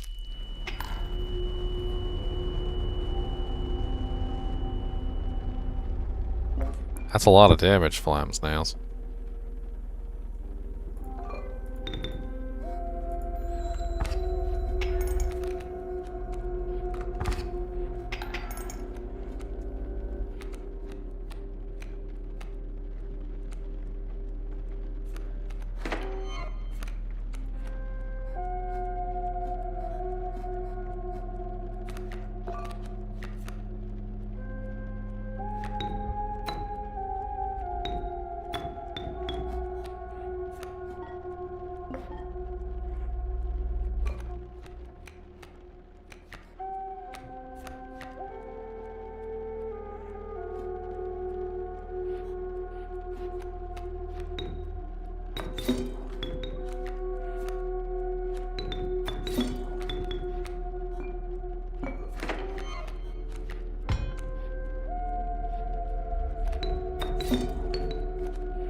Holy aerial damage.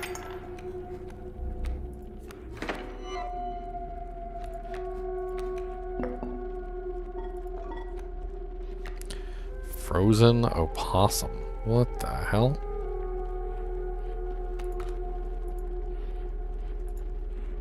Frozen opossum.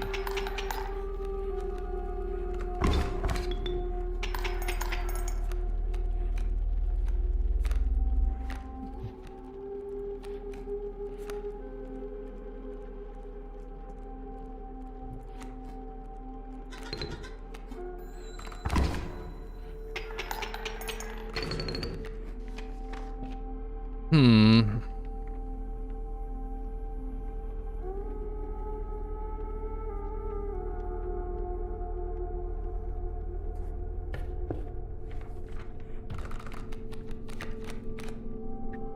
Kingfisher, moose buck. I like the kingfisher. The kingfisher is constant damage. I really like having him in my deck. I'm gonna grab him. I don't think I have any duplicate cards at the moment.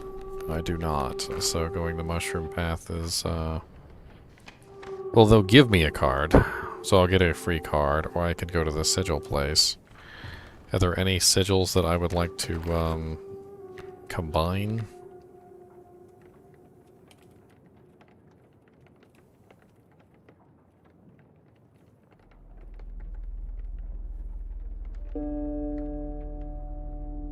I'm trying to think here. If I could, if I have something that I really would like to combine, but having an extra card could be more useful.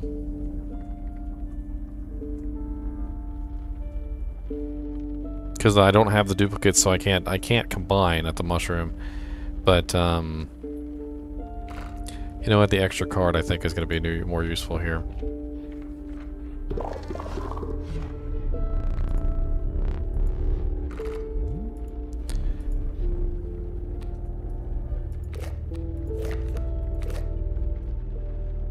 Ooh, I can get a Uri, another Uri, or I can get another, combining two Kingfishers would be really powerful. But combining two Uri would be extremely powerful. Ooh. The long haul choice, the Uri-Ulis.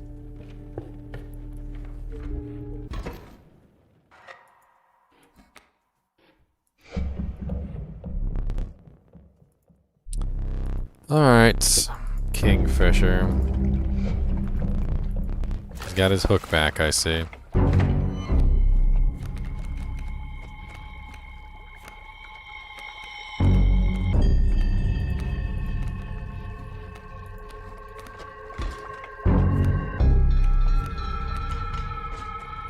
We're just gonna start this off the right way. Here, have some teeth.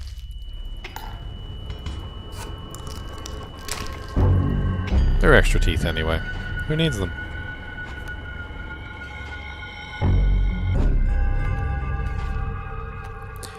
Alright, you will summon automatically, which is fine, but...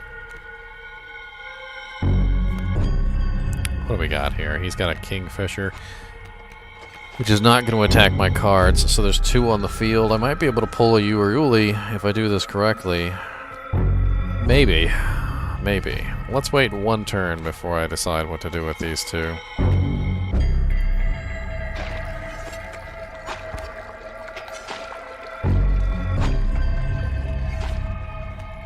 He wants to steal my squirrel, so be it. I would love to see him steal a squirrel.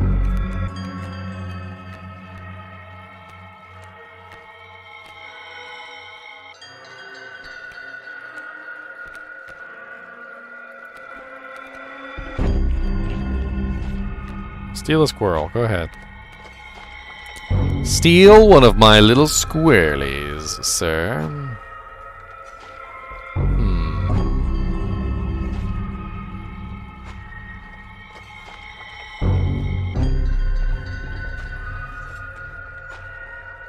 We got 2 kingfishers right now, which means they're going to be constantly hitting me for 1 damage a pop. 3 kingfishers. But the squirrel has now used up one of his kingfisher spots, which is pretty funny.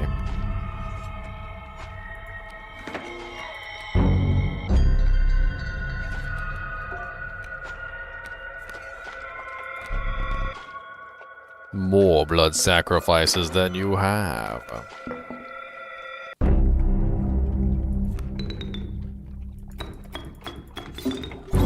Ah, the Yuri. Let's go. I'm gonna leave that squirrel right where he is. He's preventing one of the kingfishers from taking a useful spot, which is, to me, a good thing.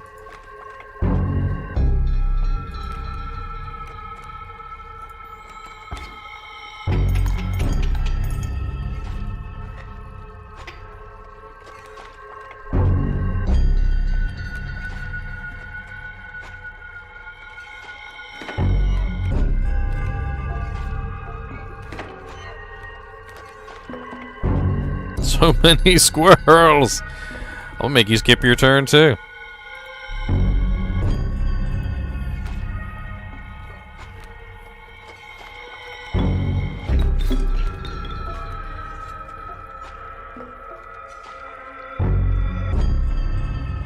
Yeah, what's up, Neverworld? I haven't seen you in forever, man. Suddenly he arrives.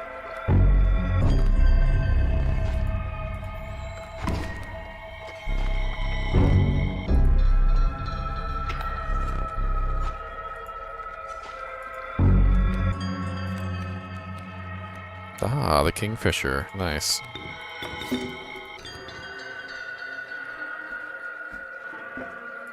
I'll take that squirrel.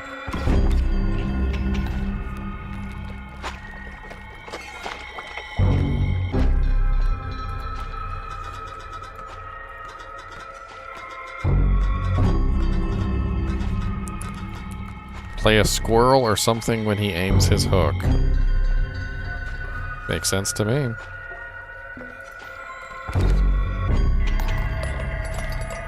Oh, nice. I got a lot of extra teeth off of him. Yes! Don't mind Neverworld, he just likes to troll. It's been a little while since he showed up, but when he's here, all he does usually is tell me how bad the game is I'm playing. It's his gag.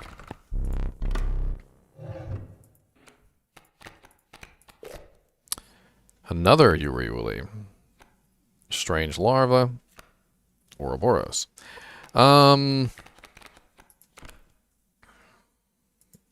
This strange larva seems powerful. We're gonna grab him.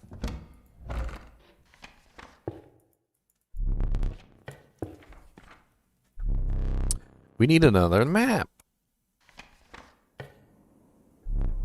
The relief of fresh air quickly gave to a bones-shaking chill. You guessed at the path ahead as snow, increasingly obscured. You had to climb the snow line. Take a quick break here. We got squirrel and river snapper. We don't have either one of those. Let's talk to what's-his-face real quick. Defeat him once more. That should do it. He has no idea what you have up your sleeve. Alright, so we've got the challenge, and then we've got the card. I like the challenge because you end up with a really nice card if you win, but if you don't get it, you...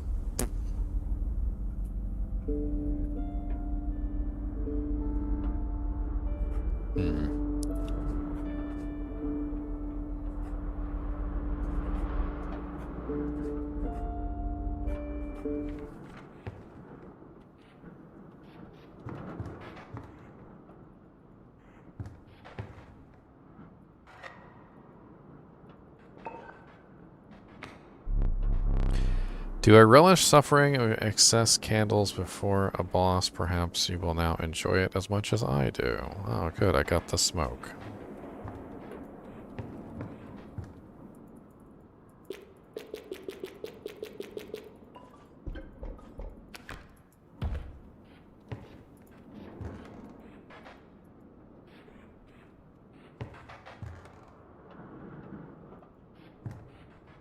Hey, hey. Quit staring at me like that. God, you're so creepy. He's so creepy. Alright, let's go over here.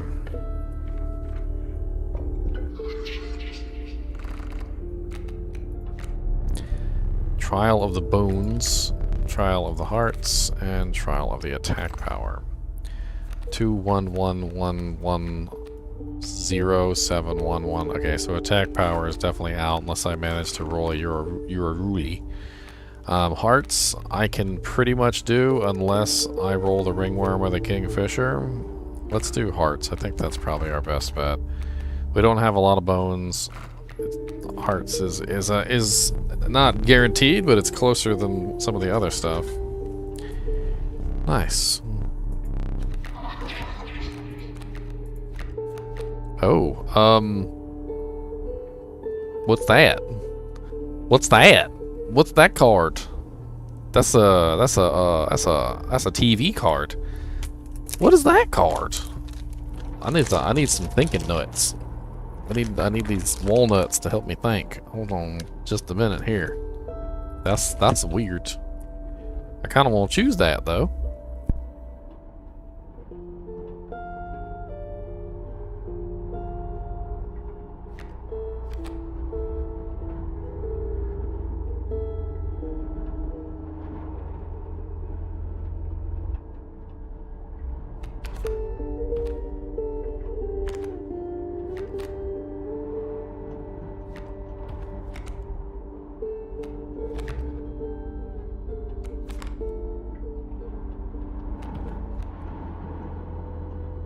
Alright, let's go. We're choosing the TV card.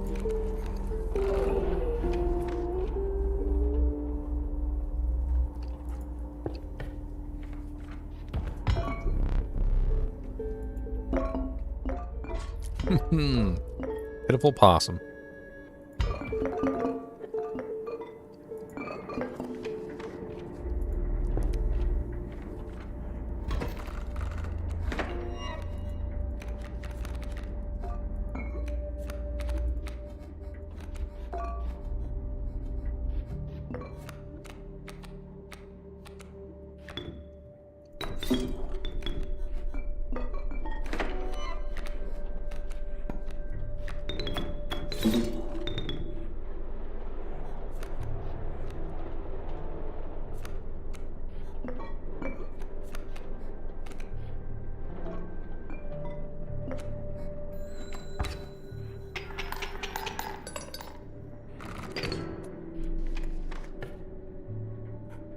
That was easy. She's doing good.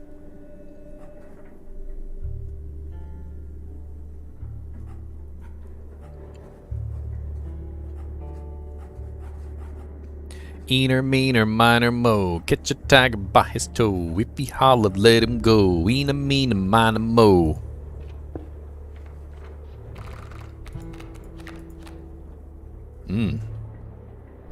A 1 blood card, a 2 blood card, or a bone card. You know what? Let's go with the bone card. A possum. Okay. Take it.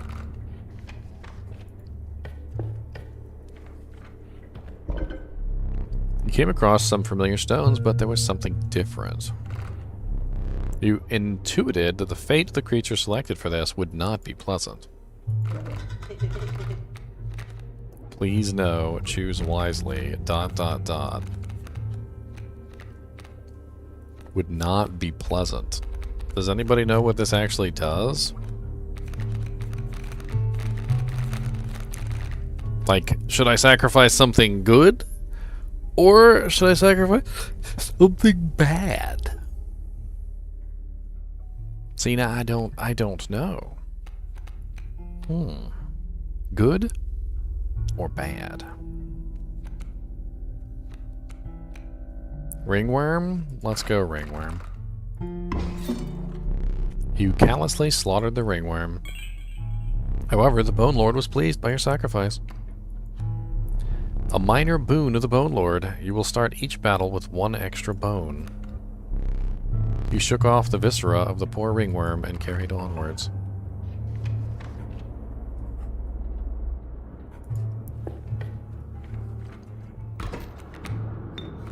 One extra bone in the pot, you see here. One extra bone all the way for me. We got them stupid elk fawns that need to die really fast, and I'm gonna kill them all as fast as I can. Oh yeah, sacrificing all the squirrels that you see, sacrificing every squirrel all the way to the sea. Oh, sacrificing squirrels is what we do. We are sacrificing squirrels and just for you. And we don't let you down cause we know what to do. We just are sacrificing squirrels everywhere. And it's so sad because they've got really cool hair. And I don't know what to do about the squirrels you see. But I gotta sacrifice them so I can win.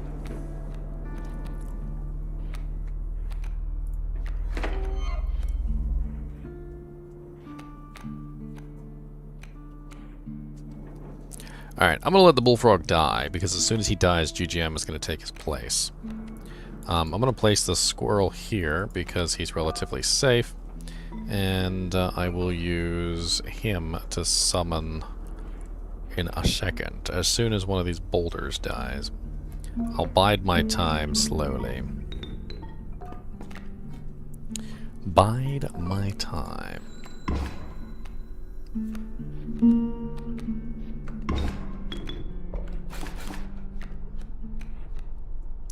Alright, let's go ahead and grab another cod.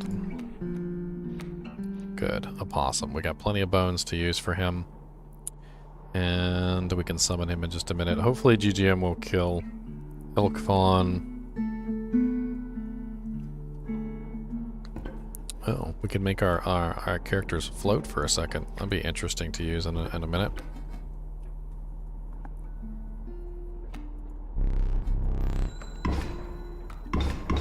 Okay, now that's opened up the field, which is exactly what I wanted.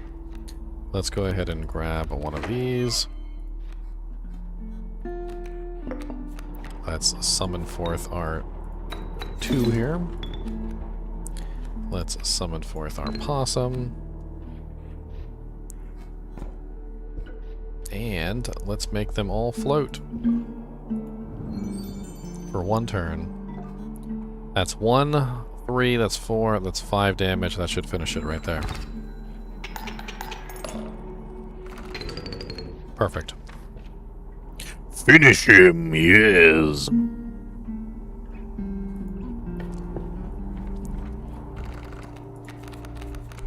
Oh, we've got a grizzly. Grizzly, porcupine, and raven egg. The grizzly is only 3 to summon. He's not bad. I feel like the grizzly is a good choice. Grizzly it is.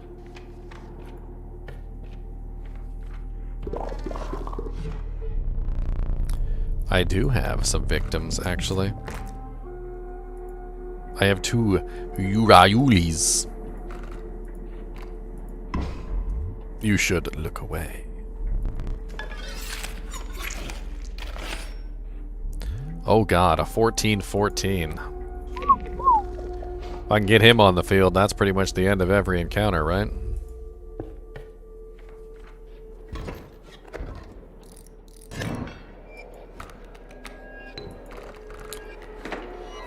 Alright. So we've got a moose buck, and we've got a mole man. The moose buck has 7. He is running the stinky, which means whatever I put in front of him is going to be much weaker. I think our best bet right this second is to play the kingfisher off to the side.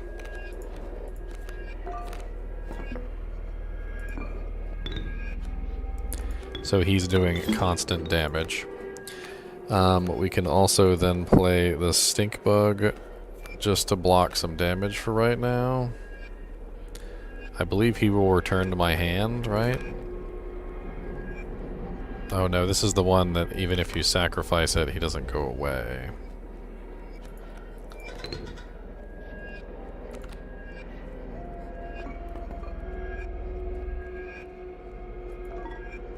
We're going to take a big hit here to start out with, but you know what?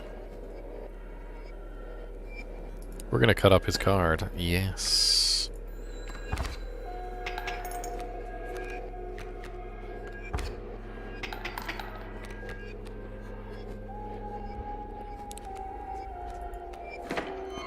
I don't like your moose buck.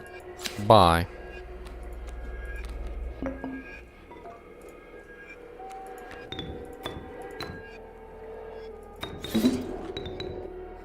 There we go. Now we got the grizzly on the field, which is very nice.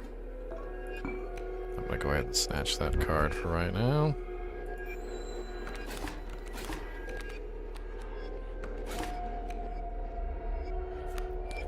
What is that? Was he getting stinked on or something? Why is he down to 3-5?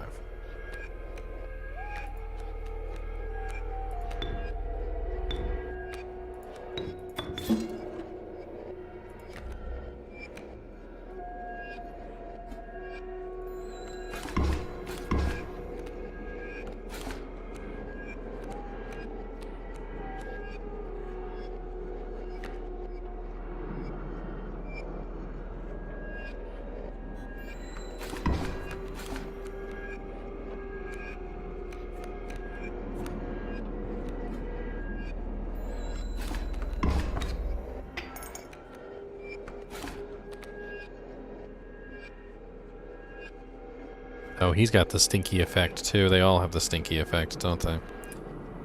That does make things a little more interesting.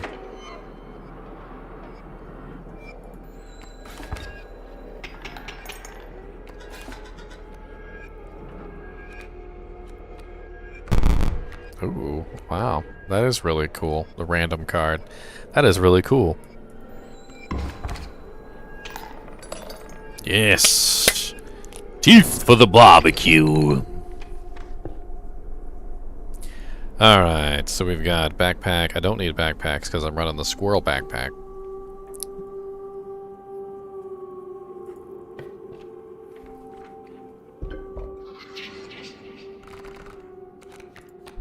Hearts, attack damage, or blood power.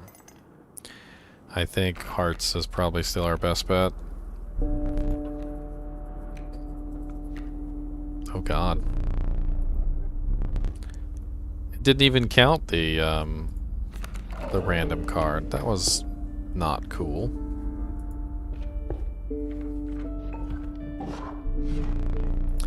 Oh god, here we go. More carvings. Sharp quills, so that everything takes 1 point of damage. We've also got wolves and birds.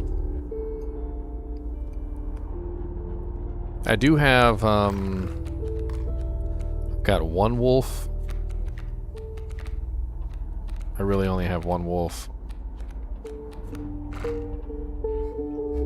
And then birds, I have one bird. Yeah, none of that really comes in handy. I could grab this, which actually would come in handy. But I think I'm gonna stick with my my item squirrels. My item squirrels are really working out for me. The like almost infinite amount of usable items just by simply summoning squirrels has really come in handy.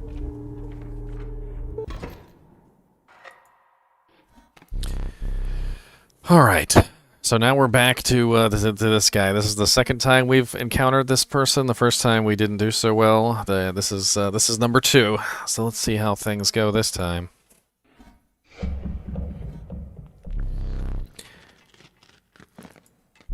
The Trapper. You reached out to examine his wares, but he stopped you. Sorry, but today you will supply the pelts. Ooh, okay. Strange frog. Alas, we meet again. So they are completely blocking airborne. This one has steel trap. When a card bearing this sigil perishes, the creature opposing it perishes as well. A pelt is created in your hand. Okay. So first things first, let's start this out by plopping down the squirrel the smoke. Another squirrel. Let's go ahead and sacrifice both squirrels to summon forth him.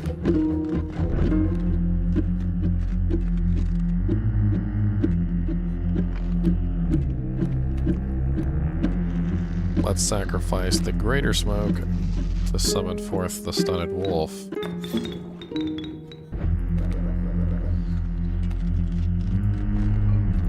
Let's grab the bones that we managed to get for sacrificing the squirrels.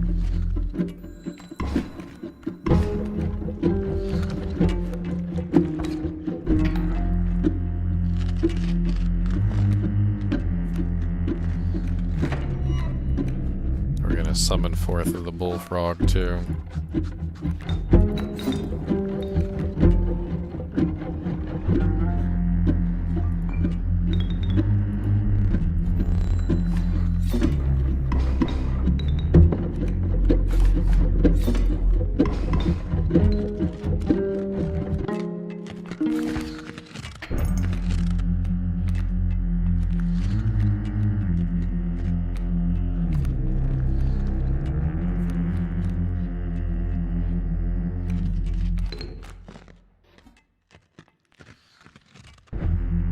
Bullfrog is on the other side, or is that his bullfrog?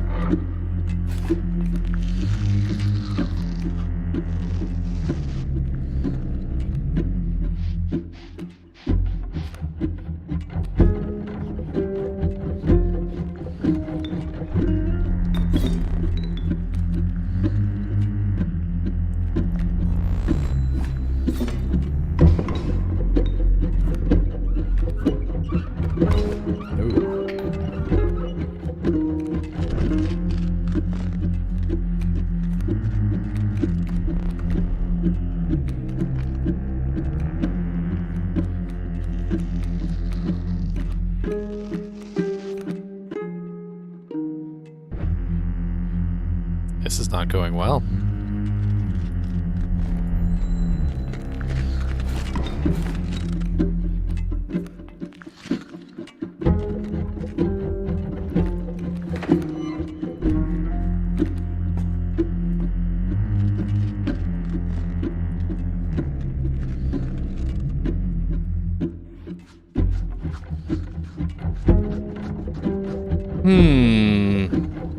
Yeah, I know exactly what the pelts are for, Flamstyles, but right now it's either use the pelts or die. That's pretty much what I'm noticing. I'm going to have to cut up some of these cards, unfortunately. This is painful.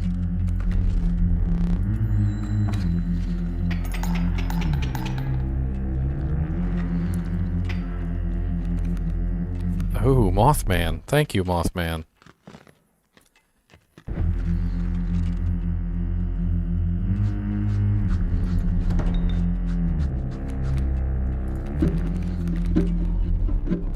Powerful cards, I will only accept only the finest pelts for them.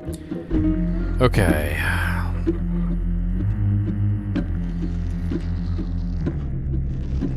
I really didn't have much choice but to use the pelts, otherwise I would have died. I was literally like 1 or 2 attacks from dying, and I had to prevent the death. But I did manage to get 2 pelts out of it, so let's see here.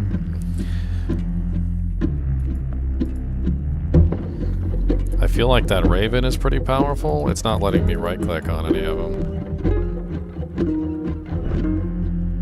The rest will stay and fight for me. Okay, I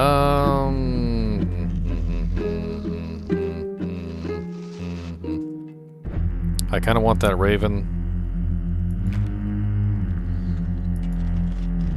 An elk that is going to grow into a more powerful card.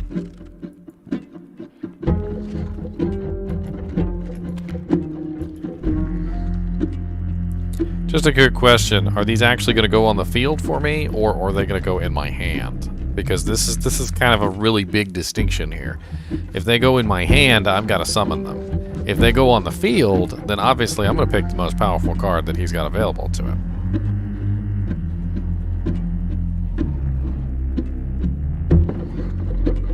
I'm going to assume that they go on the field.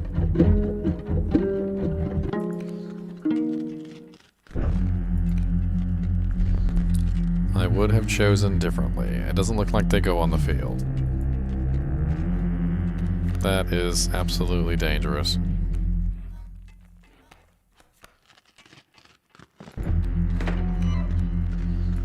I should have chosen differently.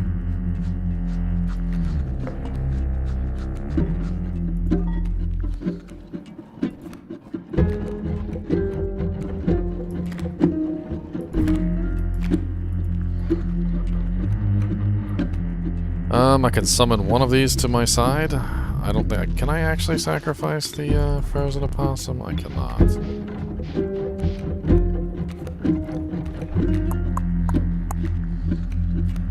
I mean, the Mothman that I have on the field is a 7. When the squirrels die, items are going to drop. Both of those squirrels are going to give me an item. The raven, however, is not going to attack the squirrel, unfortunately.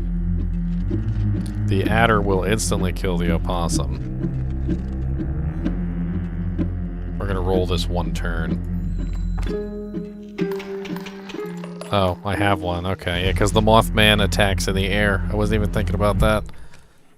The Mothman's air attack is ridiculous.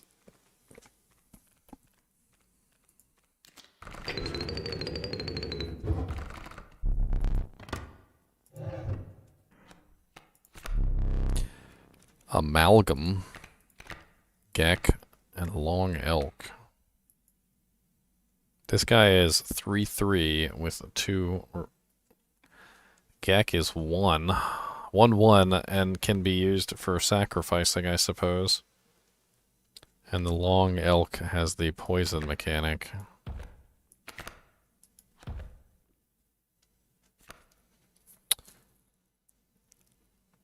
I mean, a 3/3 is nice. I kind of like the 3/3, but the Gek being used for summoning, it might be better. Eater, meaner, miner, mo. Catch a tiger by his toe. If he hollers, let him go. Eater, meaner, miner, mo. I guess we'll go with the Gek for summoning. We got a lot of high power cards right now. We've got the double Uraruli. We've got the bear, the shark. We need the summoning power.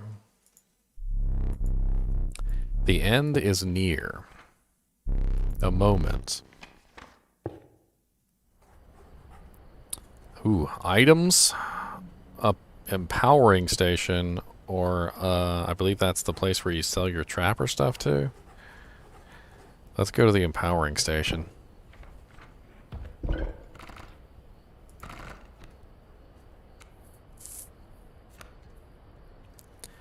Oh, this is going to be good. Let's use the Kingfisher.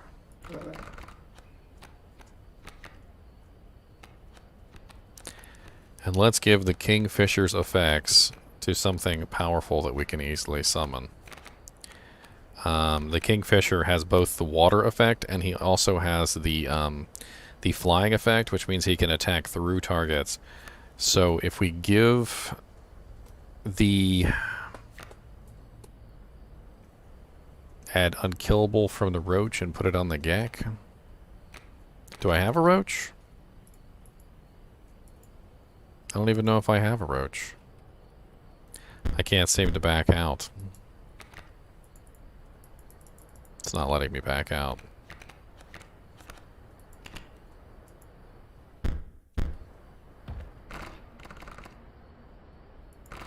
Oh wait, there we go. Yeah, I don't have a roach. I've got the fledgling growth card.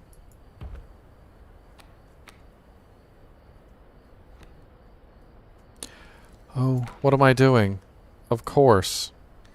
The corpse maggot card combined with the 14/14 Uraruli, which means that if I have the Uraruli in my hand and anything dies, he will automatically be summoned to the field and I won't have to spend 4 monsters to summon him. And I can use a squirrel to summon him if I want to. That is a perfect combination. I can literally just put a squirrel on the field and immediately summon the Uraruli.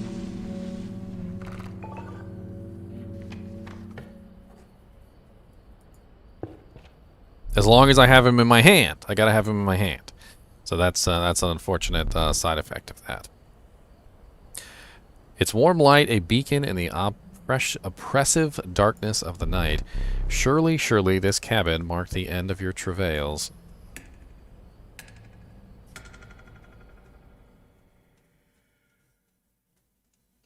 I'm assuming this is the last battle with him, and if I fail here, I've got to go through the entire thing over again.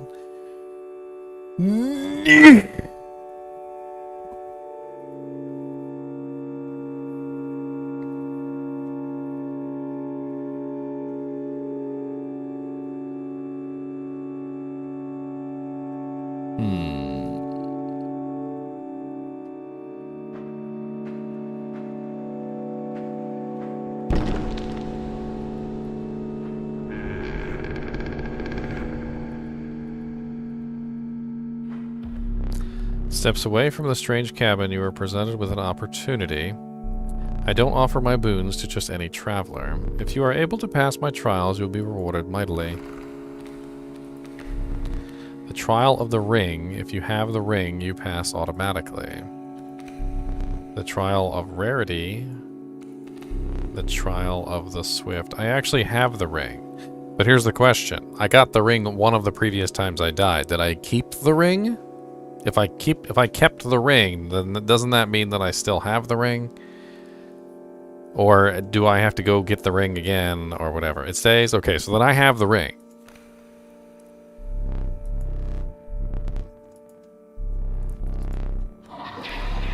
I will grant you one of my most powerful boons, cards that dramatically alter the game, and you don't even need to draw them.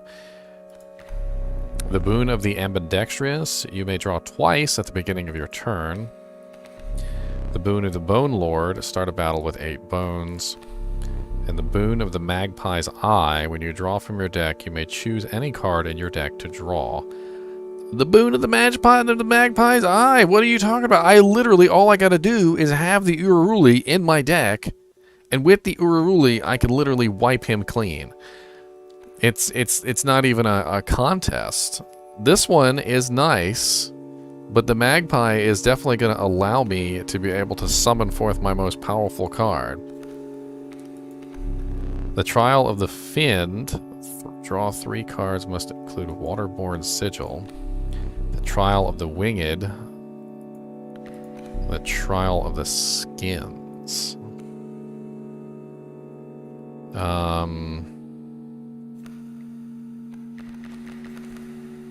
The skins includes like bears and wolves and stuff, because I do have 2 bears, I think, and a wolf.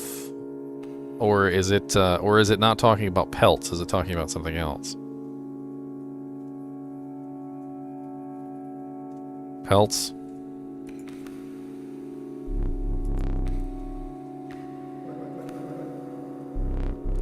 Not a single pelt card. Failure.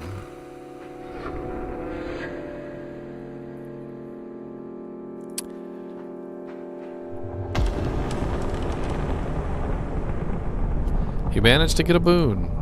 This may be a fair competition.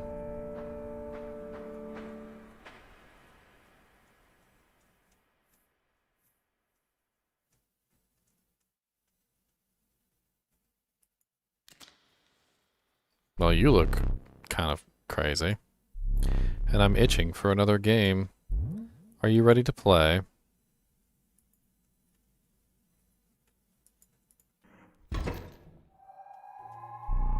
I hope you are adequately prepared.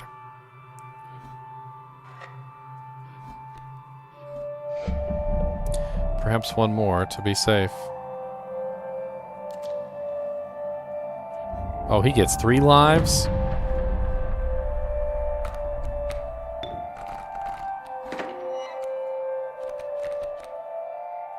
Oh, Uriuli on the first draw. Alright, so here's what we're gonna do. He's got Mantis Man right off the bat. So we're gonna take the smoke. We're gonna take the squirrel over here. We're going to put the kingfisher down on top of the squirrel. And we're going to let him kill the smoke so that Uruli is summoned. And I'm going to cut up the mole man right off the bat.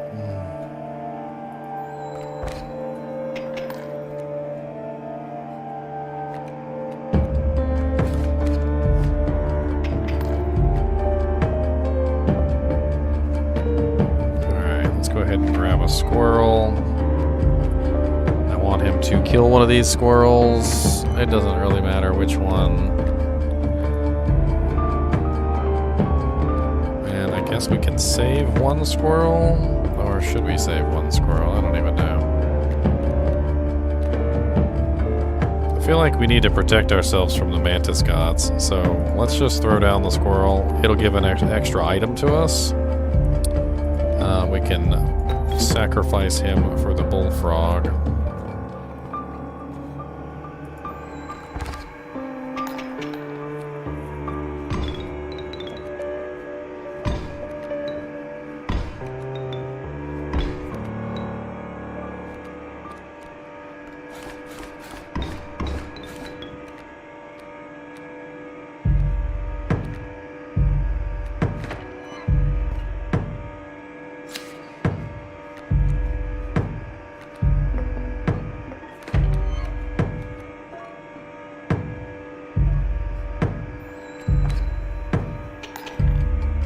One candle. Tree stump in my way. You capably endured the onslaught of rare creatures, but the true challenge was forthcoming. Shadowy figures appeared before you. Their eyes glimmered a recognition of kinship, but colored by guilt. They were betraying you. I remember that one fondly. Oh great, it's the death cards that I created, and other people have created. Thanks for creating the death cards that are going to make it really difficult for me to survive. Alright, what do we need in this particular situation? We need something that can attack from the back row. That's what we really need. And we do not have anything that can attack from the back row. Oh, yes we do. We have the strange larva. But will the strange larva be able to live long enough to make this? The random?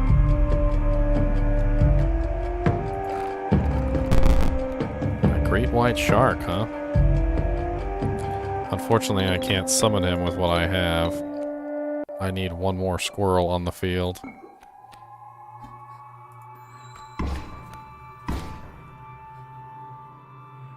Oh, he's gonna steal that card from me.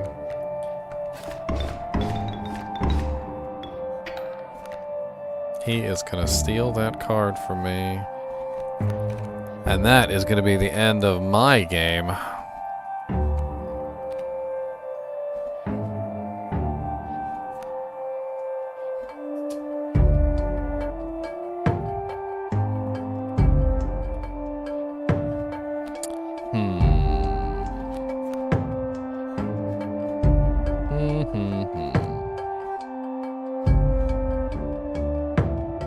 I didn't know he had the hook. I was unaware that he had the hook. I didn't know he was had the frickin' Kingfisher's hook. I'm trying to think what I can do to make it so he does not steal that particular card.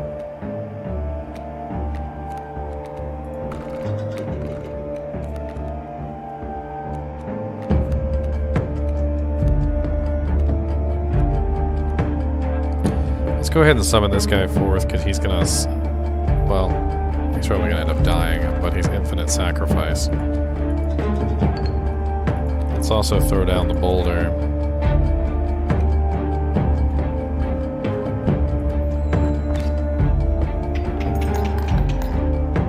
I need to make sure he doesn't steal that card. That's the most important thing here. This damned moon. It's dramatic, yes, but it provides no value to my board. I wonder...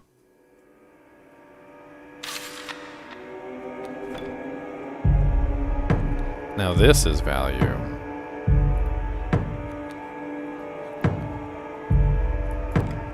Moonstrike.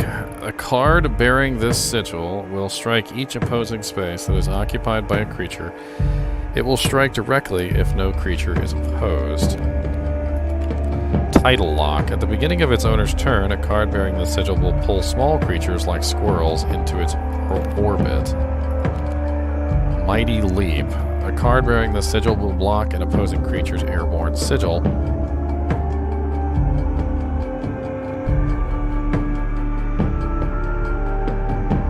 Sweet, it has no attack because of the Stink Bug. Man, the Stink Bug is a powerful card. Let's pull from the deck. And we can pull the opossum, maybe, or the larva. Let's do the larva. And we're going to sacrifice the Stink Bug, which is the infinite sacrifice.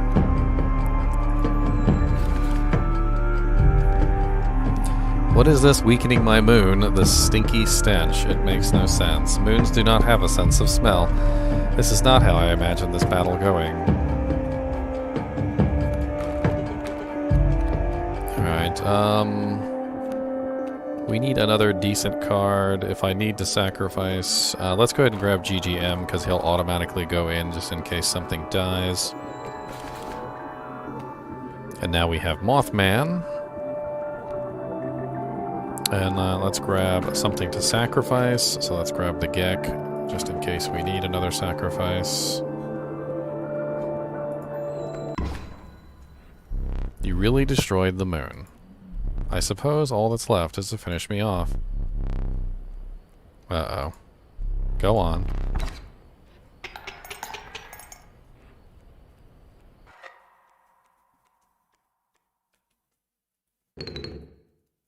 Enduring victory.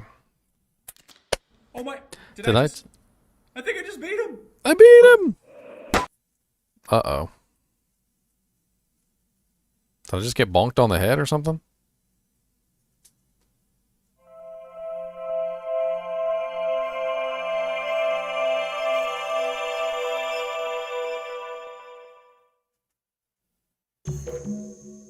What the hell just happened?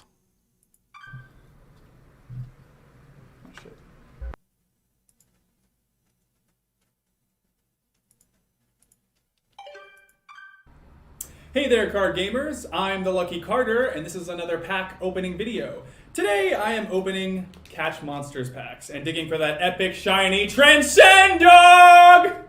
And here I'll add some crazy VFX with lightning bolts or something. Okay, ladies and gentlemen, I am about to open my first pack. Feeling good about this one. Feeling real good.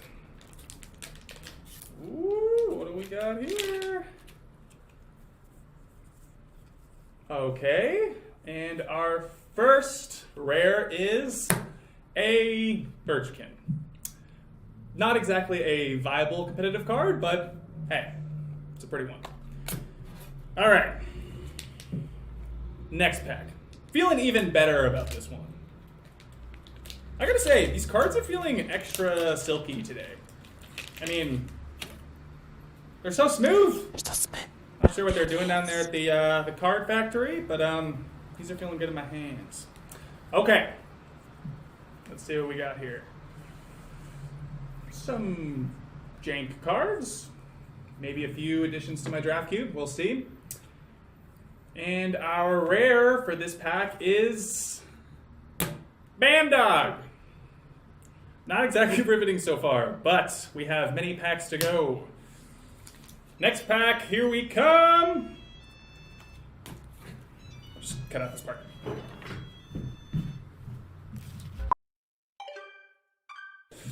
Hey there, card gamers. I'm the Lucky Carter, and this is a vintage pack opening video.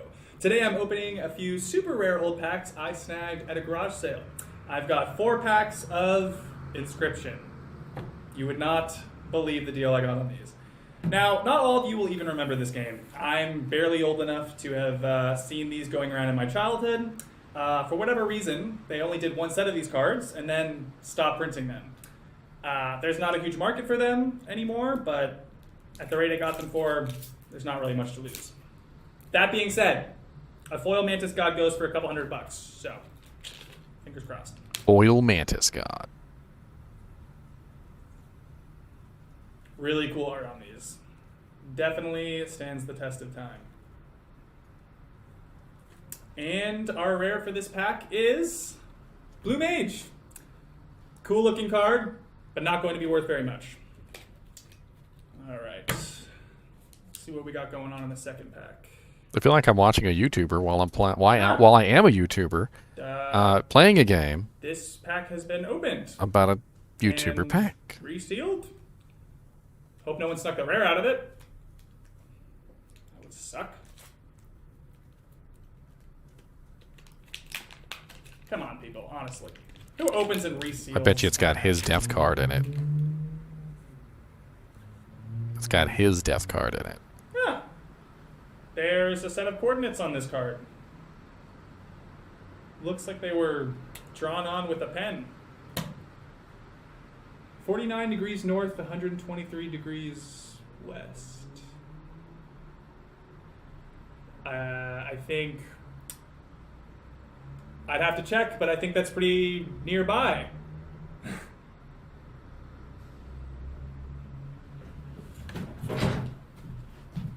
Oh, we got him hook, line, and sinker. Alright, you guys. I'm out here living my best life. Live him up. Got my trusty headlamp and shovel. Always come prepared, kids. Alright. Whew. There we go. Yeah. Okay.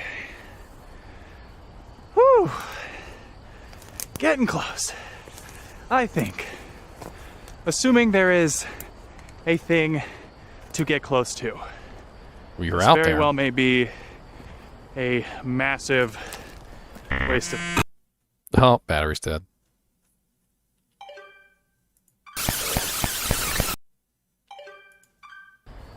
All right. That's why you always bring an extra battery, boys and girls. Every Battery's dead. time. You gotta come prepared. Okay.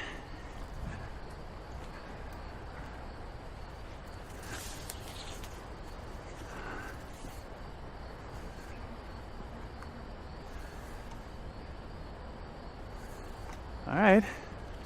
This is it.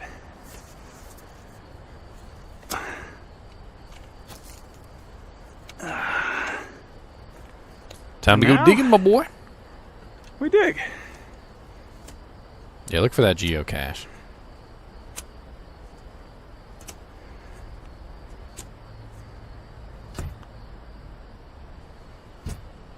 Sounds like you found something, sir. I give a 75% chance it's a rock. But only one way to find out.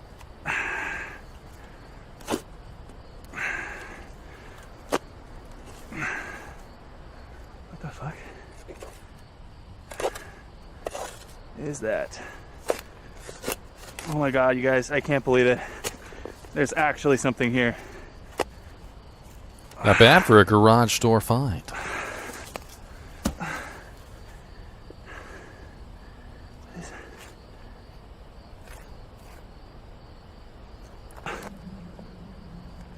It's a floppy disk.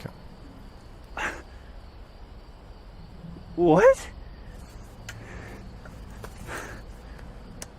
It's got a little dirt on it. Fuck. Might not work so well anymore. Guys, Those things don't do well with dirt. are you seeing this? I'm a little confused.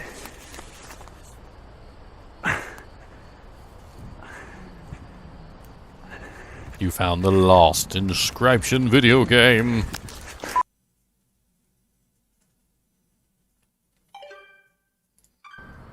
even has a floppy disk drive anymore? Okay, $11. He had to buy one. Well, Steve Ball, really? Alright, fine. Wow, great video! Okay, time to figure out what's on this thing. Yeah, put it in your $11 floppy drive that you pulled off the internet.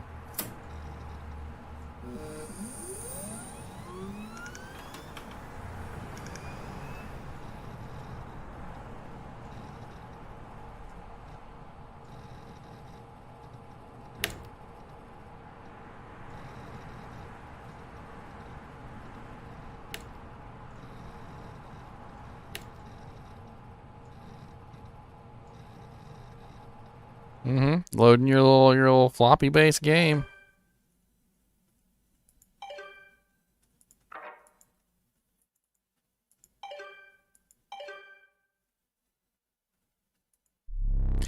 I do not celebrate often, and I seldom give gifts.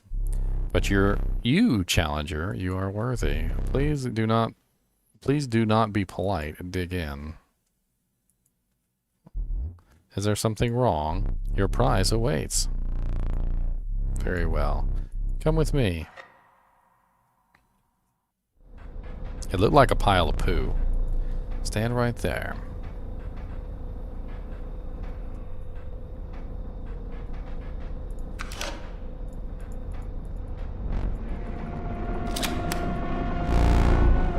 Take it, take it, take the picture. Yes! Your mama's a hoe.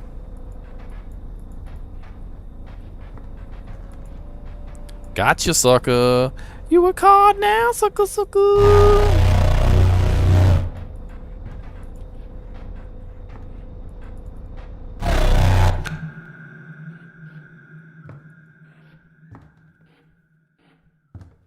Okay, what do I do now?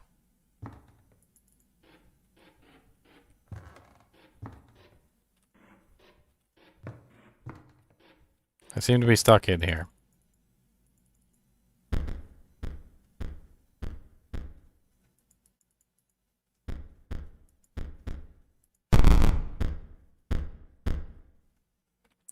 Huh. There's also no light and it's very dark.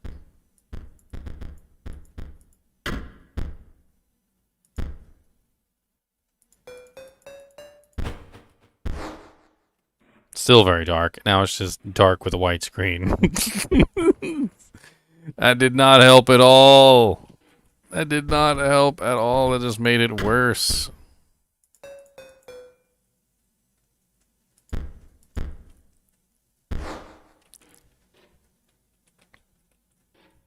I got no idea what to do now. I took the picture of him.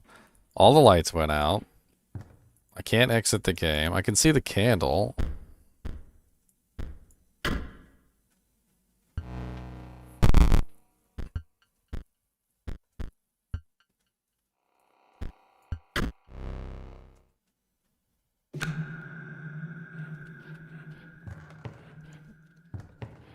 I have no clue what's going on. I'm stuck in this room, I suppose. I could try clicking on new game instead of continue game. I could look at the credits.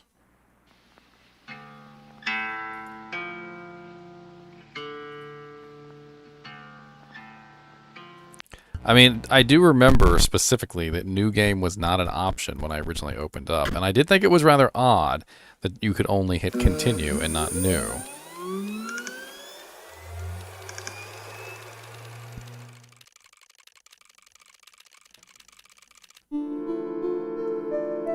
Renewal. In the beginning, the world did not know cards. That is, until the day scribes arrived. Each had their own method of inscription to create cards. Grimora used her quill to inscribe the epitaphs of the dead. Leshy used his wildlife camera to capture beasts. PO3 used a particle scanner to copy the CPUs of robots. And Magnificus used his brush to paint his wizard's pupils. With the cards created, the scribes had solidified their power. Until one day, a challenger arrived to replace one of the scribes.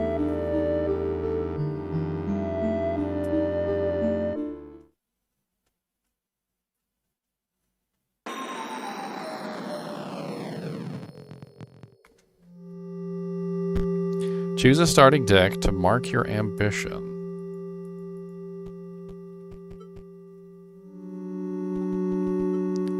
Wizard, Beast, Undead, and I'm assuming Computer.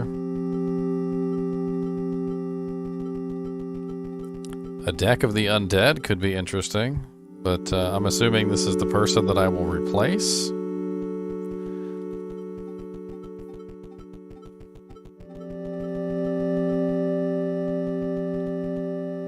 Let's do the Undead deck, shall we? Your ambition is to replace Grimora and become the Scribe of the Dead. Okay, so you can look at them first. Your ambition is to replace Leshy and become the Scribe of the Beasts. Your ambition is to replace P03 and become Scribe of Technology. Your ambition is to replace Magnificus and become Scribe of the Magics. Let's do the Undead, it could be fun. The cards were added to your collection.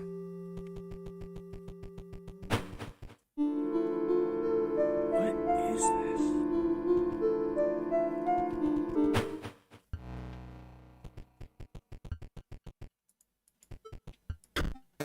Wolf. I was just about to call it quits out here, but now that there's a challenger in our midst, it's back to work for me. I should be able to get this bridge fixed in full disclosure. It'll take me exactly as long as it takes you to defeat one of those scribes, so come back later.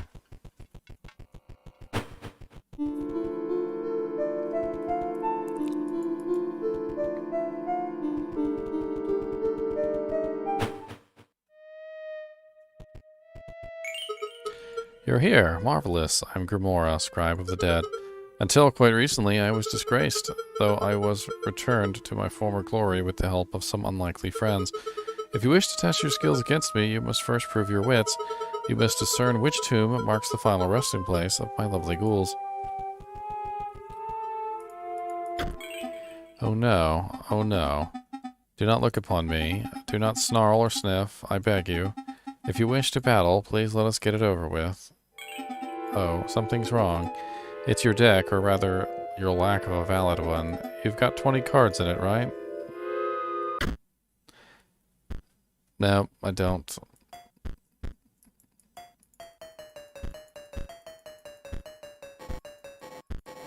Oh, okay.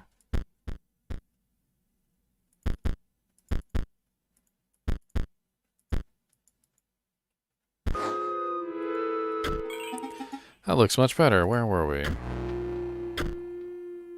Interesting. What's up, Vermilion? How goes it, man? Marvelous, your first battle. Are you surprised to see me here? But you did select my starter deck. In order to play my cards, you will need to collect bones. You gain a bone when... Why do your eyes glaze over? How marvelous. You already understand. My time as an insect was not a total waste. I have no clue what I'm doing now at this particular moment.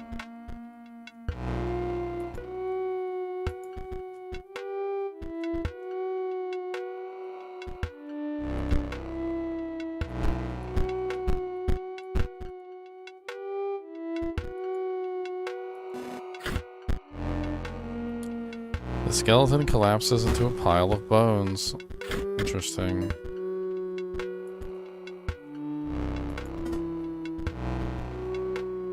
Can't be sacrificed. When Draugr perishes, the creature inside it is released in its place. Huh.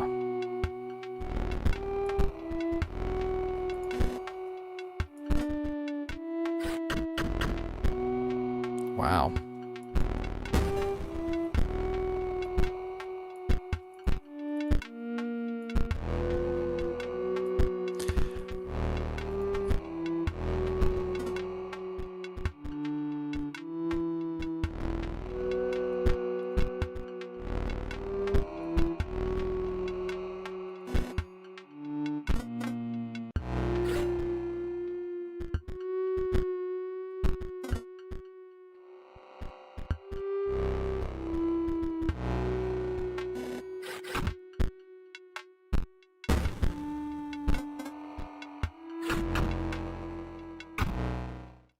And that's that. The end of the battle. Oh dear, does this mean you will try again?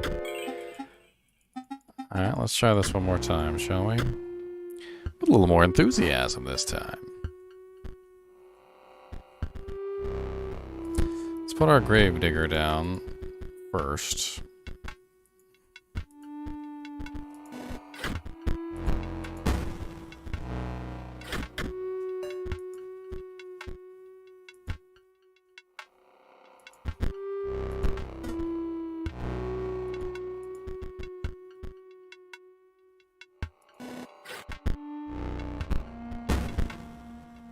The skeleton collapses into a, would you believe it? A pile of bones. And I'm already lost. Annoying. Please leave me be.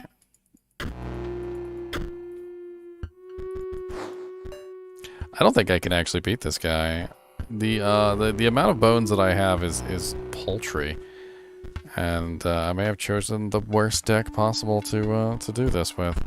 Because everything I have needs a bone to be summoned, and I don't have any bones. Like, literally right now, I have absolutely nothing that I can play on the field. And just like that, I've already lost.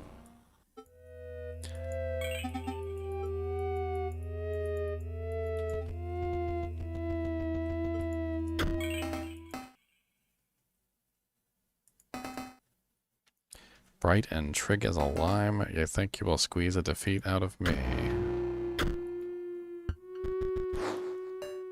Maybe you'll be a little bit easier than the other guy, I don't know. That's what I'm hoping anyway.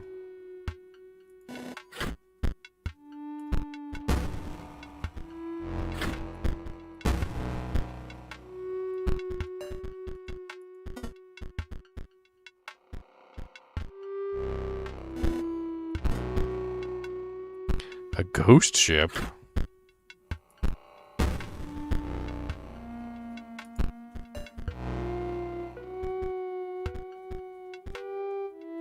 I've got one bone.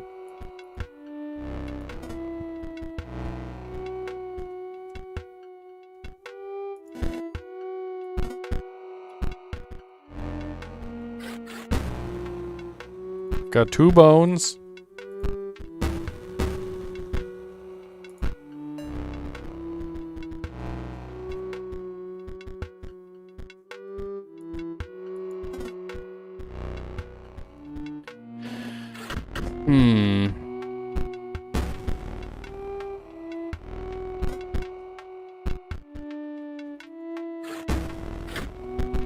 So many skeletons.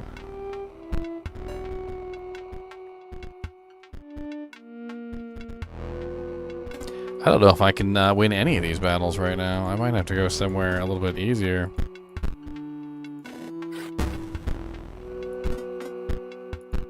Especially not with a deck that I'm completely unfamiliar with.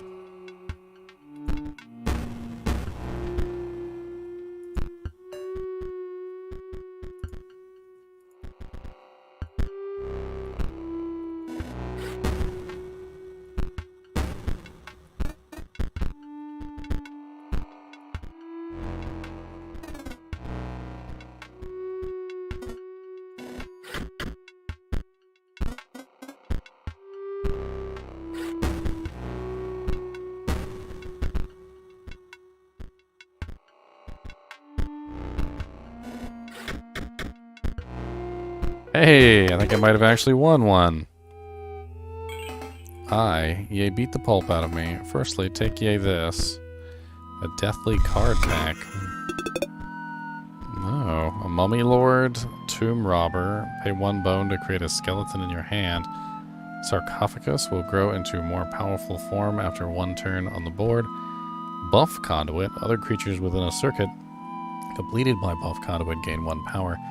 Junior Sage. Interesting.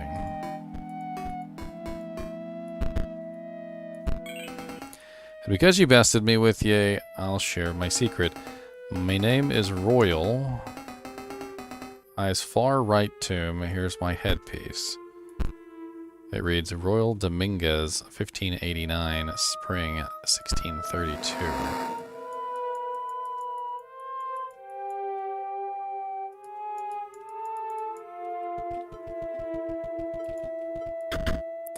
Found a piece of an epitaph in the casket, among other things. It reads, hit by a falling piece of ice. Found a card pack among the giblets and scantlings. Pharaoh's Pets, Headless Horseman, Gravedigger, Junior Sage, and Meatbot.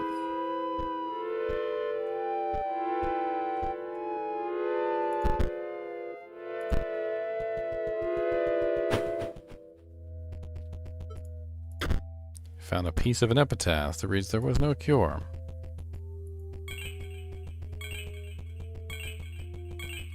Oh, I can change my form. It's kind of cool. Am I a witch? Do I like got curlers in my hair? Now I'm a robot. I don't know what to think about none of this. I'm a ginger now. I'll just take the ginger. I'm a ginger. Gingering ginger. From Gingerland. It reads, eaten by a hungry dog.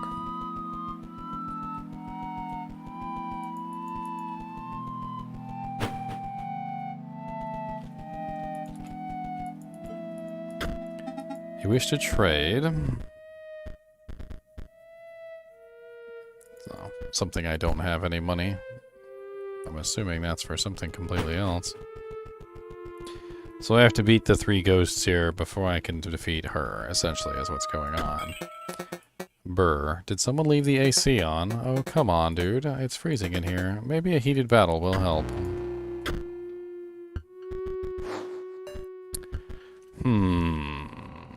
Zombie, Gravedigger, Draugr.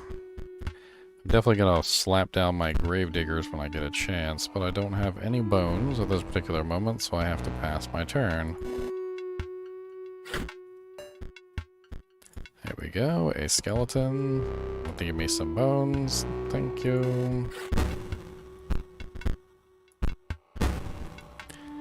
Now I can put down my Gravedigger.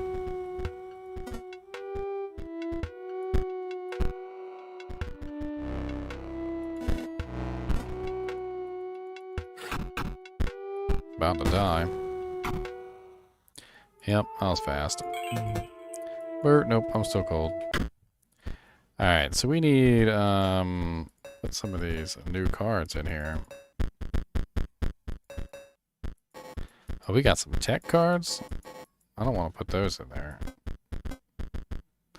They probably require tech stuff, and I don't have any tech stuff to use. I got no idea what that requires. Magical power?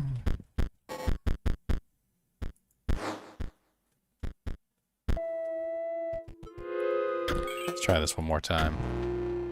Hopefully we'll get a little bit better luck with the starting deck. Unfortunately, when they don't spawn me with anything that I can actually use in the first turn, things just go horribly wrong. So right now I literally have nothing I can use in the first turn, so I've got a 5 bone, a 1 bone, a 2 bone, a 1 bone, a 1 bone, and none of it can be used in the first turn, so then they end up doing a huge amount of damage to me before I can summon anything. And again, nothing I can summon.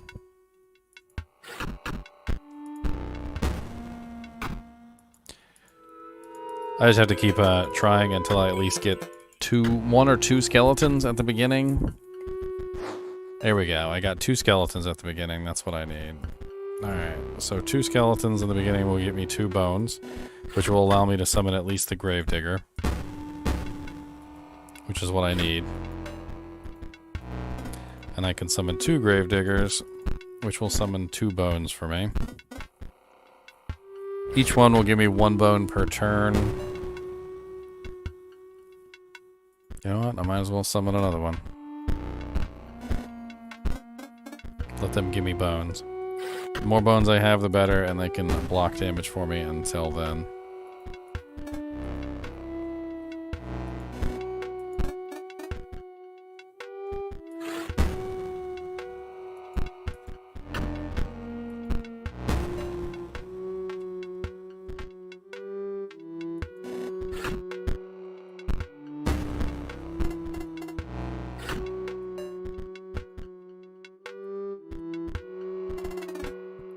Summon the Mummy Lord.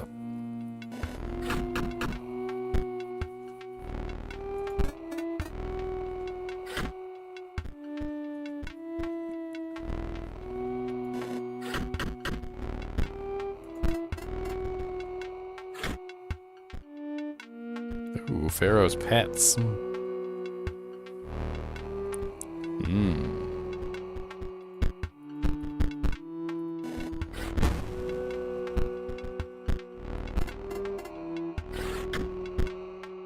Skeleton collapses into a pile of bones. What do you know? Can't do anything at the moment. All my slots are currently filled. But I believe I'm going to win because the Mummy Lord is doing a pretty massive amount of damage. Yep, there we go. You won, but now I'm a bit less cold. Take a pack on the house. You receive a Deathly card pack. Skelly Magus, Death Hand. Nice. You did beat me, so I guess I gotta fess up. The name's Case Hobbs. I'm from the tombstone on the left. You found a piece of the epitaph that reads, Case Hobbs, 1970, winter 1982. It reads, the defibrilation machine failed. You found a card in the well. The ink is running out of moisture. Waterborne. When downed, soul damages another creature. That creature perishes.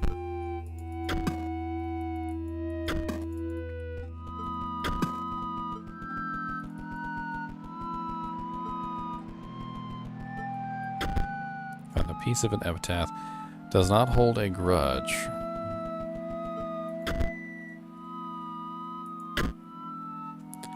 Casey Hobbs.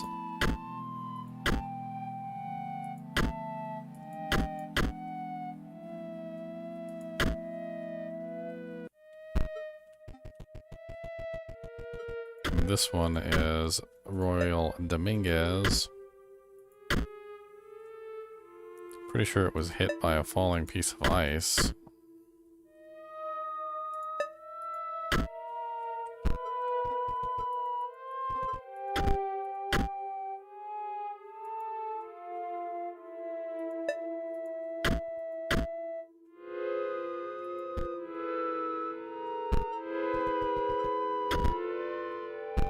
Wait, what did he say? Like I said, my name's Royal, far right tomb. Life didn't give me lemons, so I died. Huh. See if we can beat this guy, shall we? Let's add some of these cards into the deck, which we just got.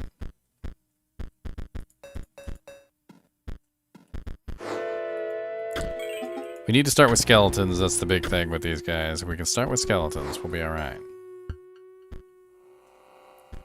And we started with at least one skeleton, so that's not bad. We also started with a drowned soul.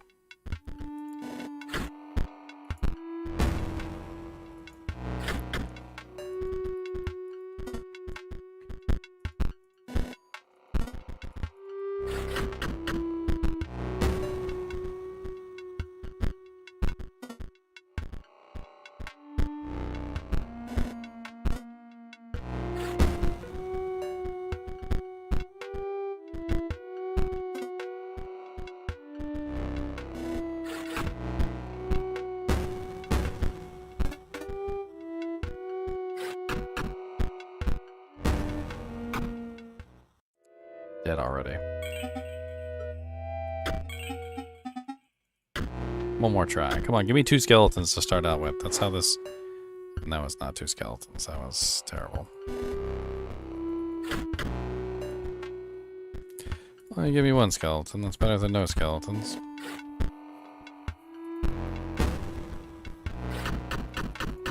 Already dead.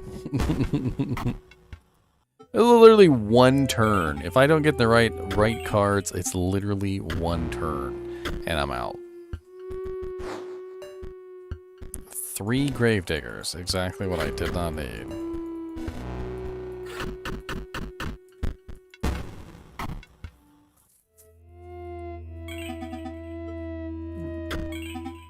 I'll draw the right cards eventually. Here we go. A skeleton. Exactly what I need.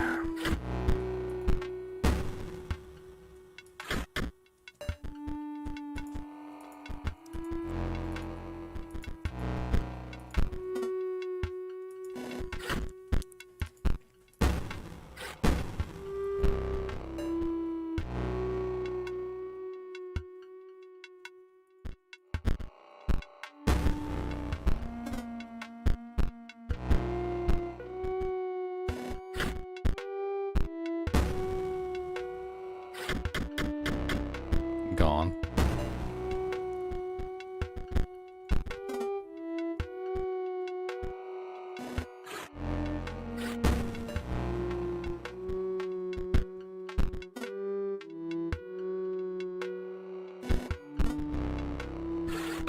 Oof.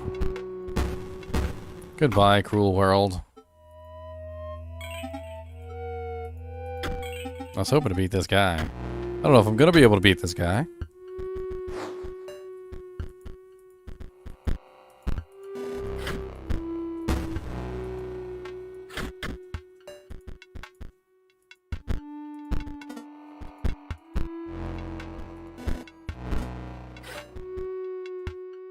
What's up, PK? This is a game called Inscryption. It's a very interesting horror sort of game. Been playing it for about 5.5 hours, and literally I beat the game, or at least I thought I beat the game, and it seemed to have opened up an entirely new portion of the game. This is like the new portion of the game.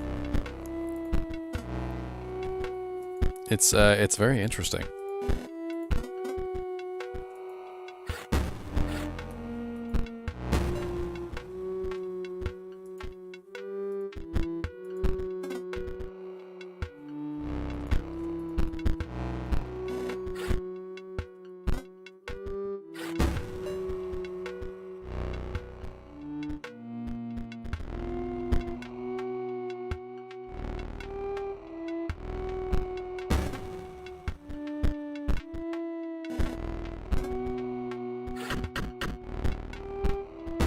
He might have me.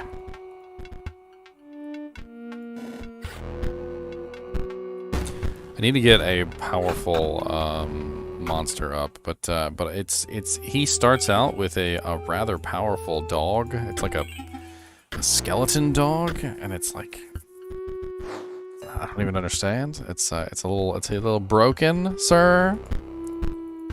And unfortunately, since I don't start out with any bones, it's really difficult to get this set up properly. I'm starting to notice some interesting things, though. So first off, I'm noticing that if I put my cards in front of his, the dog will jump in front of them and will prevent them from doing any damage, which is kind of interesting. So right off the bat, I can kind of prevent him from doing a mass amount of damage just by simply putting my cards in the right positions.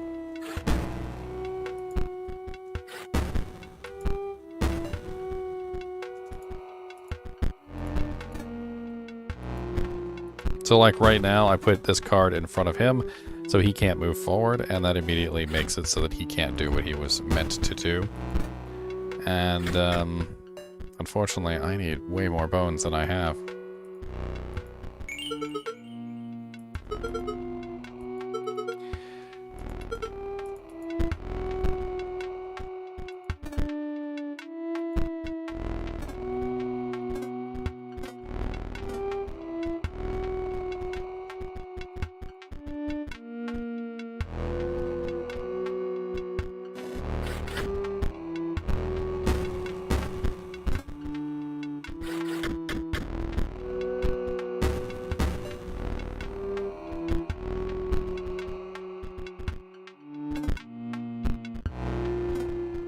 Oh, this tomb robber is kind of powerful. I can literally just summon an infinite number of skeletons using him.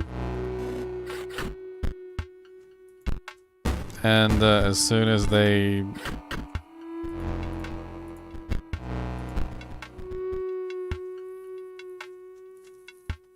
When a dead hand is played, discard your hand and draw a new card.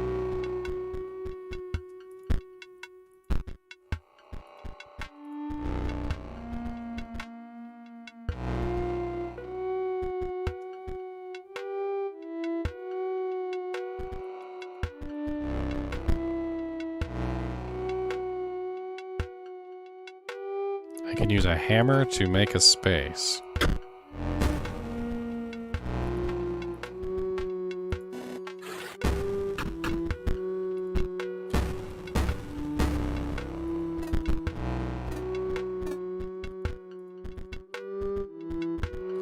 Interesting.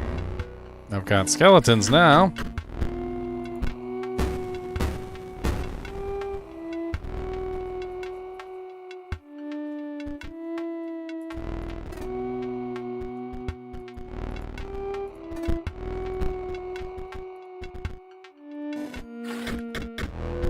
Skeleton collapses into a pile of bones. And we did it. Hell yes. It is over. You chewed me out. Now please look away. Turn your eyes to this card pack instead.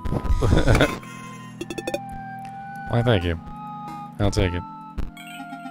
I'm called Sawyer. The middle stone marks my grave. Please do not go digging up my bones. You found a piece of his epitaph. Reads Sawyer 1702 to 17 something something. Alright, so let's go over here and fill that bit in real quick.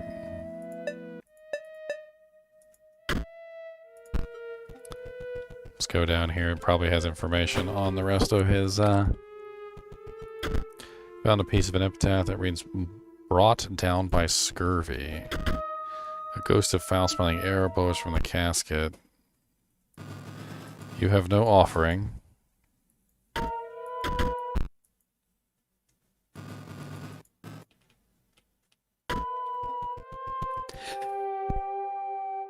Freaking demons coming out of jank. Demons. Alright. Brought down by scurvy. There was no cure.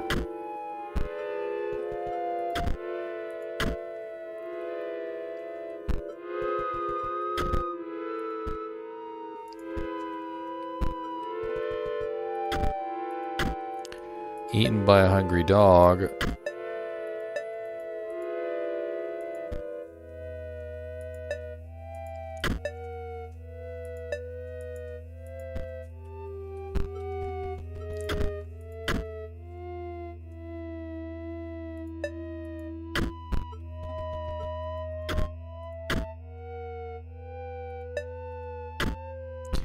I haven't found them all, that's all there is to it. There's gotta be more. Oh, a card pack, thanks.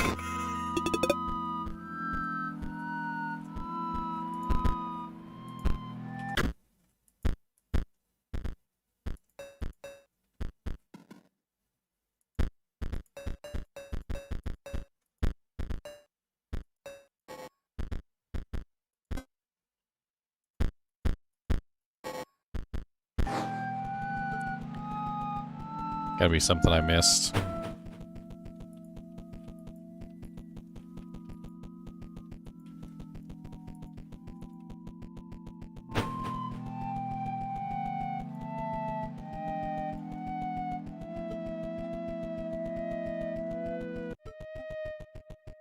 I seem to be missing 2 epitaph pieces.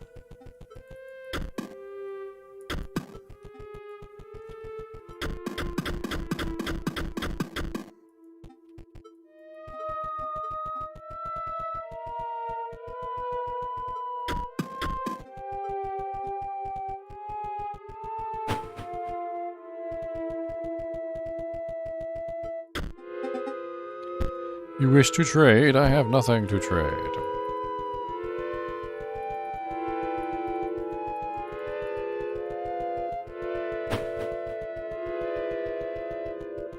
I don't understand.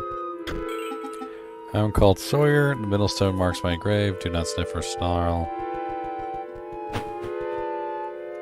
There's nothing down here.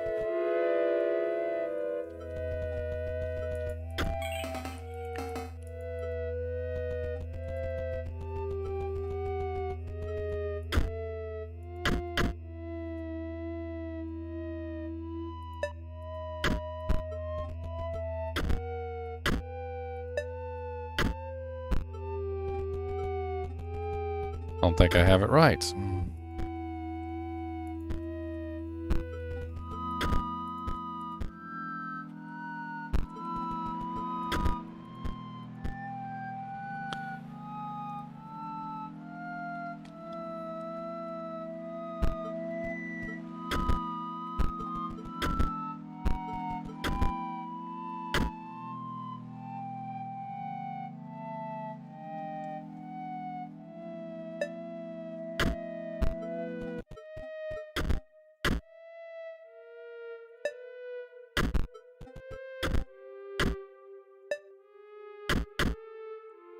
So this one says winter.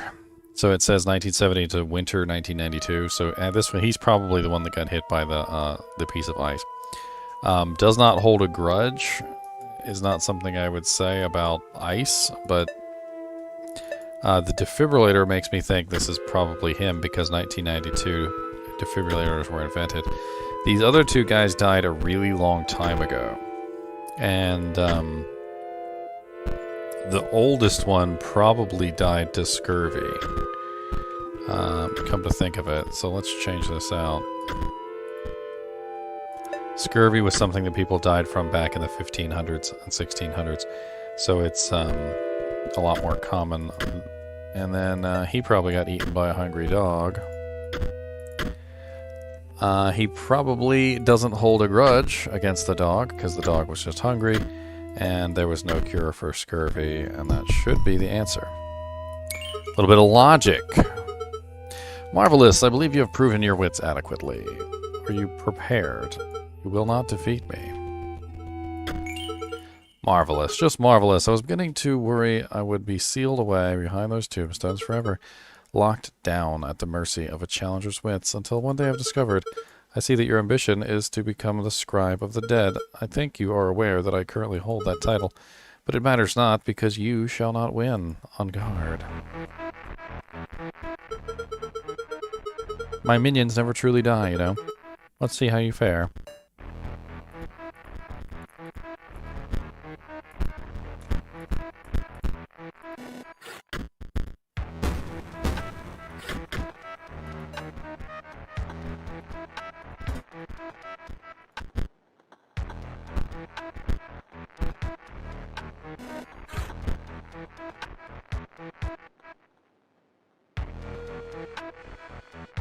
I need more cards.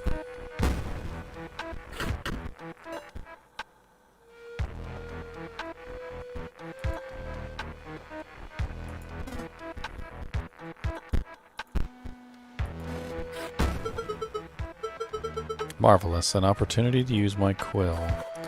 Rest in peace, a bonehound turned 1. This one will be back. Sarcophagus transcends to a higher form. Ooh, 3/3 Mummy Lord. I'm dead. You wish to become the Scribe of the Dead, and that is your best deck? I have nothing to worry about.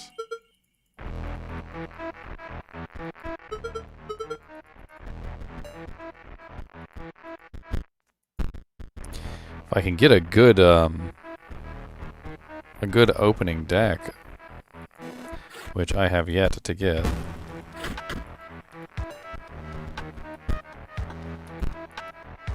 Broken Obol. When the Broken Obol dies, 4 bones are awarded instead of 1. Interesting. I can't use any of these things. Other creatures within a circuit completed by the buff conduit gain 1 power. I guess that's something. He's dead immediately. I don't know why he's in my deck. I actually need to take him out.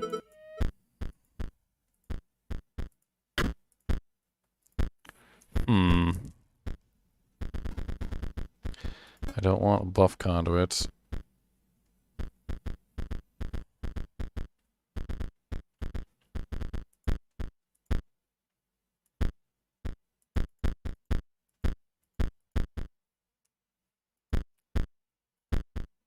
Grizzly bear, maybe I can summon him in somehow.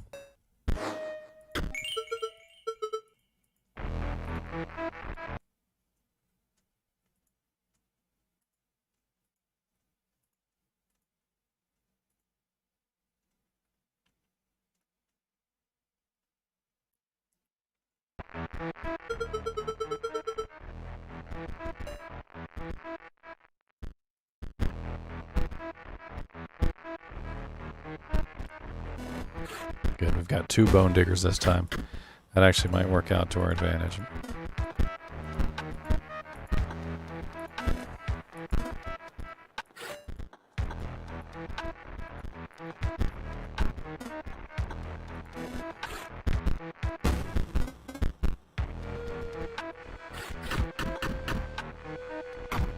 Oh, they still managed to get me anyway. That was actually a good starting deck too, but it just didn't work out well.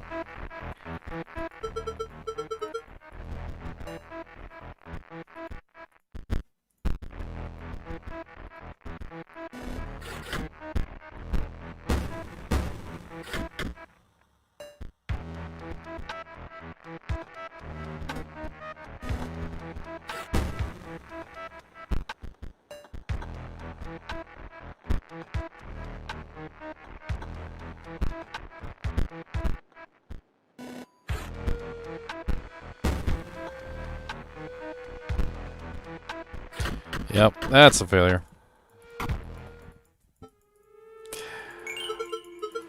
I have a feeling that the only way I'm beating her is if I wind up with the perfect opening deck, which is literally multiple skeletons combined with multiple gravediggers, and I have to have all of them.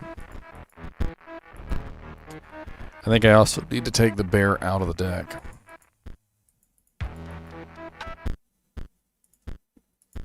Let me take the bear out of the deck. Those bears are not helpful. There's also a couple others that I need to take out. So I noticed that the Skelly Magus do me no good unless I have... apparently I need something else with it to make it work. So I'm going to take the Skelly Maguses out. I'm going to take the Grizzlies out. And that Tomb Robber is freaking awesome. Wish I could get him more often.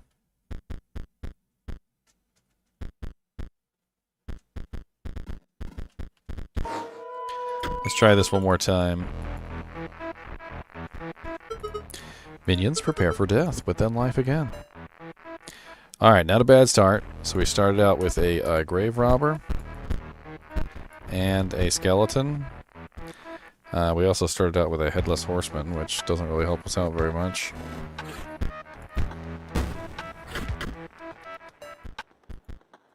I need to block that sarcophagus. That is very important.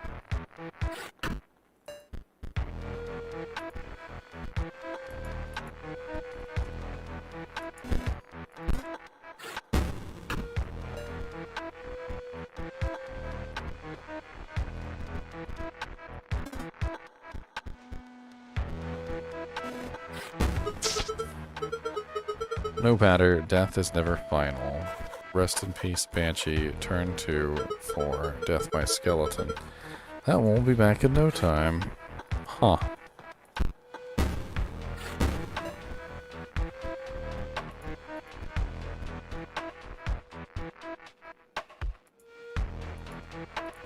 I might be onto something.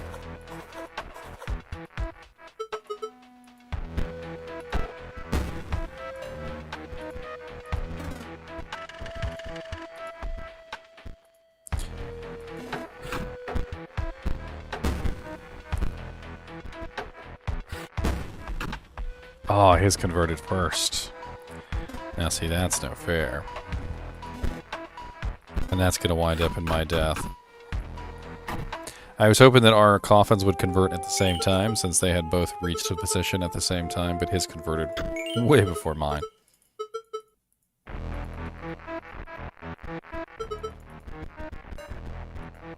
Alright, we managed to get 2 grave robbers, but we didn't get any skeletons, which means this is going to be a failure. Unfortunately, without any skeletons to start out with, we will immediately fail. There's absolutely no way to win this unless we end up with at least 1 skeleton. Alright, so we're going to go ahead and take our skeleton, throw him on the field.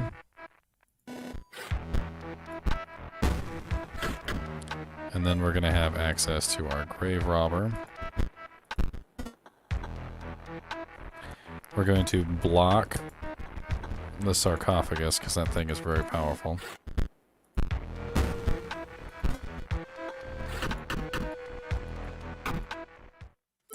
Hey, how did he manage to kill me so quickly? I don't get that one. He only had one monster up that had 1 damage. I blocked the sarcophagus. There was 3 damage coming from the 2 damage coming from the hound, but that shouldn't have been enough to kill me so quickly.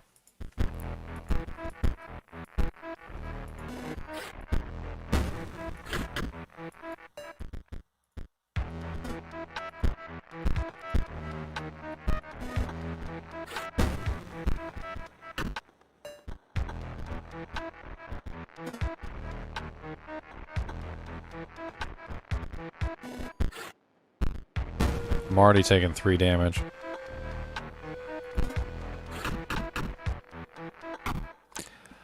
Oh, I think I see.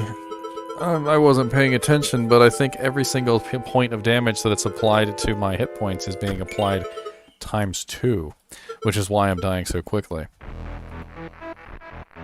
There's a little multiplier on the scales over here that says times 2. And so every time he hits me for whether it be 2 or 3 or 1 damage, it's being multiplied by 2. That's why I'm dying so quickly.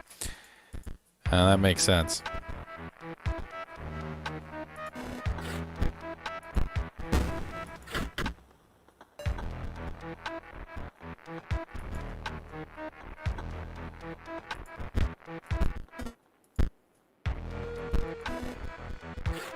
The tomb robber. It's exactly what I need, but I don't have enough bones.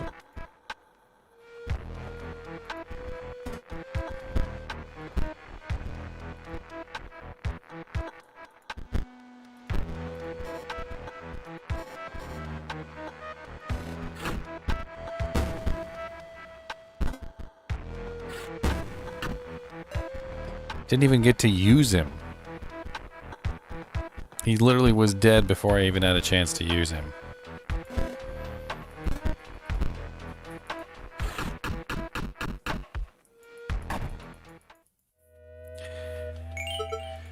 Perhaps look at your deck is in order, you know, blah blah blah.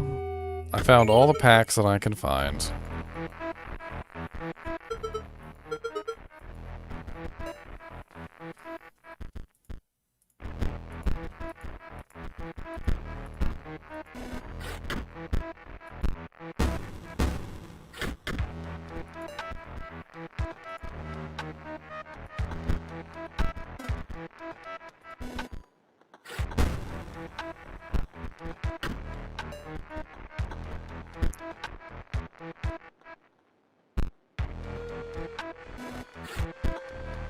I think I know what it is I need to do.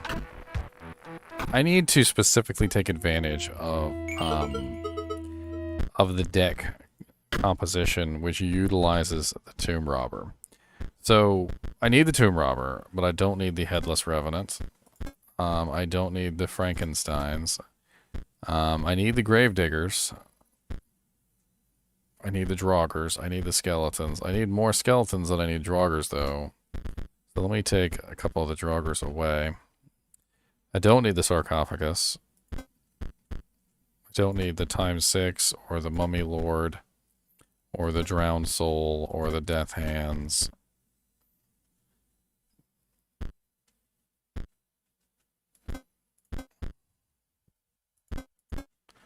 Let's try that. A very simple deck, but I think it will actually work a lot better.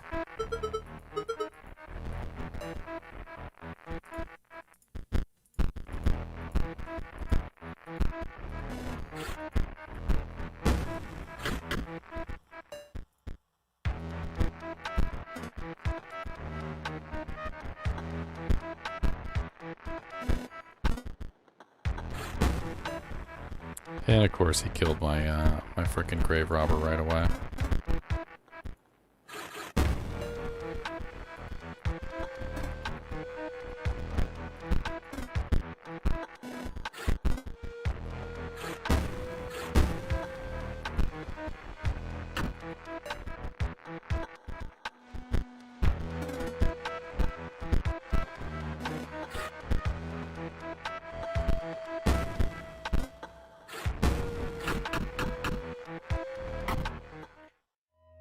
need to be more careful about how I put the tomb robber on the field, because if I put the tomb robber on the field in the wrong position, the dog essentially takes the tomb robber out immediately. So I've got to be very careful with how I put him up there.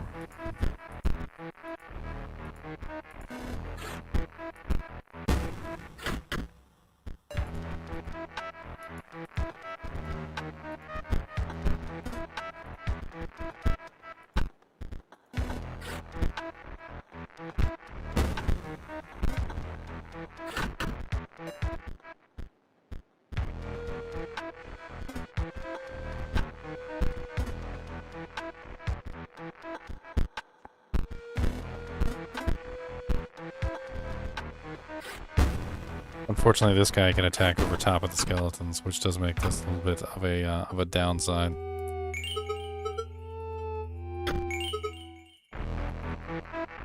I know this can work, it just has to come in with the right cards at the right time.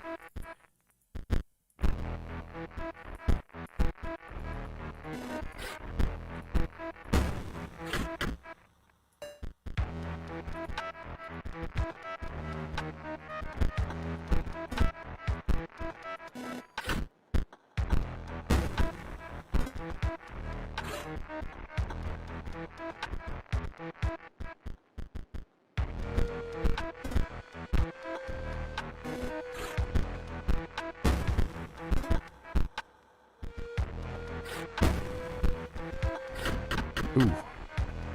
Ouch. That sarcophagus he sends down on the right-hand side is very, very, very painful.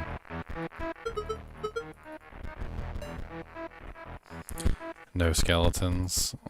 Just immediately abandoned. There's no skeletons. There's no way for me to win even at all if I don't start at least with one skeleton.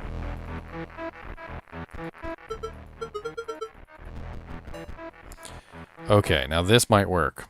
We might actually have this. Alright, so what we've got to do is we've got to start this fight with the tomb robber. And we've got to put him here. Then we have to immediately go to the skeleton.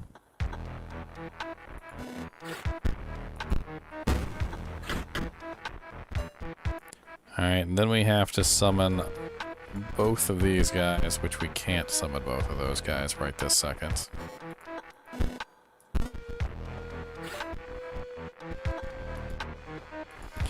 We're gonna summon all of them. We need as many bones as we can get right this second.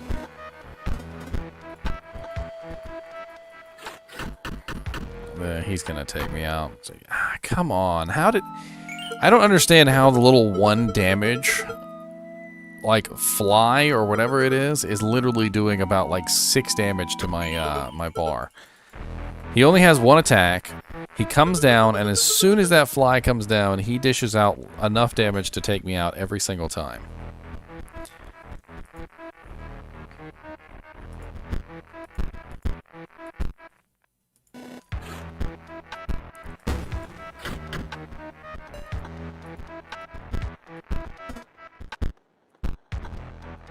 Alright, I need to block the sarcophagus. I think that's what's going on here, is I've got to block the sarcophagus. This guy right here is the one that's dealing all the damage, but I don't understand why he's doing so much. It's almost like as if I have like 1 health and he will just completely rip me to shreds. What's up, Teddy?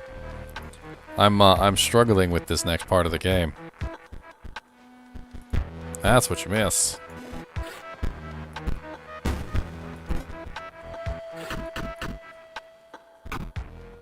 And then I'm immediately dead. I don't get it. I wasn't even at 7 or 8 negative that time. I was only at 5. 1, 2, 3, 4, 5.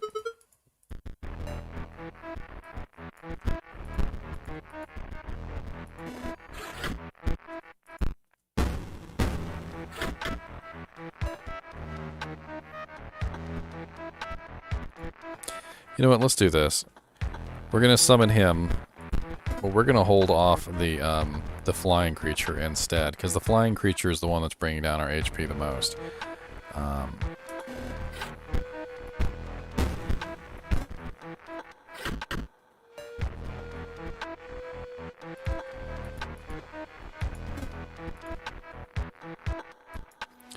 Ah, crap. I didn't mean to do it in that order.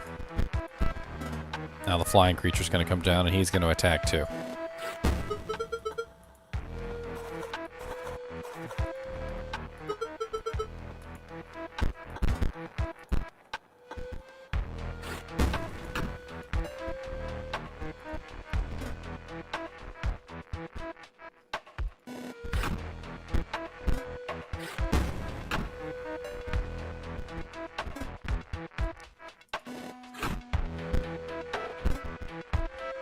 I mean, that dog was back fast.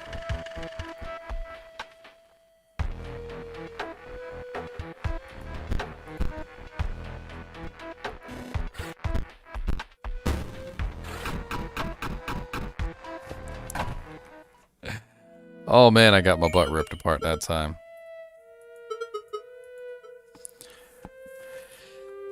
Hold on a second here.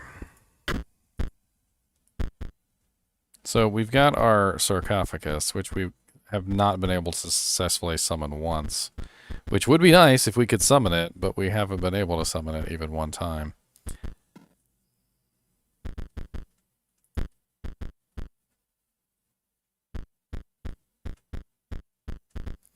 The problem with most of these cards is they're just too expensive. I can't, like, placing them on the field is a big deal.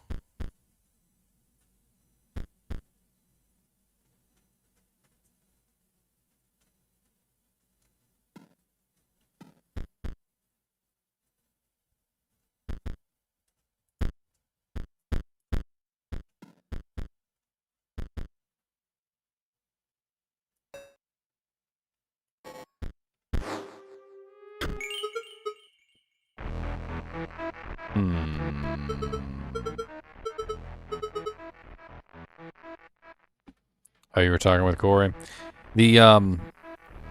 I managed to get all the way through the first part of the game, and this led me to this part of the game. I managed to defeat the guy who was tormenting me.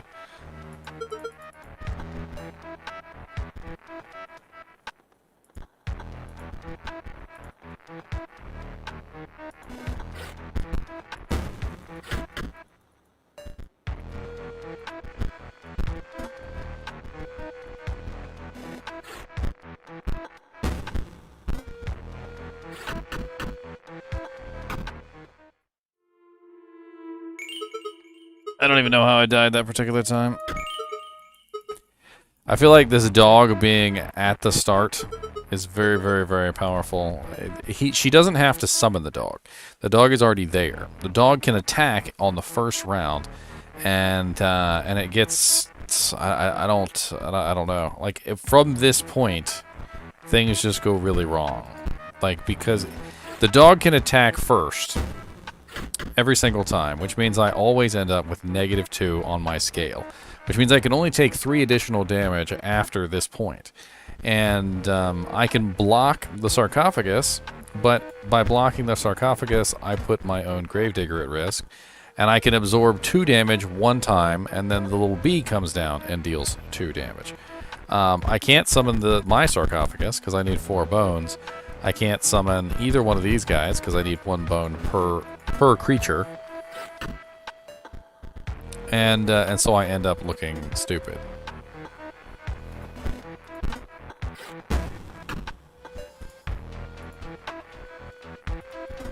I'm gonna hold him there in front of the sarcophagus. It's really the only way I can make this work.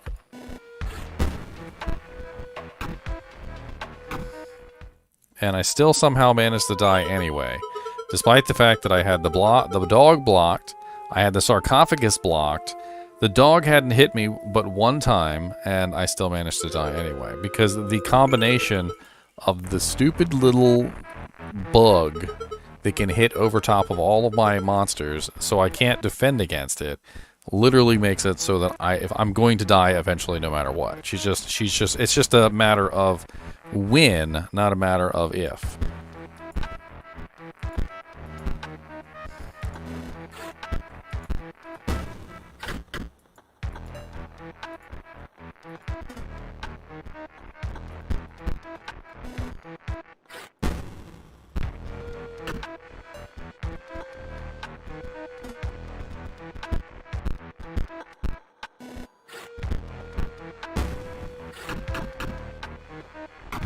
And I've already lost. Not exactly sure what it is that I can do to overcome the that massive difference in damage there. I mean, maybe I can try and find some other packs somewhere else, but I feel like since I'm mainly a skeleton pack person, stop shaking. The only thing you have to fear is your own inadequacy. Behold me, I am Leshy, the scribe of the beasts. We share a desire for you to challenge me, but first... I know what you're thinking, and no, this is not my legendary camera, not the one I used to create the beast cards.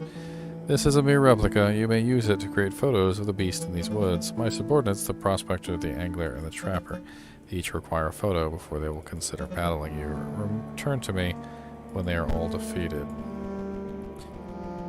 So the Scribe was the one who had me locked up, basically.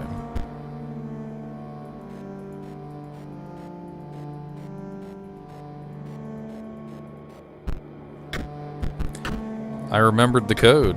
There's a faint odor where the meat once was.